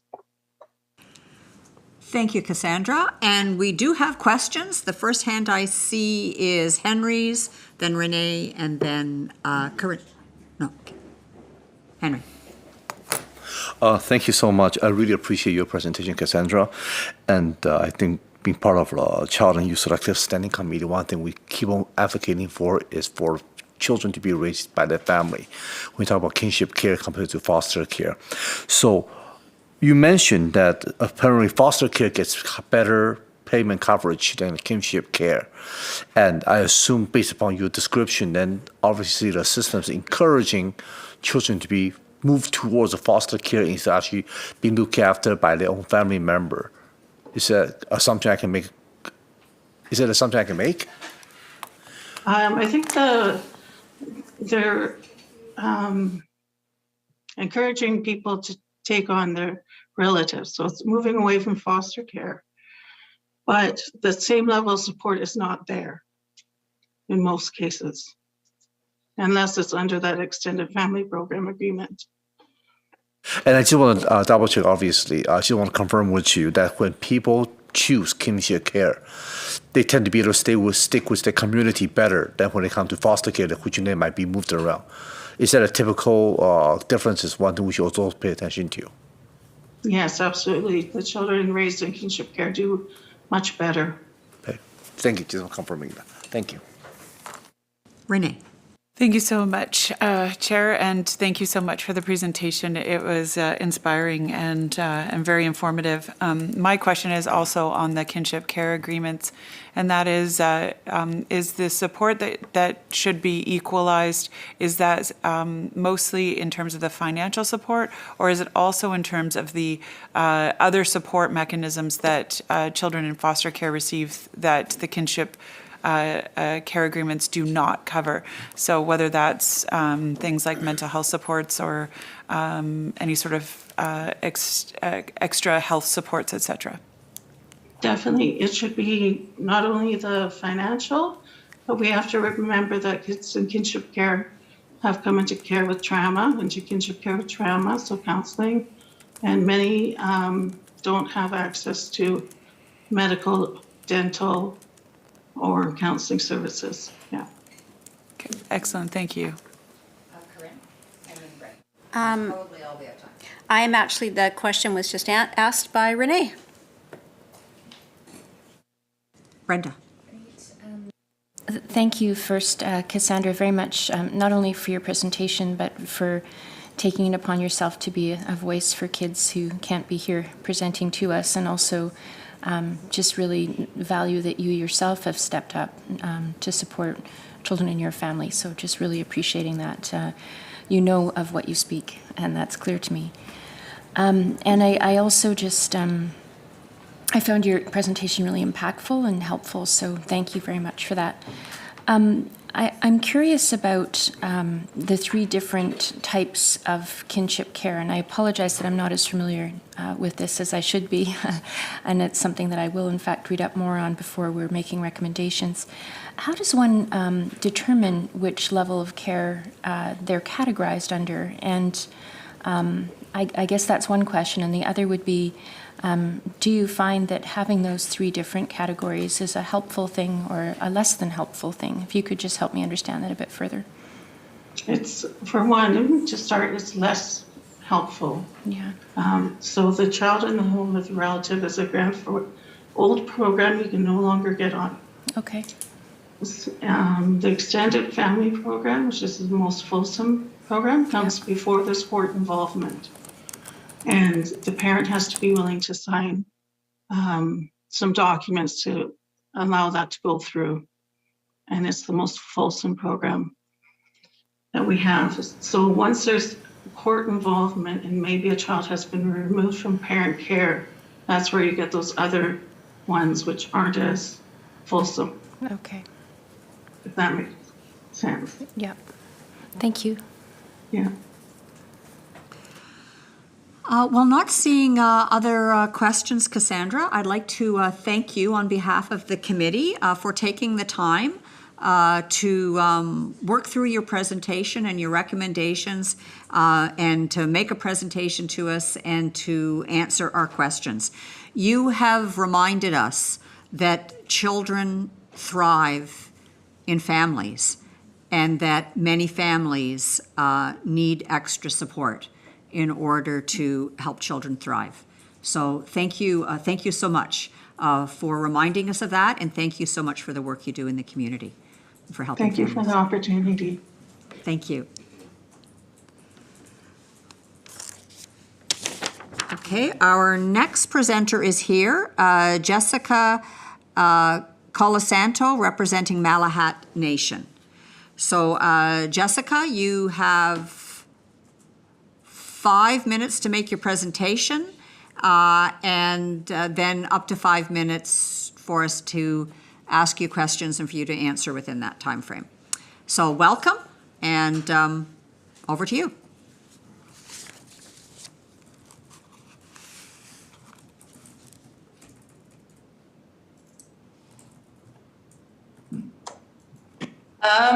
Sorry, I just came back to my desk. Is it over to me? Yes, sorry, yes, welcome.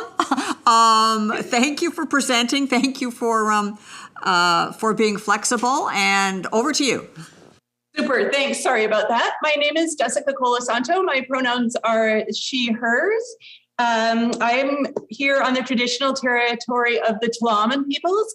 I see that my Zoom name has been changed a bit. I'm representing a group of the Vancouver Island University partners that include the Malahat Nation, the tutoring program in Parksville, Literacy Now Cowichan, but I myself am with Lift Community Services of Cathet, and I'm in Powell River.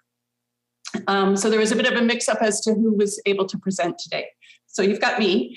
And I wanted to thank you for the opportunity to speak about the importance of literacy in our province. The Ministry of Municipal Affairs, the Ministry of Advanced Education and Skills Training, the Provincial Literacy Organization, Dakota Literacy Solutions, and our community partners work together to provide community-based literacy programs and services which support people of all ages who are not served in other ways. And we're very grateful to the Ministry of Advanced Education and Skills Training for its long-term commitment to adult literacy through the Community Adult Literacy Program called CULP. CULP programs work with hard-to-reach and vulnerable people. And we really appreciate the increase in CULP funding that Minister Kang announced on May 5th of this year. We are also grateful to the Ministry of Municipal Affairs for funding literacy outreach coordination in BC communities. Dakota Literacy Solutions and the Provincial Literacy Network continue to seek stable multi-year funding for literacy in BC, so literacy programs can meet the increasing needs of their communities. So Minister Kang's announcement is a positive step in that direction. Communities in BC continue to ask literacy service providers to do more. The need for community-based programs and services, putting people first, is even more acute as we rebuild from the effects of the pandemic. And adult literacy is a key component in getting people back to work and building the workforce of tomorrow. And we've never seen a greater need for digital literacy as we see now. Literacy is tied to family health and financial wellness, and it helps to rebuild healthy, resilient communities. We find that by allocating funding based on population, the remote and rural communities are being deprioritized.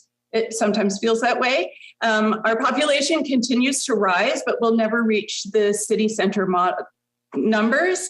And everything seems to be moving online. Everything from the homeowner's grant for your taxes to applying for OAS, all sorts of stuff that we're helping folks navigate onto computers. And so the digital literacy is huge. The need for digital literacy in our communities is huge. And with decreased funding, we can't staff enough. We asked the province to increase funding for community-based literacy work to a minimum of $3 million for literacy outreach coordination and $4 million for community adult literacy programs. This funding will help us reach all parts of the community: adults, youth, children and families, seniors, Indigenous people, and immigrants. It will allow us to deliver the community-based services that people count on. Literacy helps reduce poverty and affects everything from healthcare to employment. Increased literacy rates improve a community's ability to recover from COVID-19 while building a strong, sustainable economy that works for everyone. Stable, consistent funding for literacy allows us to put people first, making life better for British Columbians. Literacy is a key component of the Stronger BC Recovery Plan. Multiple program goals can be tied to literacy, including digital literacy, in communities and sectors throughout the province. Thank you for your time. Thank you, Jessica. And I'll now invite members of the committee to ask questions. Brenda. I thank you very much for your presentation. And I wanted to share a thought and then ask a question, if I may. I know that one of the top priorities for our government has been expanding connectivity to rural communities, and we've spent $90 million on that in the last little while, and we've seen more than 500 communities come on board, including 87 Indigenous communities. So I'm hoping that you're feeling some of that maybe some of the communities that you work with are having opportunities to connect.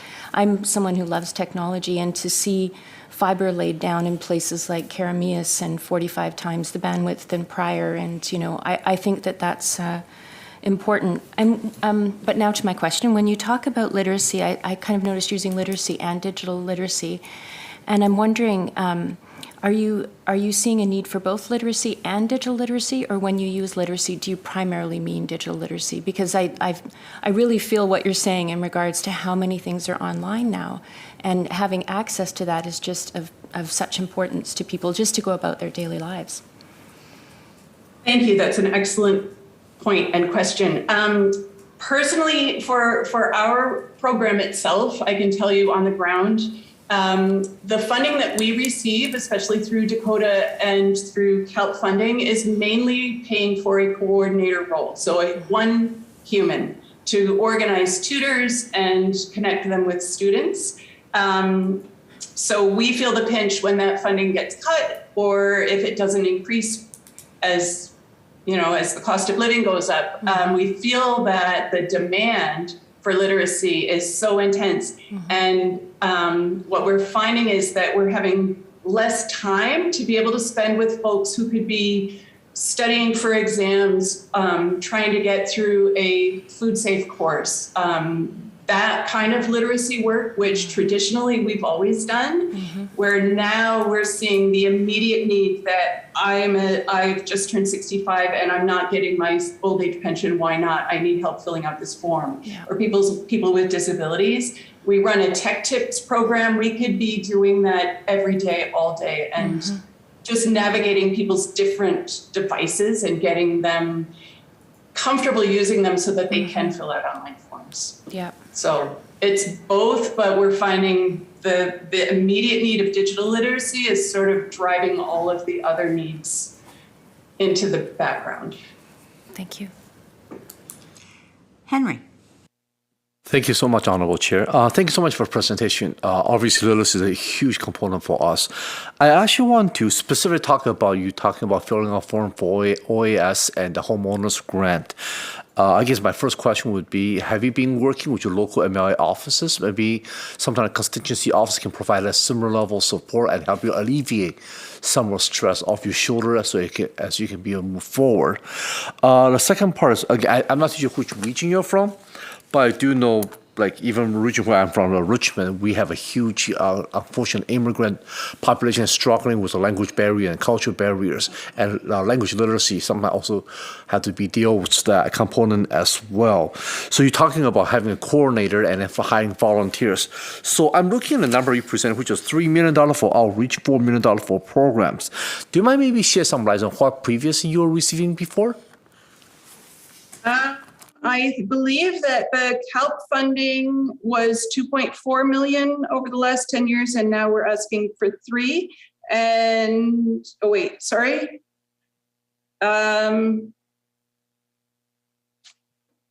I have this here somewhere. Currently, Dakota's getting 2.185 million and is reaching 400 BC communities. Yeah, so Dakota's 2.185 and CALP has just been increased to 3.4 million. And we were hoping for bumping that up to 4 and bumping Dakota up to 3. Did that answer your question? Was that? Yes, thank you. Okay. I don't think we have time for more questions. So with that, Jessica, I would, on behalf of the committee, I would like to thank you for taking the time to make this presentation. Thank you for the work that you're doing at the community level, and commend you. I mean, what I think, speaking for myself, what you've really clarified is as the world moves more and more online, digital literacy is really critical. It's so necessary for one's sense of self-confidence, personal agency, and a sense of belonging in a world that is increasingly living online. So thank you very much for your leadership on this. Thank you very much, and thank you for your time. Thank you. Bye-bye. And we are now in recess.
The committee back to order.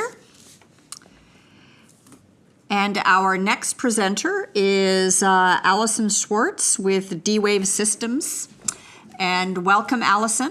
You have 5 minutes to make your presentation and your recommendations, and then the committee will have up to 5 minutes to ask you questions. So over to you. Good afternoon. I'm Allison Schwartz, Vice President of Global Government Relations and Public Affairs at D-Wave Systems, Inc. Thank you for the invitation to speak today on the importance of commercial quantum computing for Canada. D-Wave is proudly based in Burnaby, where our world-renowned R&D efforts at our Quantum Center of Excellence have developed the world's first commercial quantum computing system and 4 subsequent generations of quantum computers. We continue to be the leader in the development and delivery of quantum computing systems and are the only company building both annealing and gate model quantum computers. We are also a full stack provider, which means our technology products and services include hardware, software, cloud access, and more. Our platform agnostic and full stack approaches allow us to provide a broad industry perspective. The quantum computing industry is rapidly advancing, and D-Wave is at the forefront of this growth. Our customers have built applications that tackle a wide variety of globally important use cases, including increased supply chains and manufacturing efficiencies, new drug development, as well as optimization for emergency response. Quantum computers and quantum hybrid applications will be important for unlocking new discoveries and solving some of the world's most complex challenges. Our policy recommendations focus on 3 areas. First, near-term commercial use case of the technology. Second, inclusivity of a variety of academic disciplines and skill training. And third, support for quantum hybrid technologies. Many companies and governments are beginning to build quantum applications to tackle a wide variety of problems. For example, Australia is looking at quantum to optimize transportation networks. In Japan, there's a use case to optimize waste collection while reducing CO2 emissions by nearly 60%. Right here in Canada, Save On Foods is looking at quantum to drive efficiencies in grocery. These near-term commercial use cases guide our first recommendation to creating a quantum sandbox. A sandbox can serve as a living lab run through a public-private partnership to develop proof of concepts and test near-term quantum applications. This will accelerate commercialization. Such a program would showcase how quantum applications can be rapidly developed, deployed, and used today. Our second recommendation focuses on skills training. Funding opportunities for industry collaboration between quantum companies and academic institutions is critical for future innovation and talent development. As evidenced by the success of Minister Calon's recent European trade mission, BC's strength lies with our skilled workforce and is a pillar of stronger BC. Quantum computing is inherently interwoven across a variety of academic disciplines. Therefore, we recommend that engagement with quantum be multidisciplinary. The quantum ecosystem requires a workforce with skills encompassing everything from engineering, cryogenics, and software to IP and business strategy. What is often forgotten is that to be successful, users must bring existing skills across a variety of sciences, both theoretical and applied, to ensure the business value of quantum computing is unlocked. A government training program should be created. This training program should work with local quantum industry like D-Wave and others to provide funded training on their systems, building the necessary skills for the workforce of the future. Such a program could be open to academia, government, as well as industry to accelerate quantum fluency. Our final recommendation is that quantum should not be viewed in a silo. As highlighted in the recent consultation report by ICED, quantum hybrid technology should be supported. There will likely always be a need for classical computation as a part of the solution, but for many problems, the most complex part will need quantum computers. For example, the hybrid solvers in D-Wave's Leap Quantum Cloud Service combine the best of both classical and quantum technologies. Government should think of quantum computing in a holistic manner and note that quantum computing technologies will likely be integrated with and work alongside a variety of other technologies. To accelerate this, the government should consider investing in a domestic high-performance computing data center that is integrated with quantum. Our 3 recommendations will result in a significant boost to quantum commercialization, turbocharge talent development, and provide a holistic view of quantum industry as well as the benefits for its end users.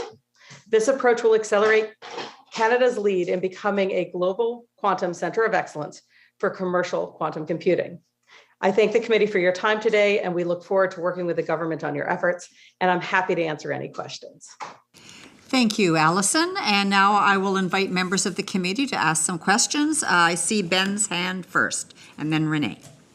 Hi, Allison. Thanks very much. And I know a little bit about D-Wave, but I do want to, this vision that you have about a center, what is something like this? You know, what would the investment have to be, you know, kind of in quantum computing in terms of a center where it attracted and helped inspire people that are either outside or inside being able to create solutions?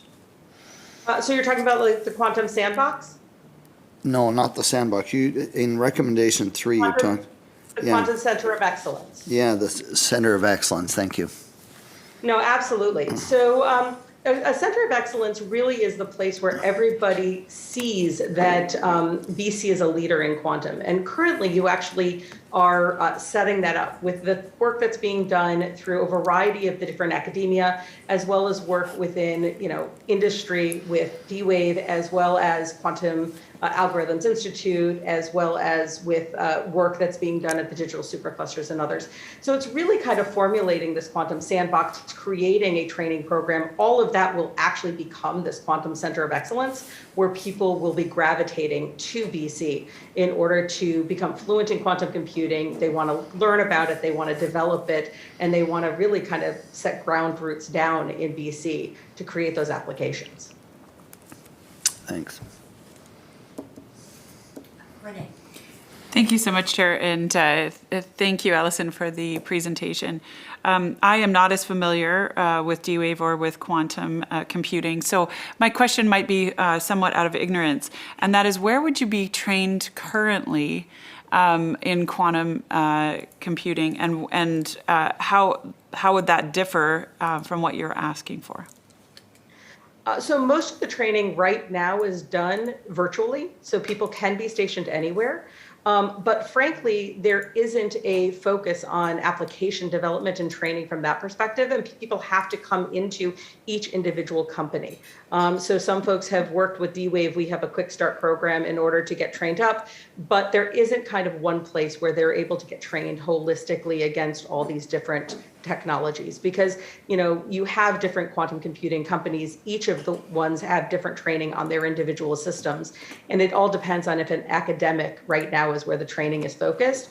It's not as though somebody from government or somebody from industry who wants to get engaged and trained up on skills development. How do I use my AI knowledge or optimization knowledge and add in, can quantum computing help with my business problem? So that's kind of the idea of this training program, and it can be done virtually. So it does help break down the barriers and doesn't get impacted by a pandemic. Okay, excellent, thank you. Brenda. Alison, nice to see you, and thank you for the presentation. I'm very excited about all 3 of your recommendations. You won't be surprised to learn, I'm sure. And I'm going to try and squeeze in 2 questions. We'll see if we have time.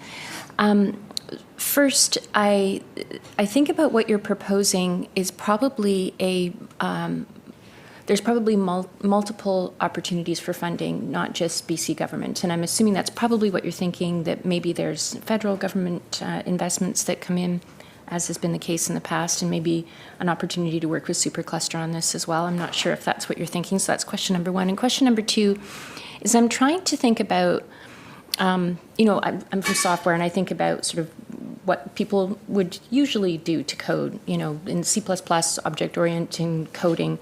What does it take to move somebody from coding in bits to coding in qubits? You know, if somebody has a master's degree in computer science and wants to look at building applications, maybe they work at Accelera and they're using machine learning to try and discover new drug opportunities, and they see this as, I could see how this could have real opportunity for them in terms of how quickly you could search massive databases if you were using a hybrid model. But what does it take to take someone with that kind of skill set and train them into quantum? I just don't have a sense of that, if you could help me understand that.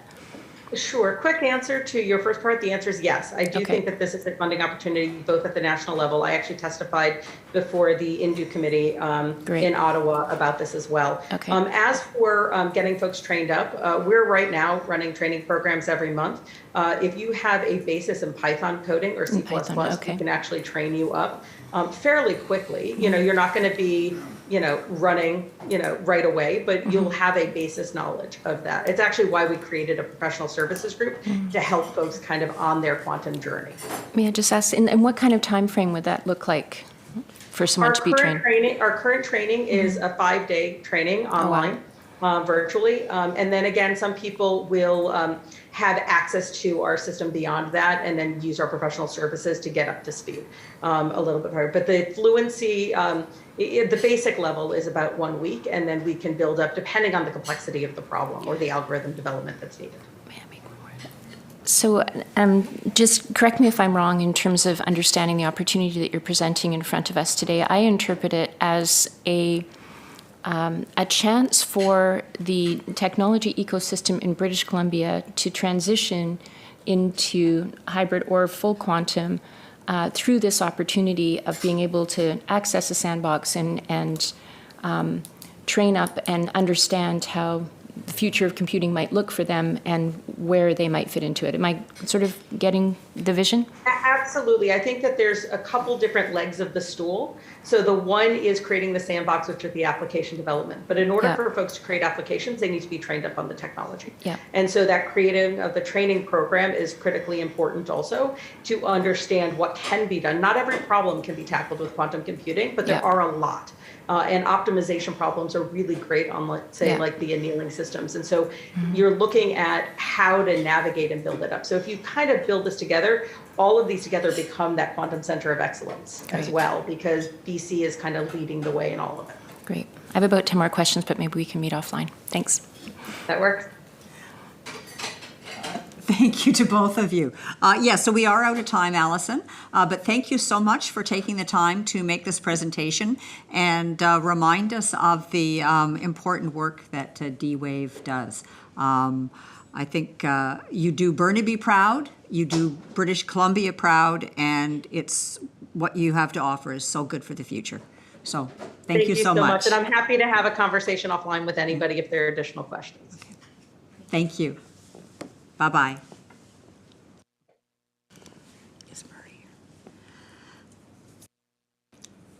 And our next presenter is Murray Mullard, representing North Shore Community Services. Welcome, Murray. You have 5 minutes to make a presentation, including your recommendations, and then the committee has up to 5 minutes to ask you follow-up questions. So over to you. Thank you and good afternoon, members. Appreciate the opportunity. This is a great example of democracy in action where citizens and members of the community get to talk to their elected representatives, which is exactly what I want to talk to you today about. North Shore Community Resources, we're a social service agency. Vision is a thriving North Shore community, and we design and deliver programs and services that enhance well-being through social connections, empowerment, and community participation. One of our programs is a Democracy Cafe program, where essentially it's a nonpartisan program, nonpartisan being key, that encourages residents and citizens to more actively participate in democratic life while encouraging governments to better facilitate citizen participation in decision-making. We organize educational workshops, voter engagement campaigns, community forums like our North Shore Young Civic Forum, which helps younger adults, age 18 to 39, learn about local government, and then create projects relevant to local government. So we do a variety of this work under this program of Democracy Cafe. Here's the challenge I want to discuss with you today. As you may know, there are declines in citizen participation in democratic life. If you look at the recent example of the Ontario election, only 43% of eligible voters showed up to vote. But you know, municipal elections in British Columbia face the same problems around voter participation. In City of North Vancouver in the last election, 33.84%, District of North Vancouver, 36.58%. District of West Vancouver, 38.29%. Almost 2 in 3 eligible voters don't bother showing up to vote in municipal elections. This is just a symptom of a larger problem. And it correlates with a lack of belief in the ability for citizens to impact local governments and provincial and federal government decision-making, and a decline in trust. Now, there's been a growing, a small but growing problem that we see of a significant number of people challenging the whole idea of democracy and the rule of law. The Ottawa trucker protests or occupation, depending on your point of view, is a great example of a diminishing respect for democratic processes. And so that's part of the challenge. And so the question is, what do we do about it? One response is for government and civil society organizations like ours to be undertaking more efforts to encourage and nurture greater participation in democratic life by citizens and residents. And that's what we do through our Democracy Cafe program. But, and I capitalize all the letters in but, there's a big other challenge. There's almost no funding pathways for this sort of work. I have to beg and scrape and plead to get the very smallest amount of funding to do this work. People say, oh, that sounds political. We don't fund political work. And so there's this big challenge to actually undertake this work, and very few organizations are doing it. So I review the Union of BC Municipalities emails for funding opportunities. There's almost nothing, and I haven't actually seen an opportunity for this. In a society that believes in a robust democracy, this must change. We must invest in democratic engagement if we want to continue to have vibrant participation and confidence in our democratic systems and processes, not just at election time, but between elections. So here's our proposal. Create a strengthening democracy fund. Fund $15 million over 3 years for 3 funding streams. First, a community capacity building stream. Any initiative that increases civic engagement and education regarding our system of democracy and participation in it. Number 2, equity, diversity, and inclusion in democracy. Funding initiatives that target populations that face barriers and have a history of being excluded from participation in democratic life. 3, innovations in democratic systems and institutions. Funding that is available to local governments and other organizations that focus on testing out new ways to engage citizens and residents to allow them to provide meaningful input into important decision-making and innovative deliberative democratic practices, such as participatory budgeting, citizens' assemblies. Take a look at Scotland's Community Empowerment Act. Wow, I finished exactly on time. How's that? Congratulations, and there are questions. So the first hand I see is Brenda. Great. Thank you very much, Mary, for this presentation. It's important, and I couldn't agree with you more. I find it a really bizarre conundrum that at a time when we have perhaps one of the cleanest governments, we've moved away from big money from business or from unions from being in government, and we've got very tight rules in regards to Lobbying Act, and yet the perception of government is at its lowest. And what a bizarre and odd juxtaposition those two things are. I think it's related obviously to social media and our close proximity to the US. I wonder, my question for you is, in our political system, the 3 main parties that we have represented in the House, for example, we'd want to make sure that that this isn't something that becomes partisan, that all voices are equally included, that young people have the opportunity to make their own decisions. How would you design this to ensure that it doesn't become partisan, that it really is about democracy and supporting people's activities regardless of where their particular political leanings may lie? Yeah, great question. And you can't always, politics and democratic life, often you can't avoid partisanship or points of view. I mean, that's the nature of democratic politics. We have different points of view. How do we maintain an ability to come together and share those points of view in civil and respectful ways? So that's a lot of what we try to do in Democracy Cafe. We're organizing events in the next 2 weeks on housing, affordable housing on the North Shore, and we're inviting everyone from the community to flex their democratic participation muscles. I think it's a great question, though. If we're going to fund this, create this kind of fund, how do we do it and ensure that it's fair, nonpartisan, that it's inclusive, et cetera? I don't have a complete answer to that. I'm going to work on that answer, but I think there are ways to ensure that there are nonpartisan advisors or organizations that can fund this, in a way that ensures that there is fairness in funding. Fairness in a variety of ways: geographic, age, equity, et cetera. So there are ways to do this. I think, you've got UBC's Center for the Study of Democratic Institutions. We've got SFU's Center for Dialogue. We have nonpartisan, non-political entities that can help us do this, make this fund a reality. Thank you. Henry, and then Corinne.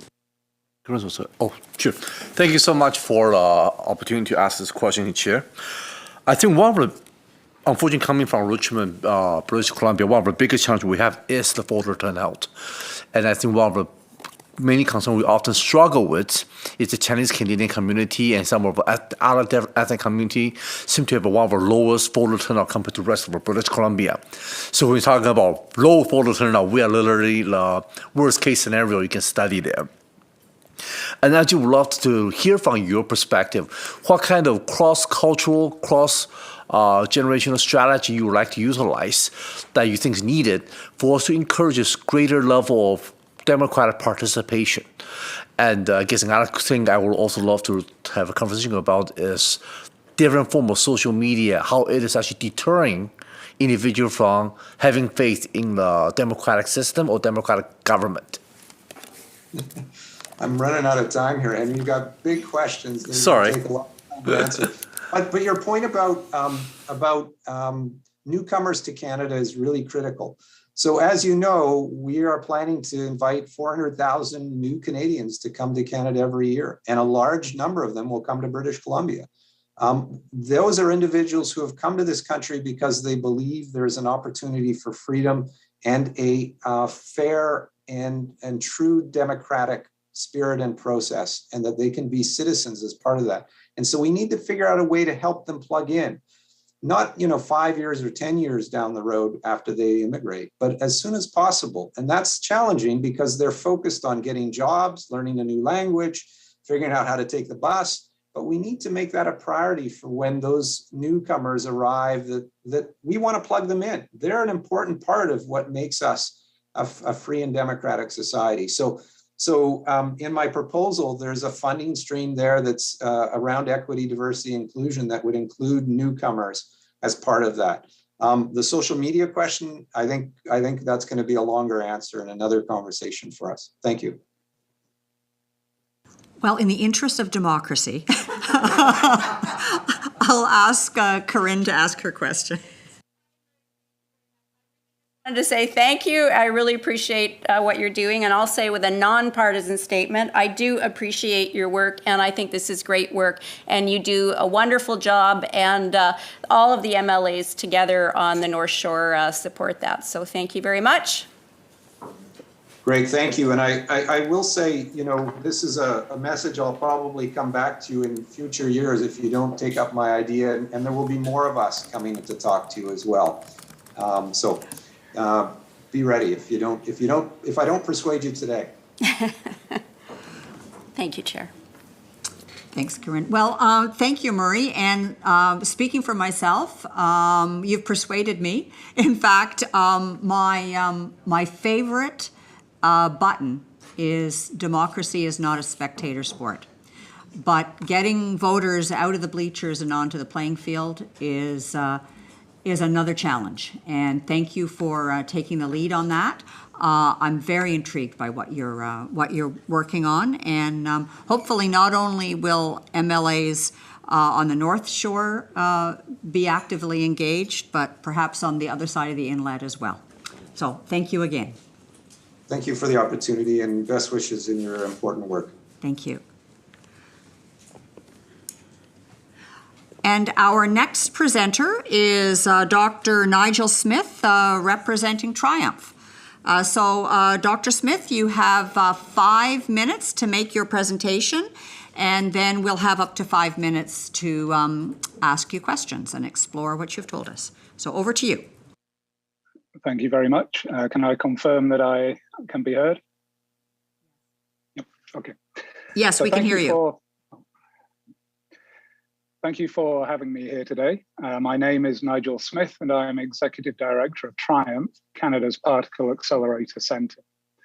Our centre, established here in Vancouver in 1968 by the University of British Columbia, University of Victoria, and Simon Fraser University, is a hub for discovery and innovation.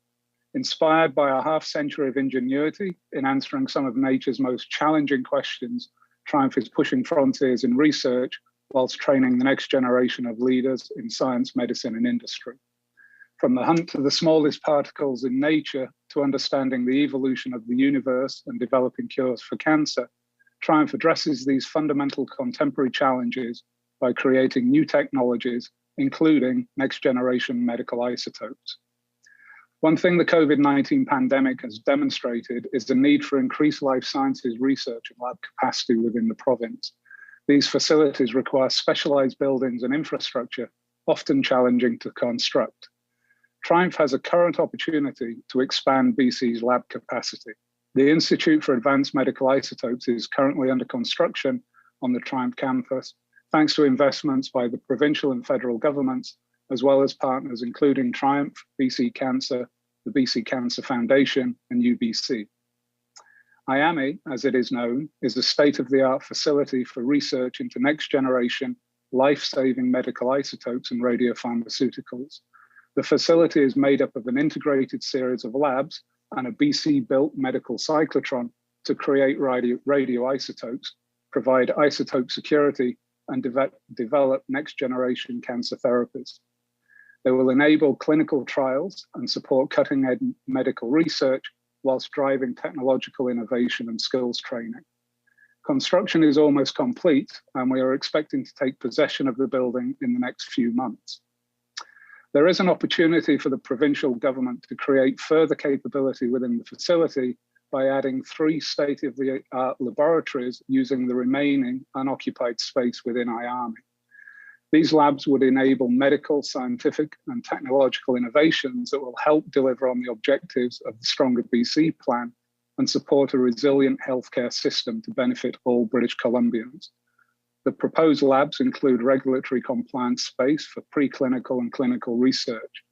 They would offer pharmaceutical-grade lab space to support the research and development of medical isotopes and other life-saving diagnostic and therapeutic agents, and to provide spare capacity should that be required for production.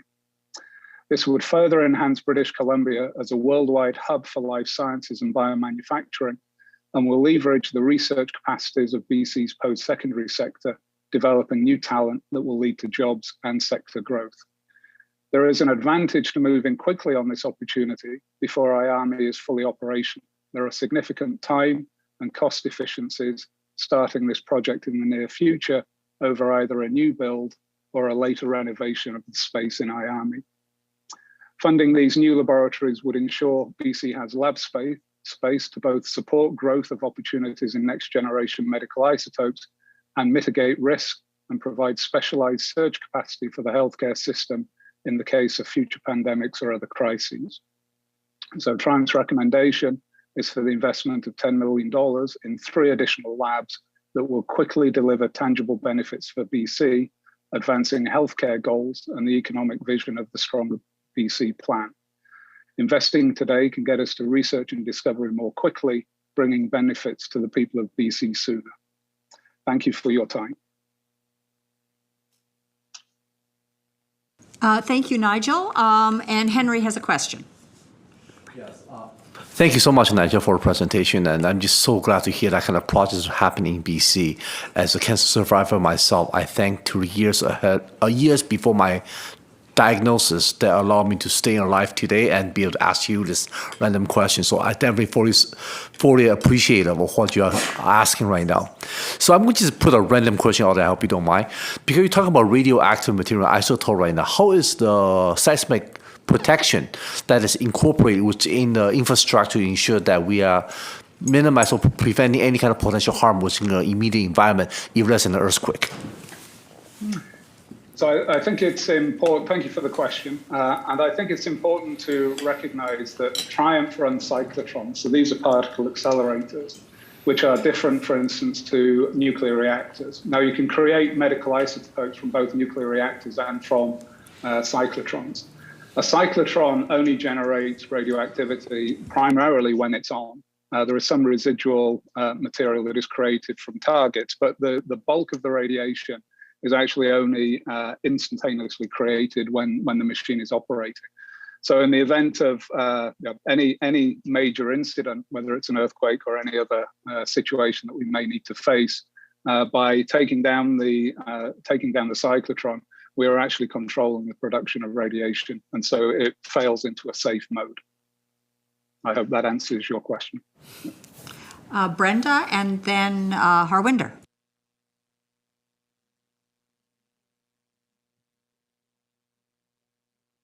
About Triumph. I've heard, I'm 18 months into Parliamentary Secretary for Tech and Innovation, so my learning has been quite a direct climb. I hear often about the shortage of wet lab space. It's something that people raise quite often with us. I'm not sure if the lab space you're describing is wet lab space.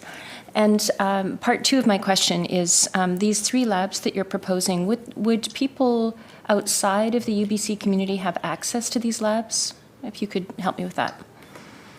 So maybe I could describe the process of generating medical treatments using radioisotopes. So there are several components. One component is the radiochemistry of the extraction of the, if you like, the isotope itself, the material that destroys the cancer by being delivered to the tumor. So there are labs that are required for the extraction of that material. There are then labs which are good manufacturing process compliant, so very compliant because we are looking to put these obviously into humans. There are labs then that are used for developing the drug itself and the generation of the drug. So in the sense of using the terminology wet lab, I guess that's the secondary component where we are actually generating material that can be delivered into people, and then the doses would then be shipped to the delivery for patients. So that's the first part of the question. Your second part of the question is who can use these labs? And we are working with BC Cancer, PHSA, and UBC already. So, for instance, BC Cancer, PHSA do have access into those labs. But these, the 3 labs that we're looking at would have an initial focus on research, where we would be people outside that community would have access to those labs in the way that people have access within Triumph to other facilities within Triumph. So it would be broadly available. And then, if required, transition to production to support the BC ecosystem generally. Thank you. We have a little more than a minute left. Harwinder, over to you. Thank you, Chair. Thank you, Dr. Smith. This is Harwinder Sandhu, MLA from Vernon Monashee. Part of my question is being asked by MLA Bailey, but in addition to that, you asked for 10 million for these 3 additional labs. So question is, would these labs, have you thought about just expanding these labs outside the Metro Vancouver area, or have you thought about the location so you can hire talent from all across the province, and it can also benefit the other areas, perhaps the areas like Kelowna or many other, like Prince George, if you want to be in Central. So just wanted to see what are your thoughts about that. So currently there is very much a focus on Triumph as a site because that's where the cyclotron is. So to really utilize the production from the cyclotrons, you do need to be local. I'm seeing the clock tick down to 0 here. You do need to be local. So you are looking to ensure that you have access to the radioisotope directly as it's produced. So in terms of the research that is possible, generally you want those to be co-located with the cyclotron. And that generally means located at Triumph. That, of course, does not mean, and in answer to the previous question, that does not mean that those labs are not then accessible to others within the province. It's just they would need to come down to Triumph to get access to those, to the facility and the laboratories. Thank you. Thank you, Nigel. I will wrap up this part of our agenda by thanking you, not only for making this presentation and patiently explaining to us the very complicated advanced work that you do, but I also want to say that I think that British Columbia is rightly proud of having Triumph here. And thank you for not resting on your laurels, but continuing to move forward to break new ground and save more lives. So thank you again. Thank you for those words. Thanks. And our next presenter is Kendra Johnson, representing the Association for Mineral Exploration. Great. Good afternoon, everyone.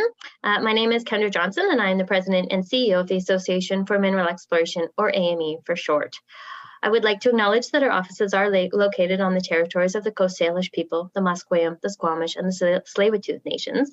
However, AME members do live, work, and play across all territories in BC, and so we like to acknowledge all of the lands that we call home. I would like to begin today by thanking the provincial government for its investment in Budget 2022 of $18 million to make mining regulatory decisions more efficient and to attract investment to BC, including, most importantly, the $4 million going directly to the regional mining offices.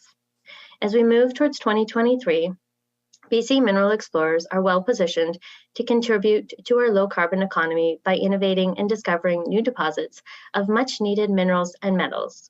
We have the geology, the expertise, the regulatory systems, and the relationships between industry and Indigenous communities to achieve being a supplier of choice for responsible minerals and metals to the world. But to do that, discoveries need to be made. And to do that, permits need to be issued in a timely manner.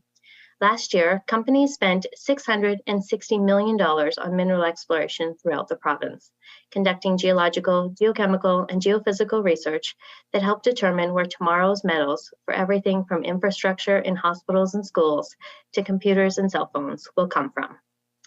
An efficient permitting system ensures that our members can do the work while our land and water resources are being used responsibly.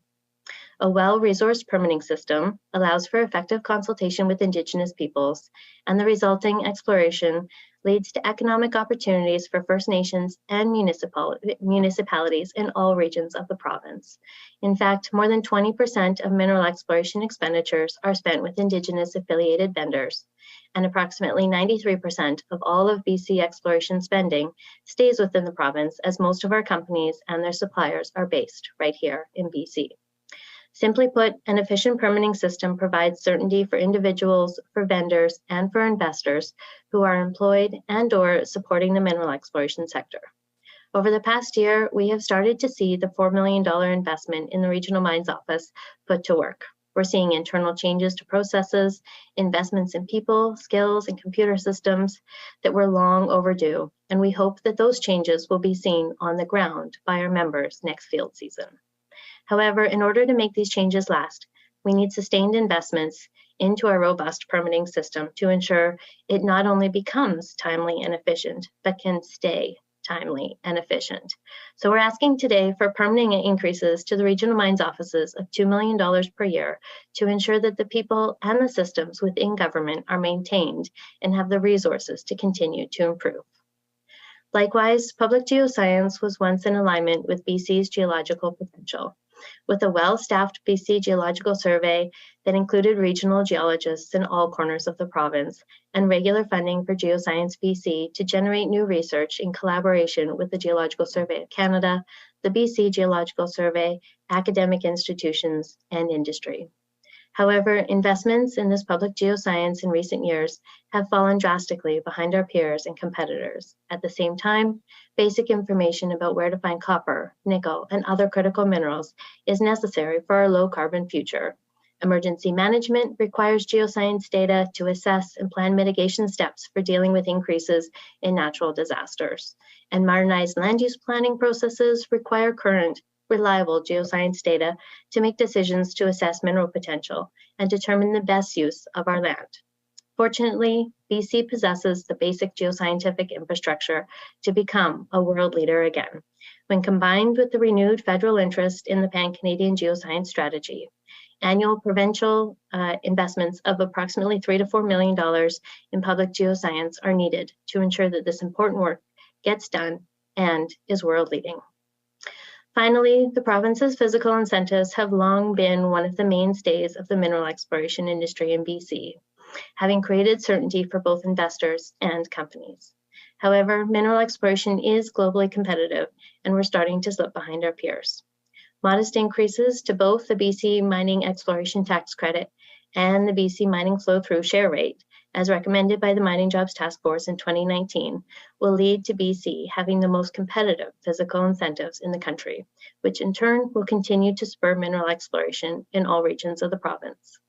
We also encourage the province to establish a professionally managed investment fund focused on responsible mineral and metal exploration, which was also recommended by the task force, and with dividends from that fund going towards capacity building and reconciliation activities with First Nations, industry skills training programs, and tracking the important industry-wide environmental, social, and governance best practices. So, in conclusion, with the impact and reach that mineral exploration has across the province, it's imperative that we build on our current success and strengthen areas that are needed to support and maintain BC's competitiveness.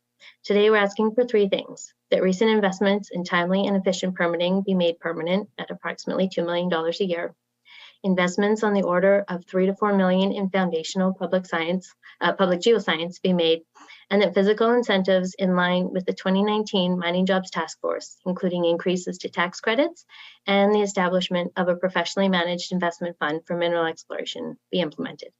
Thank you. I'm happy to take questions. Thank you, Kendra. Our next presenter is due at 3:20, but we do have a few minutes for some questions. Brenda.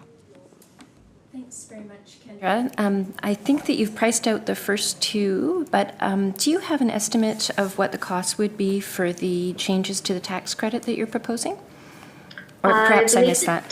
So the tax credit is an interesting one. I believe it's a cost of about $10 million, but some of that comes back by way of expenditures and PST credits and that type of thing.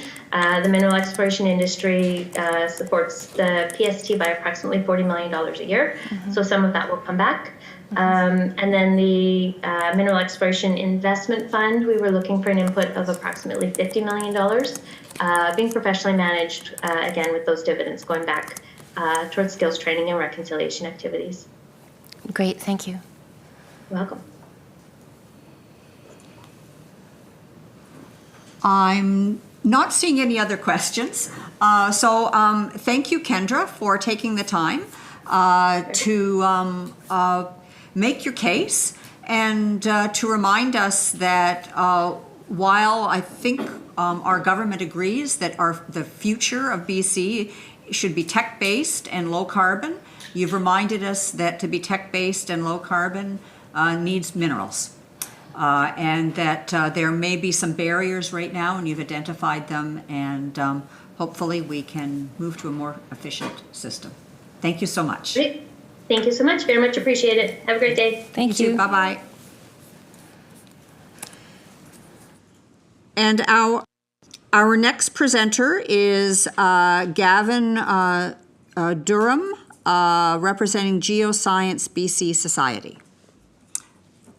So Gavin, you have 5 minutes to make your presentation and then up to 5 minutes for questions. Very good. Thank you. Well, good afternoon, Chair, Deputy Chair, and committee members. My name is Gavin Durham. I'm the President and CEO of Geoscience BC. I'm connecting with you today from Toronto. However, our office is located in Vancouver on the traditional territories of the Squamish, Musqueam, and Tsleil-Waututh Nations. Thank you very much for this opportunity to present our recommendations for Budget 2023. Folks, we're at a critical moment. The need for public geoscience is increasing with the transition to net zero by 2050 and the change in demand for BC's natural resources that it brings. Meanwhile, the province of British Columbia's last significant operational funding for Geoscience BC was $5 million in 2019. Governments, industry, academia, communities, and Indigenous groups increasingly recognize a need for collaboration as today's challenges, like finding critical metals to supply growing electrification, reducing emissions, and identifying where to safely store carbon, supporting hydrogen development, locating economic geothermal sources, and understanding and mitigating geohazards can only be done if we work together. Collaboration and knowledge sharing have always been at the heart of Geoscience BC. It's what we do.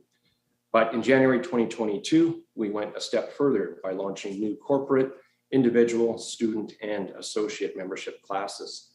Already, we have more than 80 members. In addition, we have support from and agreements in place with key partners such as the BC Geological Survey, the Geological Survey of Canada, several First Nations, the BC Chamber of Commerce, communities, and relevant mineral and industry groups.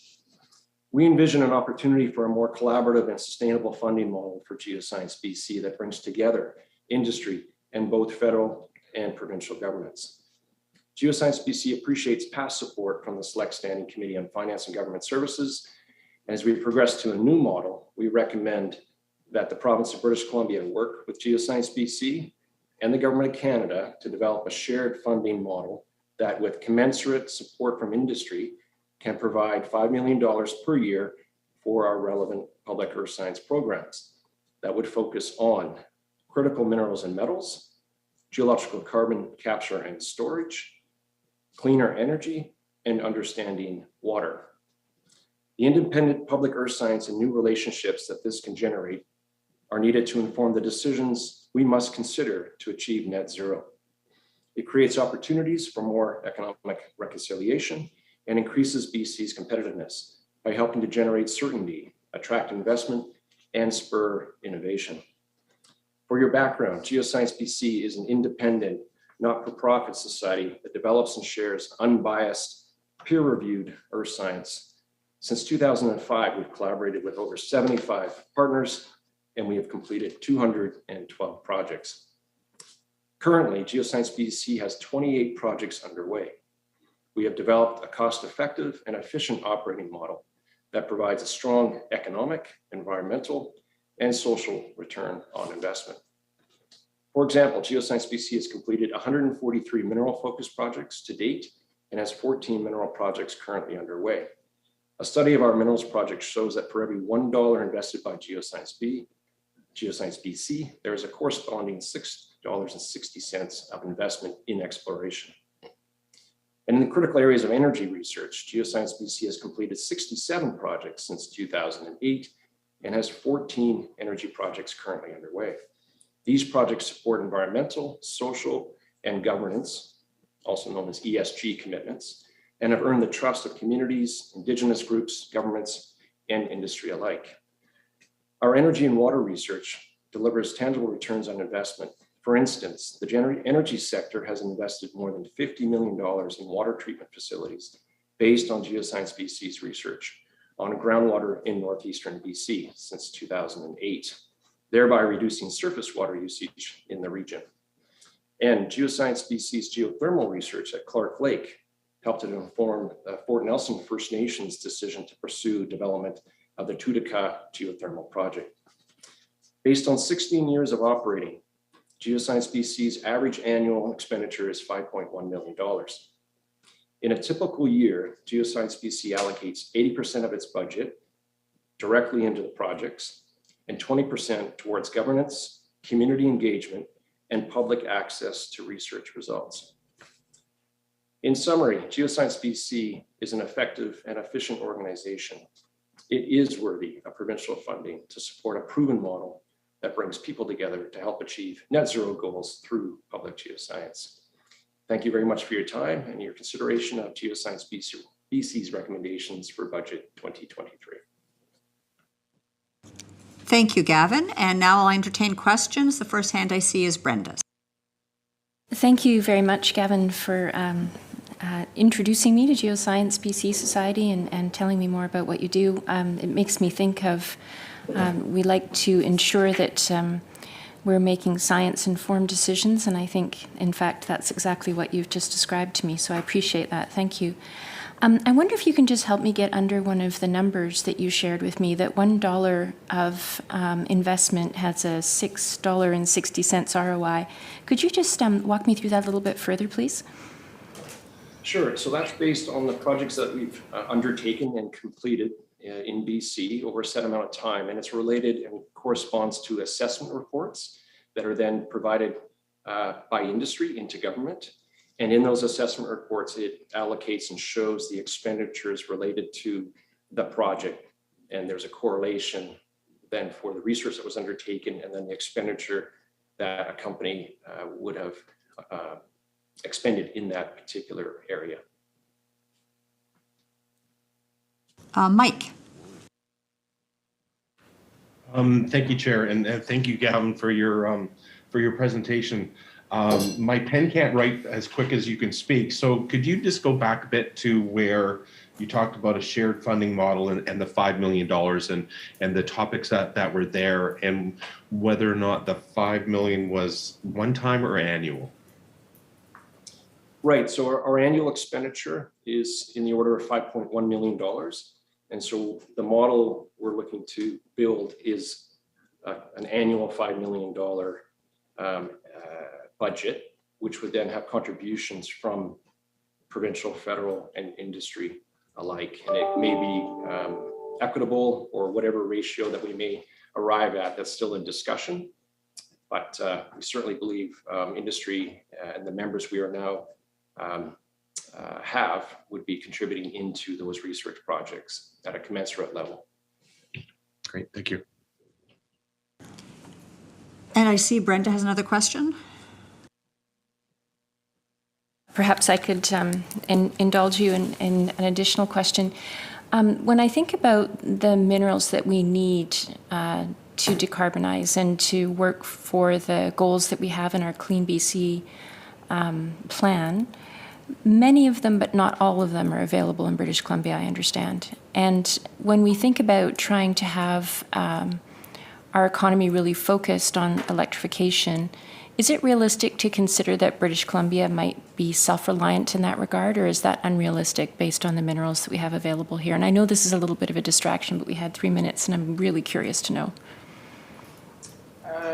Well, self-sufficient is quite a loaded term, so I'm not sure I would be in a position to state that. However, I would offer that there's tremendous resources of copper and zinc and molybdenum, and we're finding out, of course, in niobium and lithium, as well as maybe nickel. And so these are some key metals of the future. The copper production in BC historically and will continue to be very strong. As well as the molybdenum that's produced here. It's only produced here in the province of British Columbia, and as well as zinc. There's a number of other key elements on that list. Where we've also done studies, I didn't mention it, on rare earth minerals as they relate to actually hard rock, but also soft rock, meaning coal resources can actually be a source of rare earths, which in fact could help achieve net zero through electrification. And Renee and Ben have questions. And thank you so much, Gavin, for the presentation.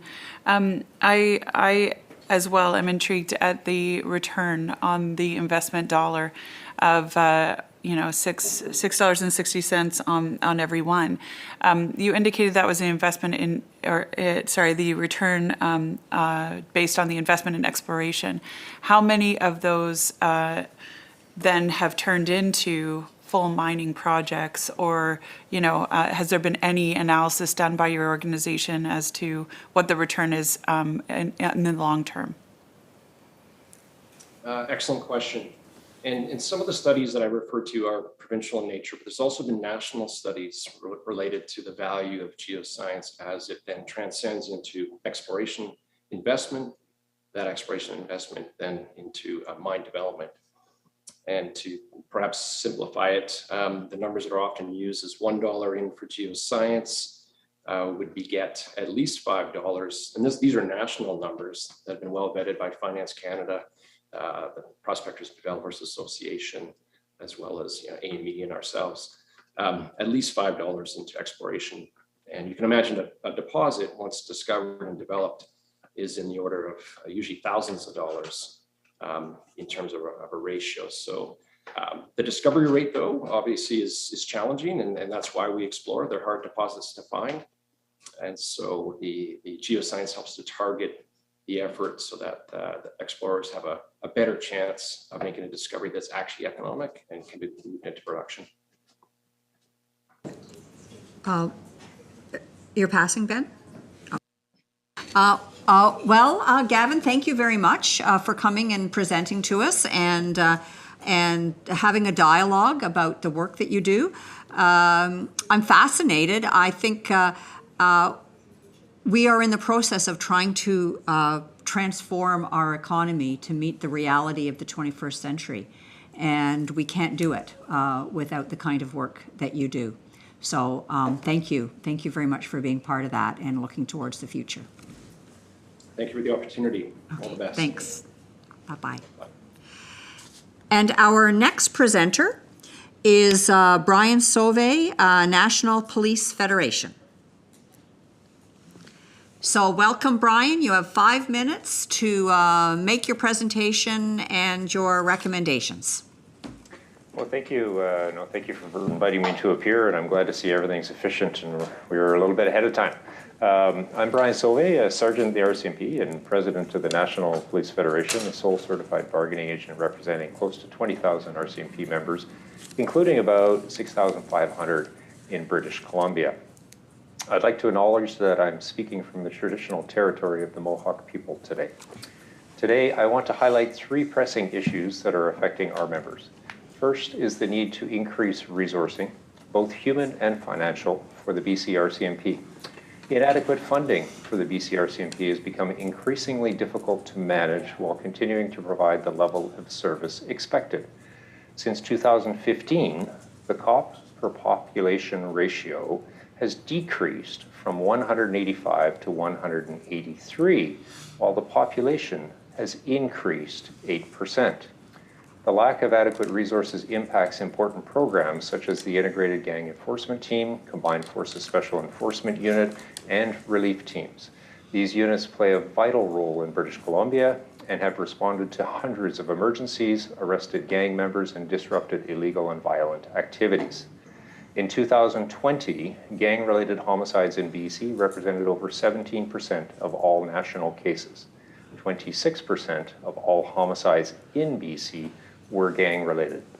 BC continues to see escalating gang violence, especially in the Lower Mainland, where on average 40 to 50% of police calls have organized crime and gang involvement. It is more important than ever to ensure police services are properly resourced and well-funded to protect the public from ongoing public safety threats. We recommend that in partnership with the federal government, the province prioritize RCMP recruitment to address the ongoing expansion of police mandates and fill vacancies to ensure the BC RCMP is adequately resourced and funded to protect the public. Second issue is the Surrey Police transition. The City of Surrey continues a transition from the RCMP to a municipal police force. As the transition moves forward, the province, municipalities, and ultimately the taxpayer continue to bear exorbitant and unplanned costs. During a recent committee appearance, Minister Farnworth stated the province has already paid an estimated $2 million, with costs continuing to be incurred for another 4 years. The Office of Police Complaints Commissioner also had a budget increase of over $1.4 million to expand supports related to Surrey. In Surrey, the transition budget has grown from $19 million in 2019 to potentially $81 million today. Surrey residents have seen increased property taxes and levies to pay for the transition, which still isn't enough to cover the growing costs. At the end of 2021, the City of Surrey reported an unfavorable variance of $28 million in their police budget due to the transition. We recommend delaying or suspending the transition and reassessing its financial implications, assessing where the province can make improvements to the Surrey RCMP, including more resources, programs, and local accountability. Lastly, increased funding for social services. Our members are often the first responders in mental health crisis events, which impacts their ability to deliver core policing. Unfortunately, there has been a consistent increase of mental health calls in BC. Between January and August of 2020, the BC RCMP responded to over 46,700 Mental Health Act occurrences. This means officers spending countless hours sitting in hospital waiting rooms, taking them away from their core police duties. The RCMP does take a collaborative approach to serve people experiencing a mental health crisis, including integrated mobile crisis response teams and other programs. While programs such as these are valuable, they are contingent on resources and government support. The NPF supports and recommends increases in social services funding, including consideration to make IMCRTs available 24/7, as they are currently only available at certain times of the day. Also, consideration of implementation of a Health IM or similar program. Other provinces have implemented Health IM, which provides officers immediate access to the mental health history of persons before arrival via an app-based database. This has resulted in a reduction of mental health apprehensions and decreased police wait times in hospital. Our submission outlines some key recommendations for this committee's consideration, and the NPF believe it is imperative that the government address these issues. Thank you, and I'm happy to answer any questions. Thank you, Brian. And our first question is from Corinne, followed by Ben. Thank you very much, Brian. I appreciate the presentation. I'm excited to hear an increased funding for social services. I know that so much of your time responding is related to mental health and other issues which are taking resources away from you. A question I do have, though, is about the Surrey Police transition. As you probably know, the Committee for the Reform of the Police Act actually made a recommendation to have a provincial policing force, and one of the reasons was because of the inability for the RCMP to react to community-based issues, so working with municipalities as opposed to reporting to Ottawa, and having an inability to stay for longer terms in communities. And how do you address those kinds of concerns if you're saying Surrey shouldn't go ahead? And you've given us the cost arguments, but from what we've looked at in BC, I'm going to stop talking now because I'm rambling, but just what is the solution there? Well, I think one actually has to look into the provincial police service agreement that the province of British Columbia has with the RCMP. And there is, not positive of the exact article, I could get it to you, I believe it's Article 6 or 6.1, that ultimately gives the province and the commanding officer of British Columbia complete control over the deployment of the resources within. And then you have your municipal police services agreements between different municipalities, such as with the City of Surrey, and they have similar clauses where the council and the mayor can meet with the officer in charge to determine priorities and where they would like to go and where they would like to deploy. With respect to police officers moving around, that is an old and antiquated rumor within the RCMP. In fact, we're a very family-friendly organization, whether it be Alberta, British Columbia, or the Lower Mainland. I know many members who have spent their entire career in one detachment or in one particular unit or in one particular area. So they do stick around and they do become members of a community. And one of the things we're seeing in Surrey is that a lot of those Surrey taxpayers are actually our members who are serving in Surrey and have been for a long period of time. Ben. Very much, Brian. I appreciate your comprehensive presentation, but I want to understand the statement, the paragraph. In Surrey, the transition budget has grown from 19.4 million in 2019 to potentially 81.1. Where's that number coming from? And who's the taxpayer that's funding that? Well, the taxpayer that's funding that, is my understanding, is the City of Surrey property owners and businesses that live and reside and do business within the City of Surrey. And that is, so you have the $19 million, which was forecast way back in 2019 when the original transition report and the OPAL report were provided to the province. And 81 is kind of where we sit now. One of the challenges there is obviously Surrey is seeing the same challenges every police service is seeing across Canada, with the ability to recruit enough qualified talent and candidates to be able to fill those jobs.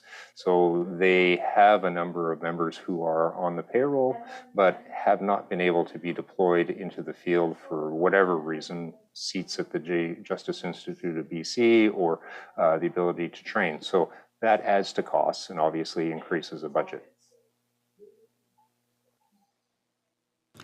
Brenda.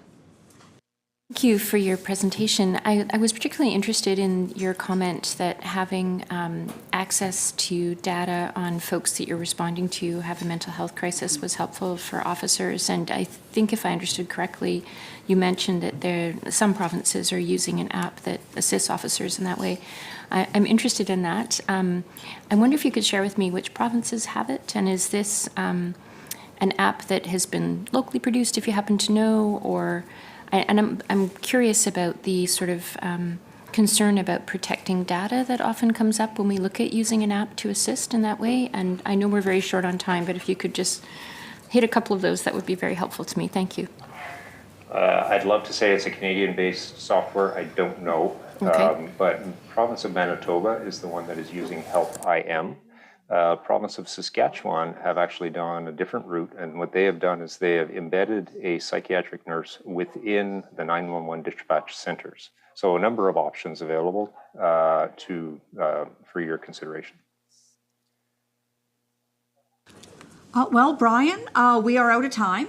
I would like to thank you on behalf of the committee for you joining us and making some concrete recommendations, and making those recommendations in the context of sensitivity about some of the challenges that BC is facing, that Surrey is facing, and that our whole society is facing with regard to what perhaps is a redefined relationship with police. So thank you very much for your insights. Thank you. If there's any follow-up required, like more information on the Health IM, we're more than happy to get some information to you. And I appreciate you having me. Thank you. Okay, thank you. And our next presenter is Scott Stanners, representing BC Bioenergy Network. So welcome, Scott. You have 5 minutes. Wonderful. Good afternoon, Madam Chair, members of the Select Standing Committee, and esteemed associates. I am Scott Stanners, Executive Director of BC Bioenergy Network. I would like to begin by thanking the provincial government for establishing and funding BC Bioenergy Network in 2008, and I'm pleased to continue being at your service to grow a thriving bioeconomy. I would like to compliment the government for approving amendments to the Low Carbon Fuels Act. This legislation will likely increase the stringency of the Act from 20% in carbon intensity reductions by 2030 to as high as 30%, continuing to make BC a leader. Other updates in the new statute to increase the credit market participation, impose a cost containment mechanism, and update penalty and non-compliance authorities are important components that provide increased market stability. Now, our estimates indicate that attracting $4 billion may be required to achieve the renewable liquid fuel goals in Clean BC roadmap to 2030. And if we are successful in attracting this capital, building this low carbon fuel infrastructure will create construction and permanent jobs, use value-added biomass residues from BC's forest sector and municipalities across the province to decarbonize our economy, and maintain BC's leadership role in decarbonizing transportation, responsible for nearly 40% of emissions in BC. So the three overarching recommendations I have are, let's stop what's not working, which is having a carbon tax on renewable fuels. It's important to continue to collect the tax from fossil-based transportation fuels, but stop applying the carbon tax to renewable fuels to increase their competitiveness. Second, let's continue supporting what is working. The BC Low Carbon Fuels Act is a cost-effective market-based mechanism that has proven to be successful. This has led to blending up to 8% renewable content into our 8 billion liters of gasoline and diesel consumed annually in BC. We have seen impressive announcements from the 2 refineries in BC. Parkland Fuel announced plans to expand co-processing activities to 5,500 barrels a day and build BC's largest renewable diesel complex at 6,500 barrels per day. And last year, Tidewater Midstream in Prince George announced the creation of Tidewater Renewables, which was formed to become a multifaceted energy transition company focusing on the production of low carbon fuels in the north. Supporting leadership and innovation in our energy sector will help BC achieve these climate goals. And I encourage the committee to align provincial funding initiatives with federal programs to achieve the best leveraging for BC taxpayer dollars. And third, I'm recommending support for 4 initiatives to accomplish the Clean BC targets. As you know, over 99% of bio and renewable diesel is imported into the province. BC does not have significant volumes of primary feedstocks like oilseeds and tallow harvested in the prairie provinces. In order to achieve the goals in Clean BC, which states that the low carbon fuels have to be derived from BC feedstocks, support scaling up and deploying innovation in BC. Second, develop a biofuel strategy that attracts federal funding and provides assurances to the investment community by committing to a long-term plan. Third, establish a GHG Institute that delivers training and certification for GH Genius, the life cycle assessment software used in BC, and a facility to test the biogenic content in fuels. BCBN, the Ministry of Energy, Mines and Low Carbon Innovation, and Simon Fraser University are progressing these concepts. And fourth, establish a production credit program for renewable low carbon fuels. It is the strongest way to attract investment. Alberta established significant biofuel manufacturing through their production credit program, and Archer Daniels Midland built in Alberta because of the program.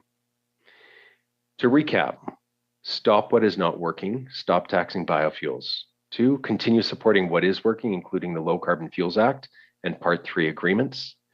And 3, support initiatives that would enable BC to decarbonize its fossil-based fuels and achieve the targets in the Clean BC Roadmap to 2030. Thank you for your attention. Thank you, Scott. I'll now invite questions from the committee. The first hand I see is Henry's. Thank you so much, Scott. Really appreciate your presentation. I just want to ask a question. You're talking about, pardon me if I didn't hear it clearly. You're talking about a lot of biofuel, sources came from prairies as they grow agricultural products over there in order for us to feed the biofuels. So my question right now is, if we want to do something in BC, would a vertical agriculture be able to take advantage of the circumstances, or are the crops you're referring to are not suitable for vertical agriculture? You're correct. The crops we're talking about are not suitable for vertical agriculture, simply because they're land-based crops, oilseed crops that need significant land for growth, and the vertical solution is not suitable for harvesting in the same mechanized manner. Is there any way you can recommend that we can actually allow BC to be a leader in regarding to producing our own biofuel crops? So my recommendation is to use the biomass that we have. And in general, it's the biomass waste from a variety of sectors. The largest volume of biomass waste is in the forest sector in BC. But of course, we also have projects like Metro Vancouver using the GeneFuel technology to convert human wastewater sludge into biocrude that is then being transported to Parkland Fuel to co-process and make finished fuels with lower carbon intensity. Thank you. So there's a variety of options for biomass feedstocks. That's incredible. Thank you. Ben. Thanks very much, Chair. And just to follow on Emily Yao's question about the feedstocks, they're not practical to be grown in areas like the Peace River, or is it just because of the fact that these seeds or oil products are not able to be grown, or the financial incentive is not there for them to grow them? As a matter of fact, the Peace region is a great area for oilseed agriculture production. It would be a great location. I mean, it's really there, and potentially the Fraser Valley, which is very limited in space. And so ultimately, the Peace region would be a great place to produce oilseeds. But of course, we also have forestry-based residues / harvesting residues, mill waste as well that can contribute. As Canfor Pulp is doing in Prince George, they're taking pulp mill waste and black liquor and converting that into a biocrude, which will be co-processed into finished fuels as well.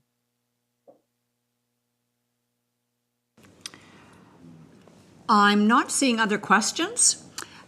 So with that, Scott, I'd like to thank you for taking the time to make your presentation and to educate us about biofuels.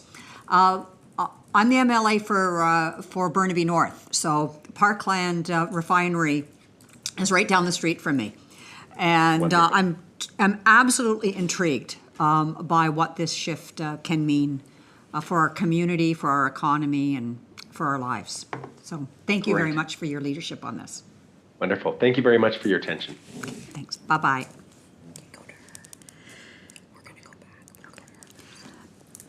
And our next presenter is Pamela Charon, representing the BC Employment Standards Coalition. So over to you. You have 5 minutes. Hi, everyone. Thank you so much for providing the Employment Standards Coalition the opportunity to discuss our budget submission that we feel is very crucial. My name is Pamela Charon. I go by she, her, and I'm calling from Sioux First Nation territory today. I'm co-chair of the Employment Standards Coalition and the executive director of the Worker Solidarity Network. In light of our past submissions in 2017, 2018, 2020, and 2021, because of the failures and the inabilities of the Employment Standards Branch to carry out its mandates due to significantly reduced and inadequate staffing, lack of proactive enforcement, and worker accessibility, we've been advocating for an increase in budget to the Employment Standards Branch. We thank you for the increase in budget recommendation that was put forward in last year's committee report. However, the Employment Standards Branch budget has been frozen for 3 years. The Ministry of Labor has committed to addressing workers' issues and bolstering the current complaint mechanism in its current service plans. The coalition recommends that there be an increase of at least $14 million to the branch budget for the purpose of our 3 recommendations as follows. For the sake of this presentation, I'll be referring to the branch as ESB. Firstly, these resources should go towards hiring more staff to address the backlog complaints and increasing number of complaints. Further rationale behind this calls as follows. The ESB is still recovering from the tremendous cuts experienced under the provincial Liberal Party's leadership between 2001 and 2017. The number of employees in the province has increased by approximately 38%, which isn't necessarily a bad thing, and the number of employers has increased by approximately 32% since 2001. Also, the current number of staff at the branch is at 147, and it is well below the 162 staff employed in the year of 2000. Given all these numbers, it is reasonable to advocate for a corresponding increase in the branch budget for the staff resources. Additionally, it is understood that the number of complaints to the ESB has increased substantially over the previous years due to the expansions of the rights and benefits under the Act, which also isn't necessarily a bad thing, and reports from the Ministry of Labor that the number of complaints doubled after the removal of the self-help kit complaint process in 2019. Secondly, the Ministry of Labor needs to address the inadequacies of staff training and procedural fairness in the ESB. These inadequacies are detailed in our April report titled Justice Denied, the Systemic Failure to Enforce BC Employment Standards. A copy of that report has been provided to each member of the committee. Temporary staff are being hired to address a backlog of complaints. And this makes sense because workers are waiting over a year to recover wages, and that's unjust. However, the ESB is hiring investigators and decision makers who lack adequate legal training and experience. Consequently, the quality of decision making is declining and the wrong standards of law are being applied.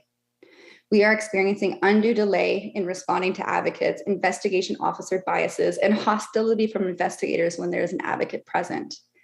Examples are listed in our report. Particularly in one case, a worker was advised to settle for less than they were entitled to during the investigation process. And thankfully, an advocate was there to ensure that this worker got what they deserve and what they are legally entitled to.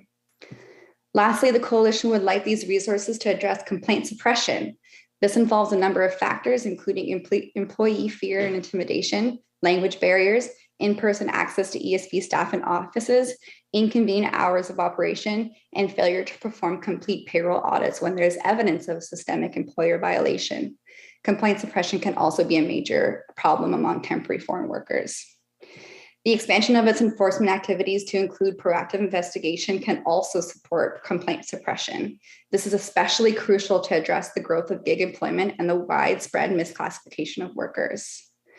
To conclude, there is evidence of major shortcomings at the ESB, such as complaints left unresolved for years, investigations not conducted thoroughly, and a lack of proactive investigation. Our concern is that with such a limited and inadequate budget, the ESB is not able to carry out its mandate, and because of this, the ESB is in crisis. This failure is especially harmful for low-wage, racialized, recent immigrant, young, and women workers. At a time when workers have been impacted by a pandemic, the least we can do is uphold workers' minimum standard. The 3 recommendations that our coalition recommended, being dedicating resources to staff hiring, more resources for staff training, and addressing complaint suppression through proactive enforcement, can address these shortcomings to ensure the Employment Standards Act is enforced in the interest of BC workers. Thank you so much for your time. Thank you, Pamela. And I'll entertain questions from the committee.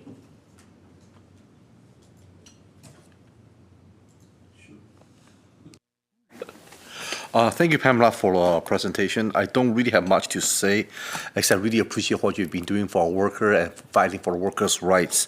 Obviously, we're talking about Employment Standard Act and how you're requesting, what you're requesting supports our immigrants and young workers as well as moving forward. I think one thing you mentioned very clearly, when we have a stronger progressive value that's been incorporated into our employment standard, it does require additional resources to supporting us to ensure we bring fairness and justice to the workers' rights. Like I said, I didn't really have much to ask, but I just really appreciate your presentation. Thank you so much. Mike and then Renee. Thank you, Chair, and thank you for your presentation. I like the way that you frame things as it's good news and bad news at the same time when changes come forward. My question to you is that you clearly identified that there's 147 current staff that are there. Have you identified what you believe the staff number needs to be to be able to maintain it, and whether or not there should be a recommendation in there to overstaff to catch up? That's a great question. Thank you. We are suggesting that it goes up to 162 like it was in the year 2000, but also whatever the budget increase would provide to add adequate resourcing to staff funding, but equally also it depends if with the fact that there's more employees and more employers and the rise of that economy, then there should be equally as much staff in the ESB to address the growth in labor, I guess. Thank you. Renee. Thank you, Chair, and thank you so much for the presentation. I've heard the complaints about the employment standards branch and just how long things are taking. So I definitely appreciate your attention and advocacy work to really draw this to this committee's attention. So on the 14 million, do you know percentage-wise or a breakdown as to how much is going to hiring of new staff? How much is training and how much is enforcement? And my next piggyback question is just, is the 14 million an annualized amount, or is that a one-time to get through the backlog? That's also a great question. I'm presenting on behalf of my co-chair colleague, David Ferry, who would possibly have the numbers of the percentage of where it would be dedicated to for enforcement and the different staffing and staff resources and training. But in our submission that we'll be sharing, I'm sure that we will add possibly if this could be an annual thing or if this is to adjust the backlog. But I do believe that it isn't only to address the backlog. We think that backlog isn't the main issue. It's that there's procedural unfairness taking place. And partially there's such a backlog possibly because there's so much procedural unfairness taking place. So they kind of go hand in hand.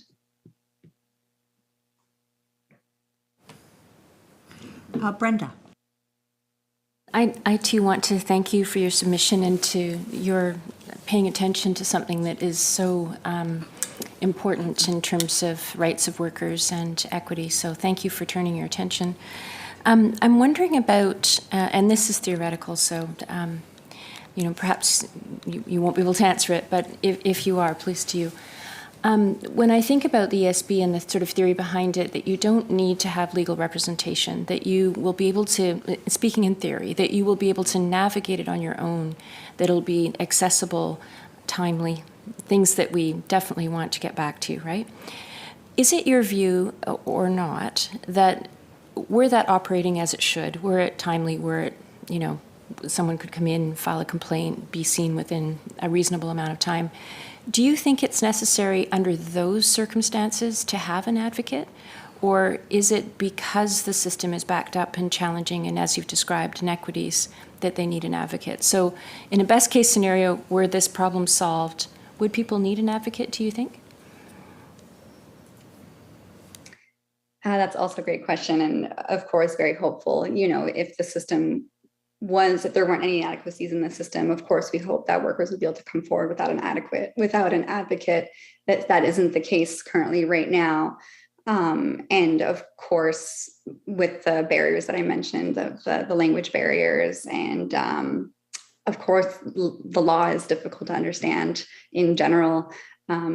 So would it be possible to not have an advocate? I'm not sure, but currently right now, it's definitely necessary, especially when investigators are, telling workers to settle for less than what they are entitled to.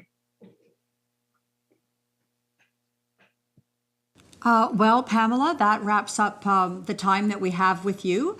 Thank you for your presentation, and thank you for the work that the coalition does. It's hard to hear that that you represent some of the most vulnerable workers in the province, and that the system is failing them. But you've given us some very concrete ways to correct that. So thank you for that. Thank you so much for your time, everyone. Take care. Take care. Bye-bye.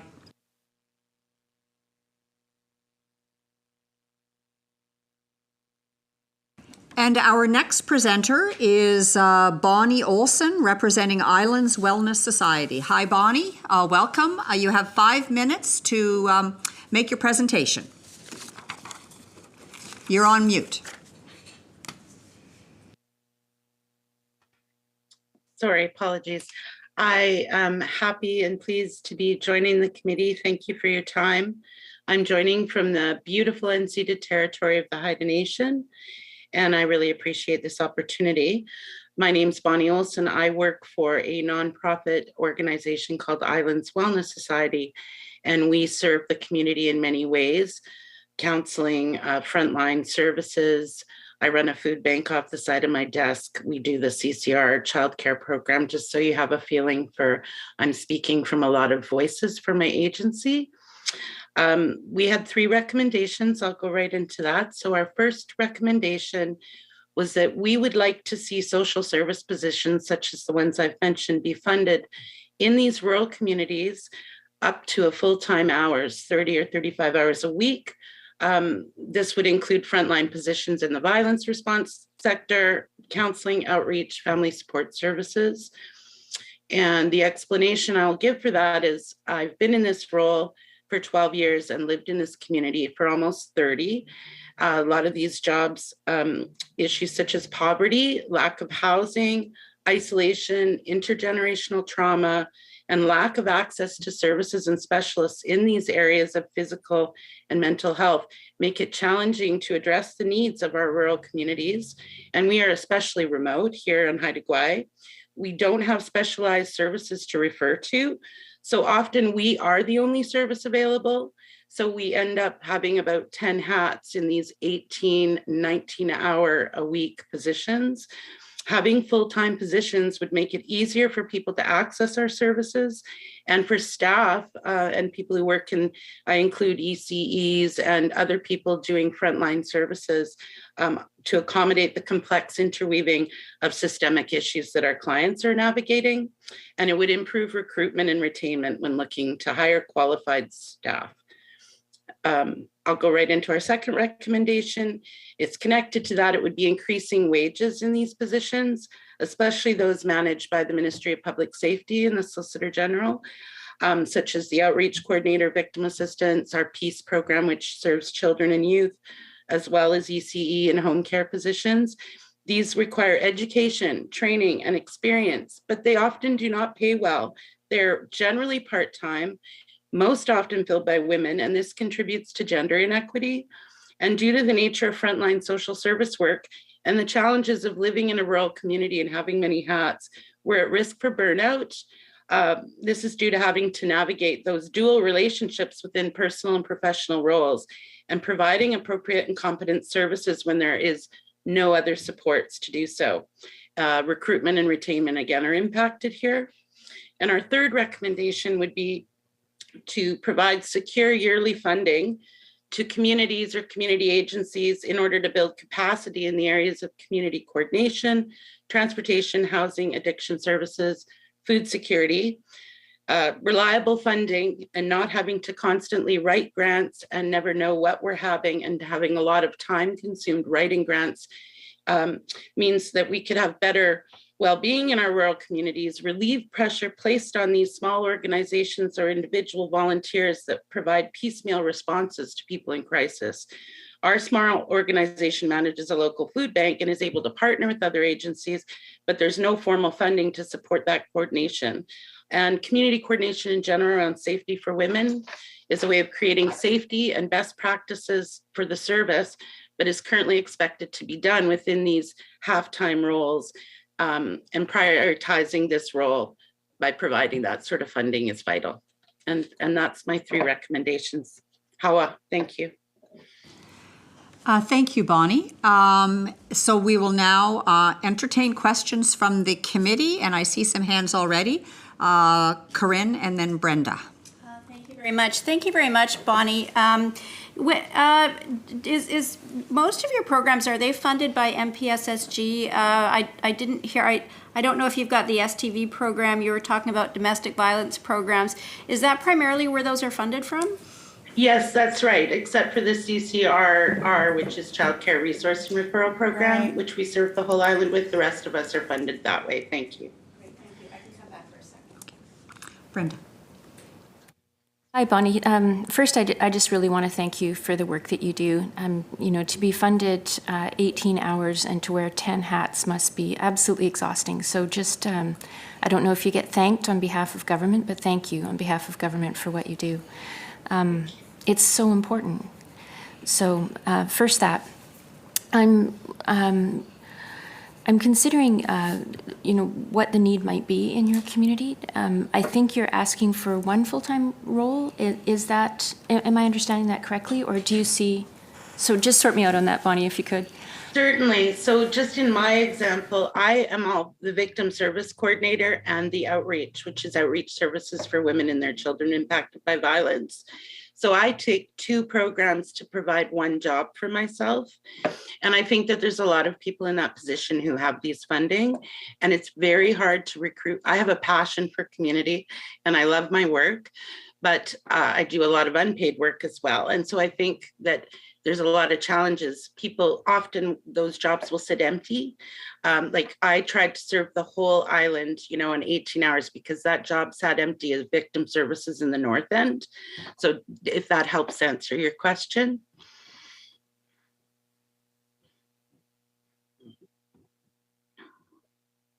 Corinne, you had another question? So the majority of the positions that you do have then through MPSSG, they're not full-time positions, but do you have more than one contract? I presume you've got a contract for each program, and you've got some that are maybe 0.3 person and one that's like a 0.8 person, but they're in different streams of programs so that you can't necessarily put them together like you have done with what you're doing? That's right. And I think sometimes there can be conflicts. So the STV counseling is a better funded position. It's 30 hours a week or 31. The outreach, the victim services, and the peace programs are all under 20 hours, which is also challenging for benefits if a small agency wants benefits and things.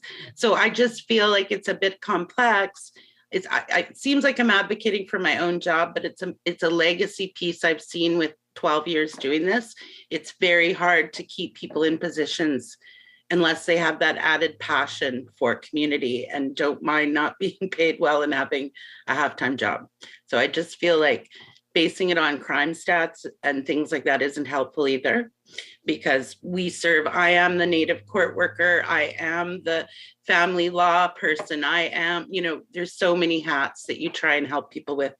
We don't have specialized units or services here to refer on to. Positions in the same way, so thank you. I hear what you're saying. Appreciate it. Thank you for your question. I'm not seeing any other questions. So Bonnie, I'd like to, on behalf of the committee, thank you for taking the time to present to us.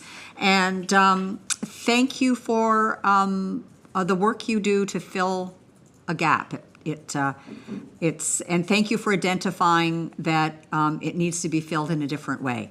I hope you may find some comfort in hearing that we have already heard a lot of presentations from all over the province, including some of the big urban areas, who are identifying exactly the same challenge that you're identifying. And so we are hearing it loud and clear. I really appreciate the committee's time, and it was a privilege to be able to sort of share the voices of the many people I serve. Hawan, thank you very much. Thank you. Thank you. Bye-bye. Bye-bye.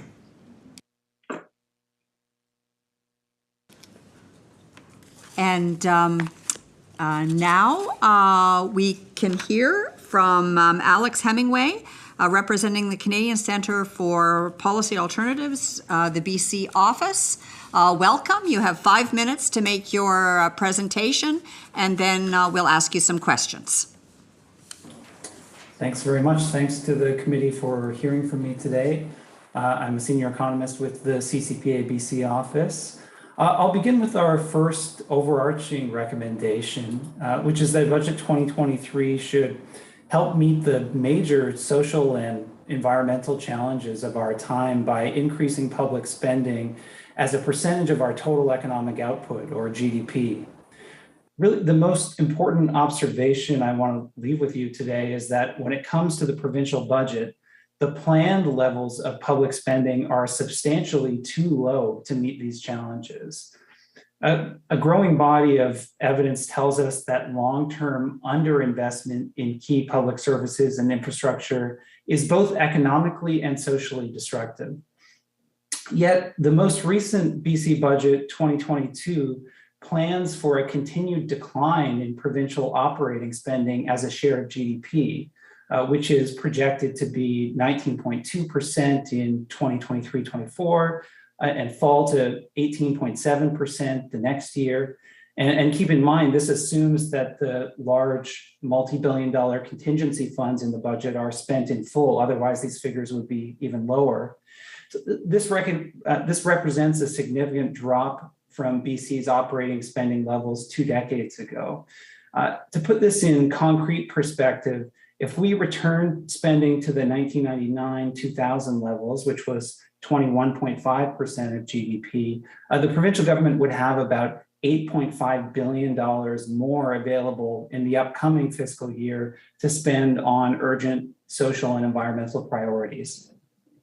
Increased public spending can be funded by a combination of borrowing, particularly when used for growth-enhancing investments in social and physical infrastructure, and by raising revenue through inequality-reducing tax measures that focus on the rich, large corporations, and wealthy landowners.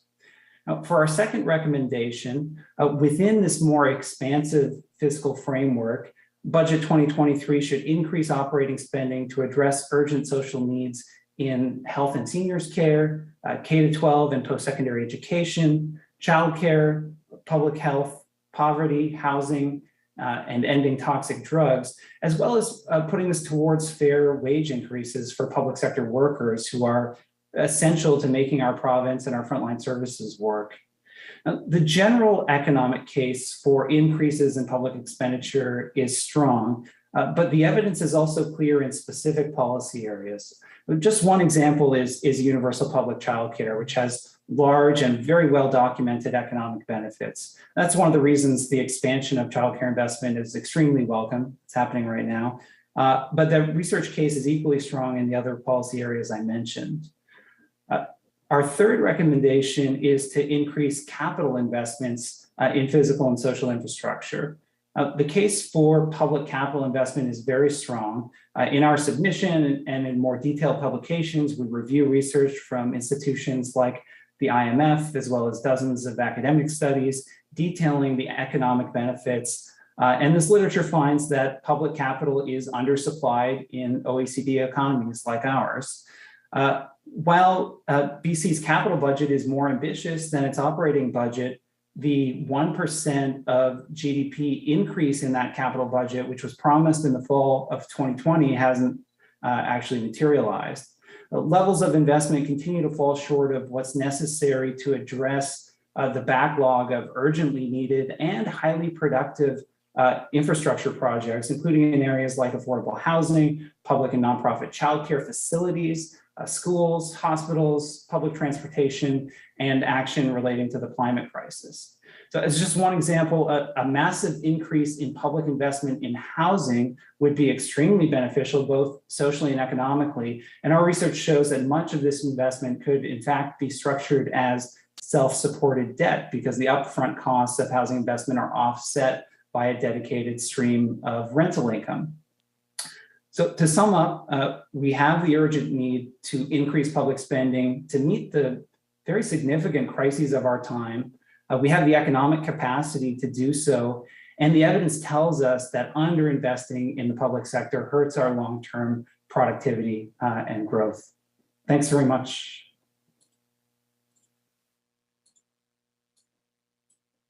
Thank you, Alex. I'll now entertain questions from the committee. Brenda. Hi, Alex. Thank you for your presentation.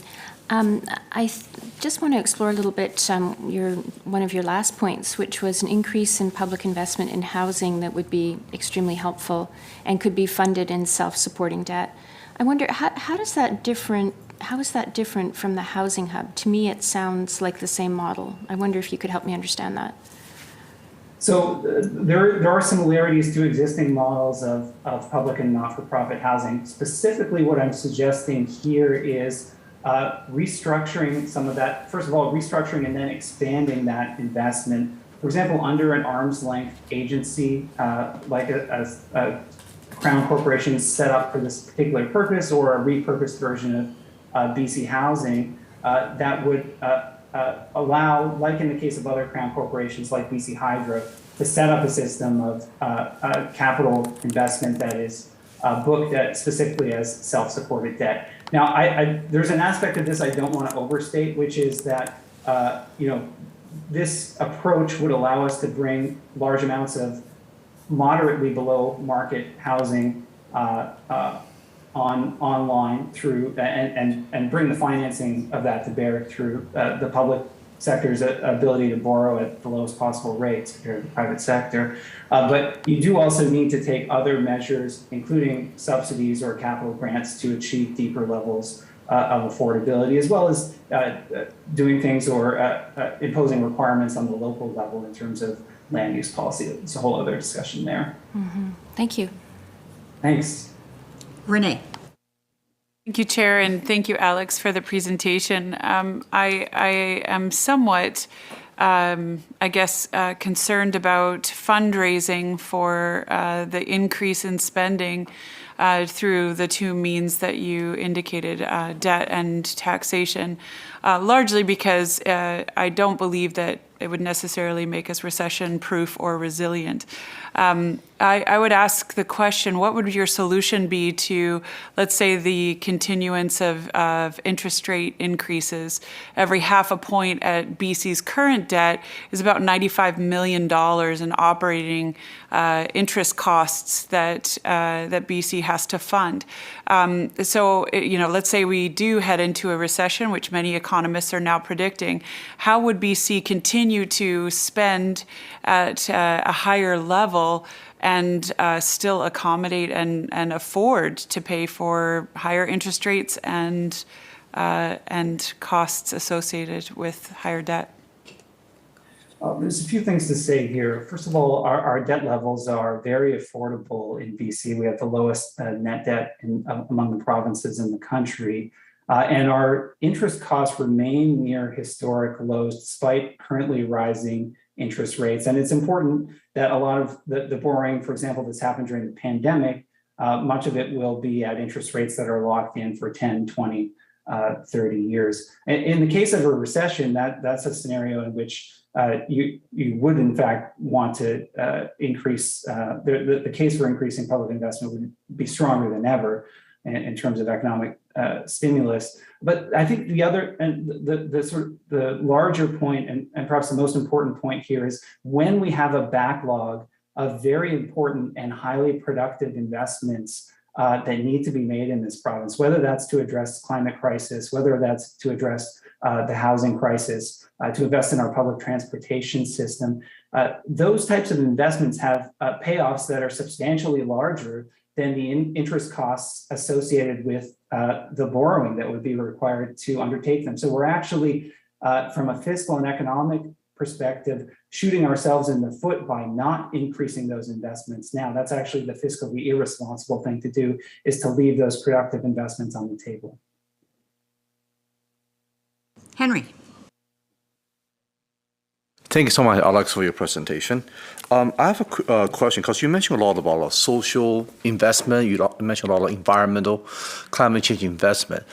Do you have any data you can maybe showcase that when we invest a certain amount of money today, it will prevent the unnecessary expense of in the near future of exponential different expense, such as, if we have done a better job preventing climate change, we won't be dealing with so much flood, we won't be dealing with that much of a forest fire, we won't be dealing with the food security and water security issue and the polluting in the water, healthcare crisis that we're dealing with right now. And I know if we had invested more in the healthcare system, we'll have been more robust dealing with the pandemic as well. Do you have additional data in the area to showcase the fact that it's important to invest early to avoid actually the greater expense that can come up later on if we fail to recognize the danger that's coming up to our way?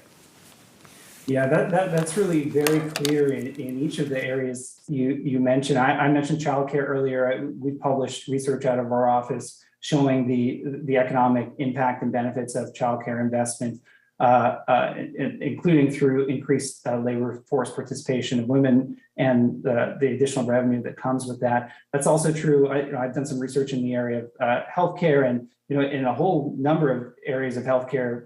One example would be pharmaceutical drug coverage. The research is very clear. If we had a universal drug system, that would actually drive down prices of those drugs, drive down the aggregate cost of pharmaceutical drugs in our economy. Not only leaving households better off and more equal access to those drugs, but actually adding to the efficiency of our healthcare system. Climate change research, is not my area of specialty, but I have reviewed some of that research, and it seems very clear. All the economic research that I've dip my toe into in that area says that each year that we delay action on climate change increases the long-term cost to our economy. So, we are in the situation at this moment in our provinces and in our world's history where we have to pivot to making these types of investments, recognizing the long-term returns that they offer, and the flip side of that is recognize the costs that are imposed by delay and by inertia, by not breaking out of, for example, budgetary frameworks that say, we can't spend more than we are today, when in fact we know we did that in our own recent history just a couple of decades ago. And when we look at other vibrant economies in areas of the world like the Nordic countries that do in fact invest substantially larger shares of their GDP publicly and to the benefit of those societies. Well, thank you, Alex. You are our last presenter of the day. And so far, we're about halfway through the consultation. And so far, we've heard from about 150 different organizations, different presenters. And it won't come as a surprise to you to hear that many, many, many of them put some dollar signs on some very urgent needs, some large dollar signs on some very urgent needs. And what we're hearing from you today is that we actually do have the capacity, the economic capacity to respond to those needs. And that what we also hear you saying is if we don't exercise that capacity, it will hurt our economy in the future and our ability to address these issues in the future. So thank you very much for closing out the day with your message. Thanks for having me, and I wish you all a restful evening after a full day of this type of session. Take care. Thanks. Bye-bye. And I will entertain a motion to adjourn. All those in favor? The meeting is adjourned. See you in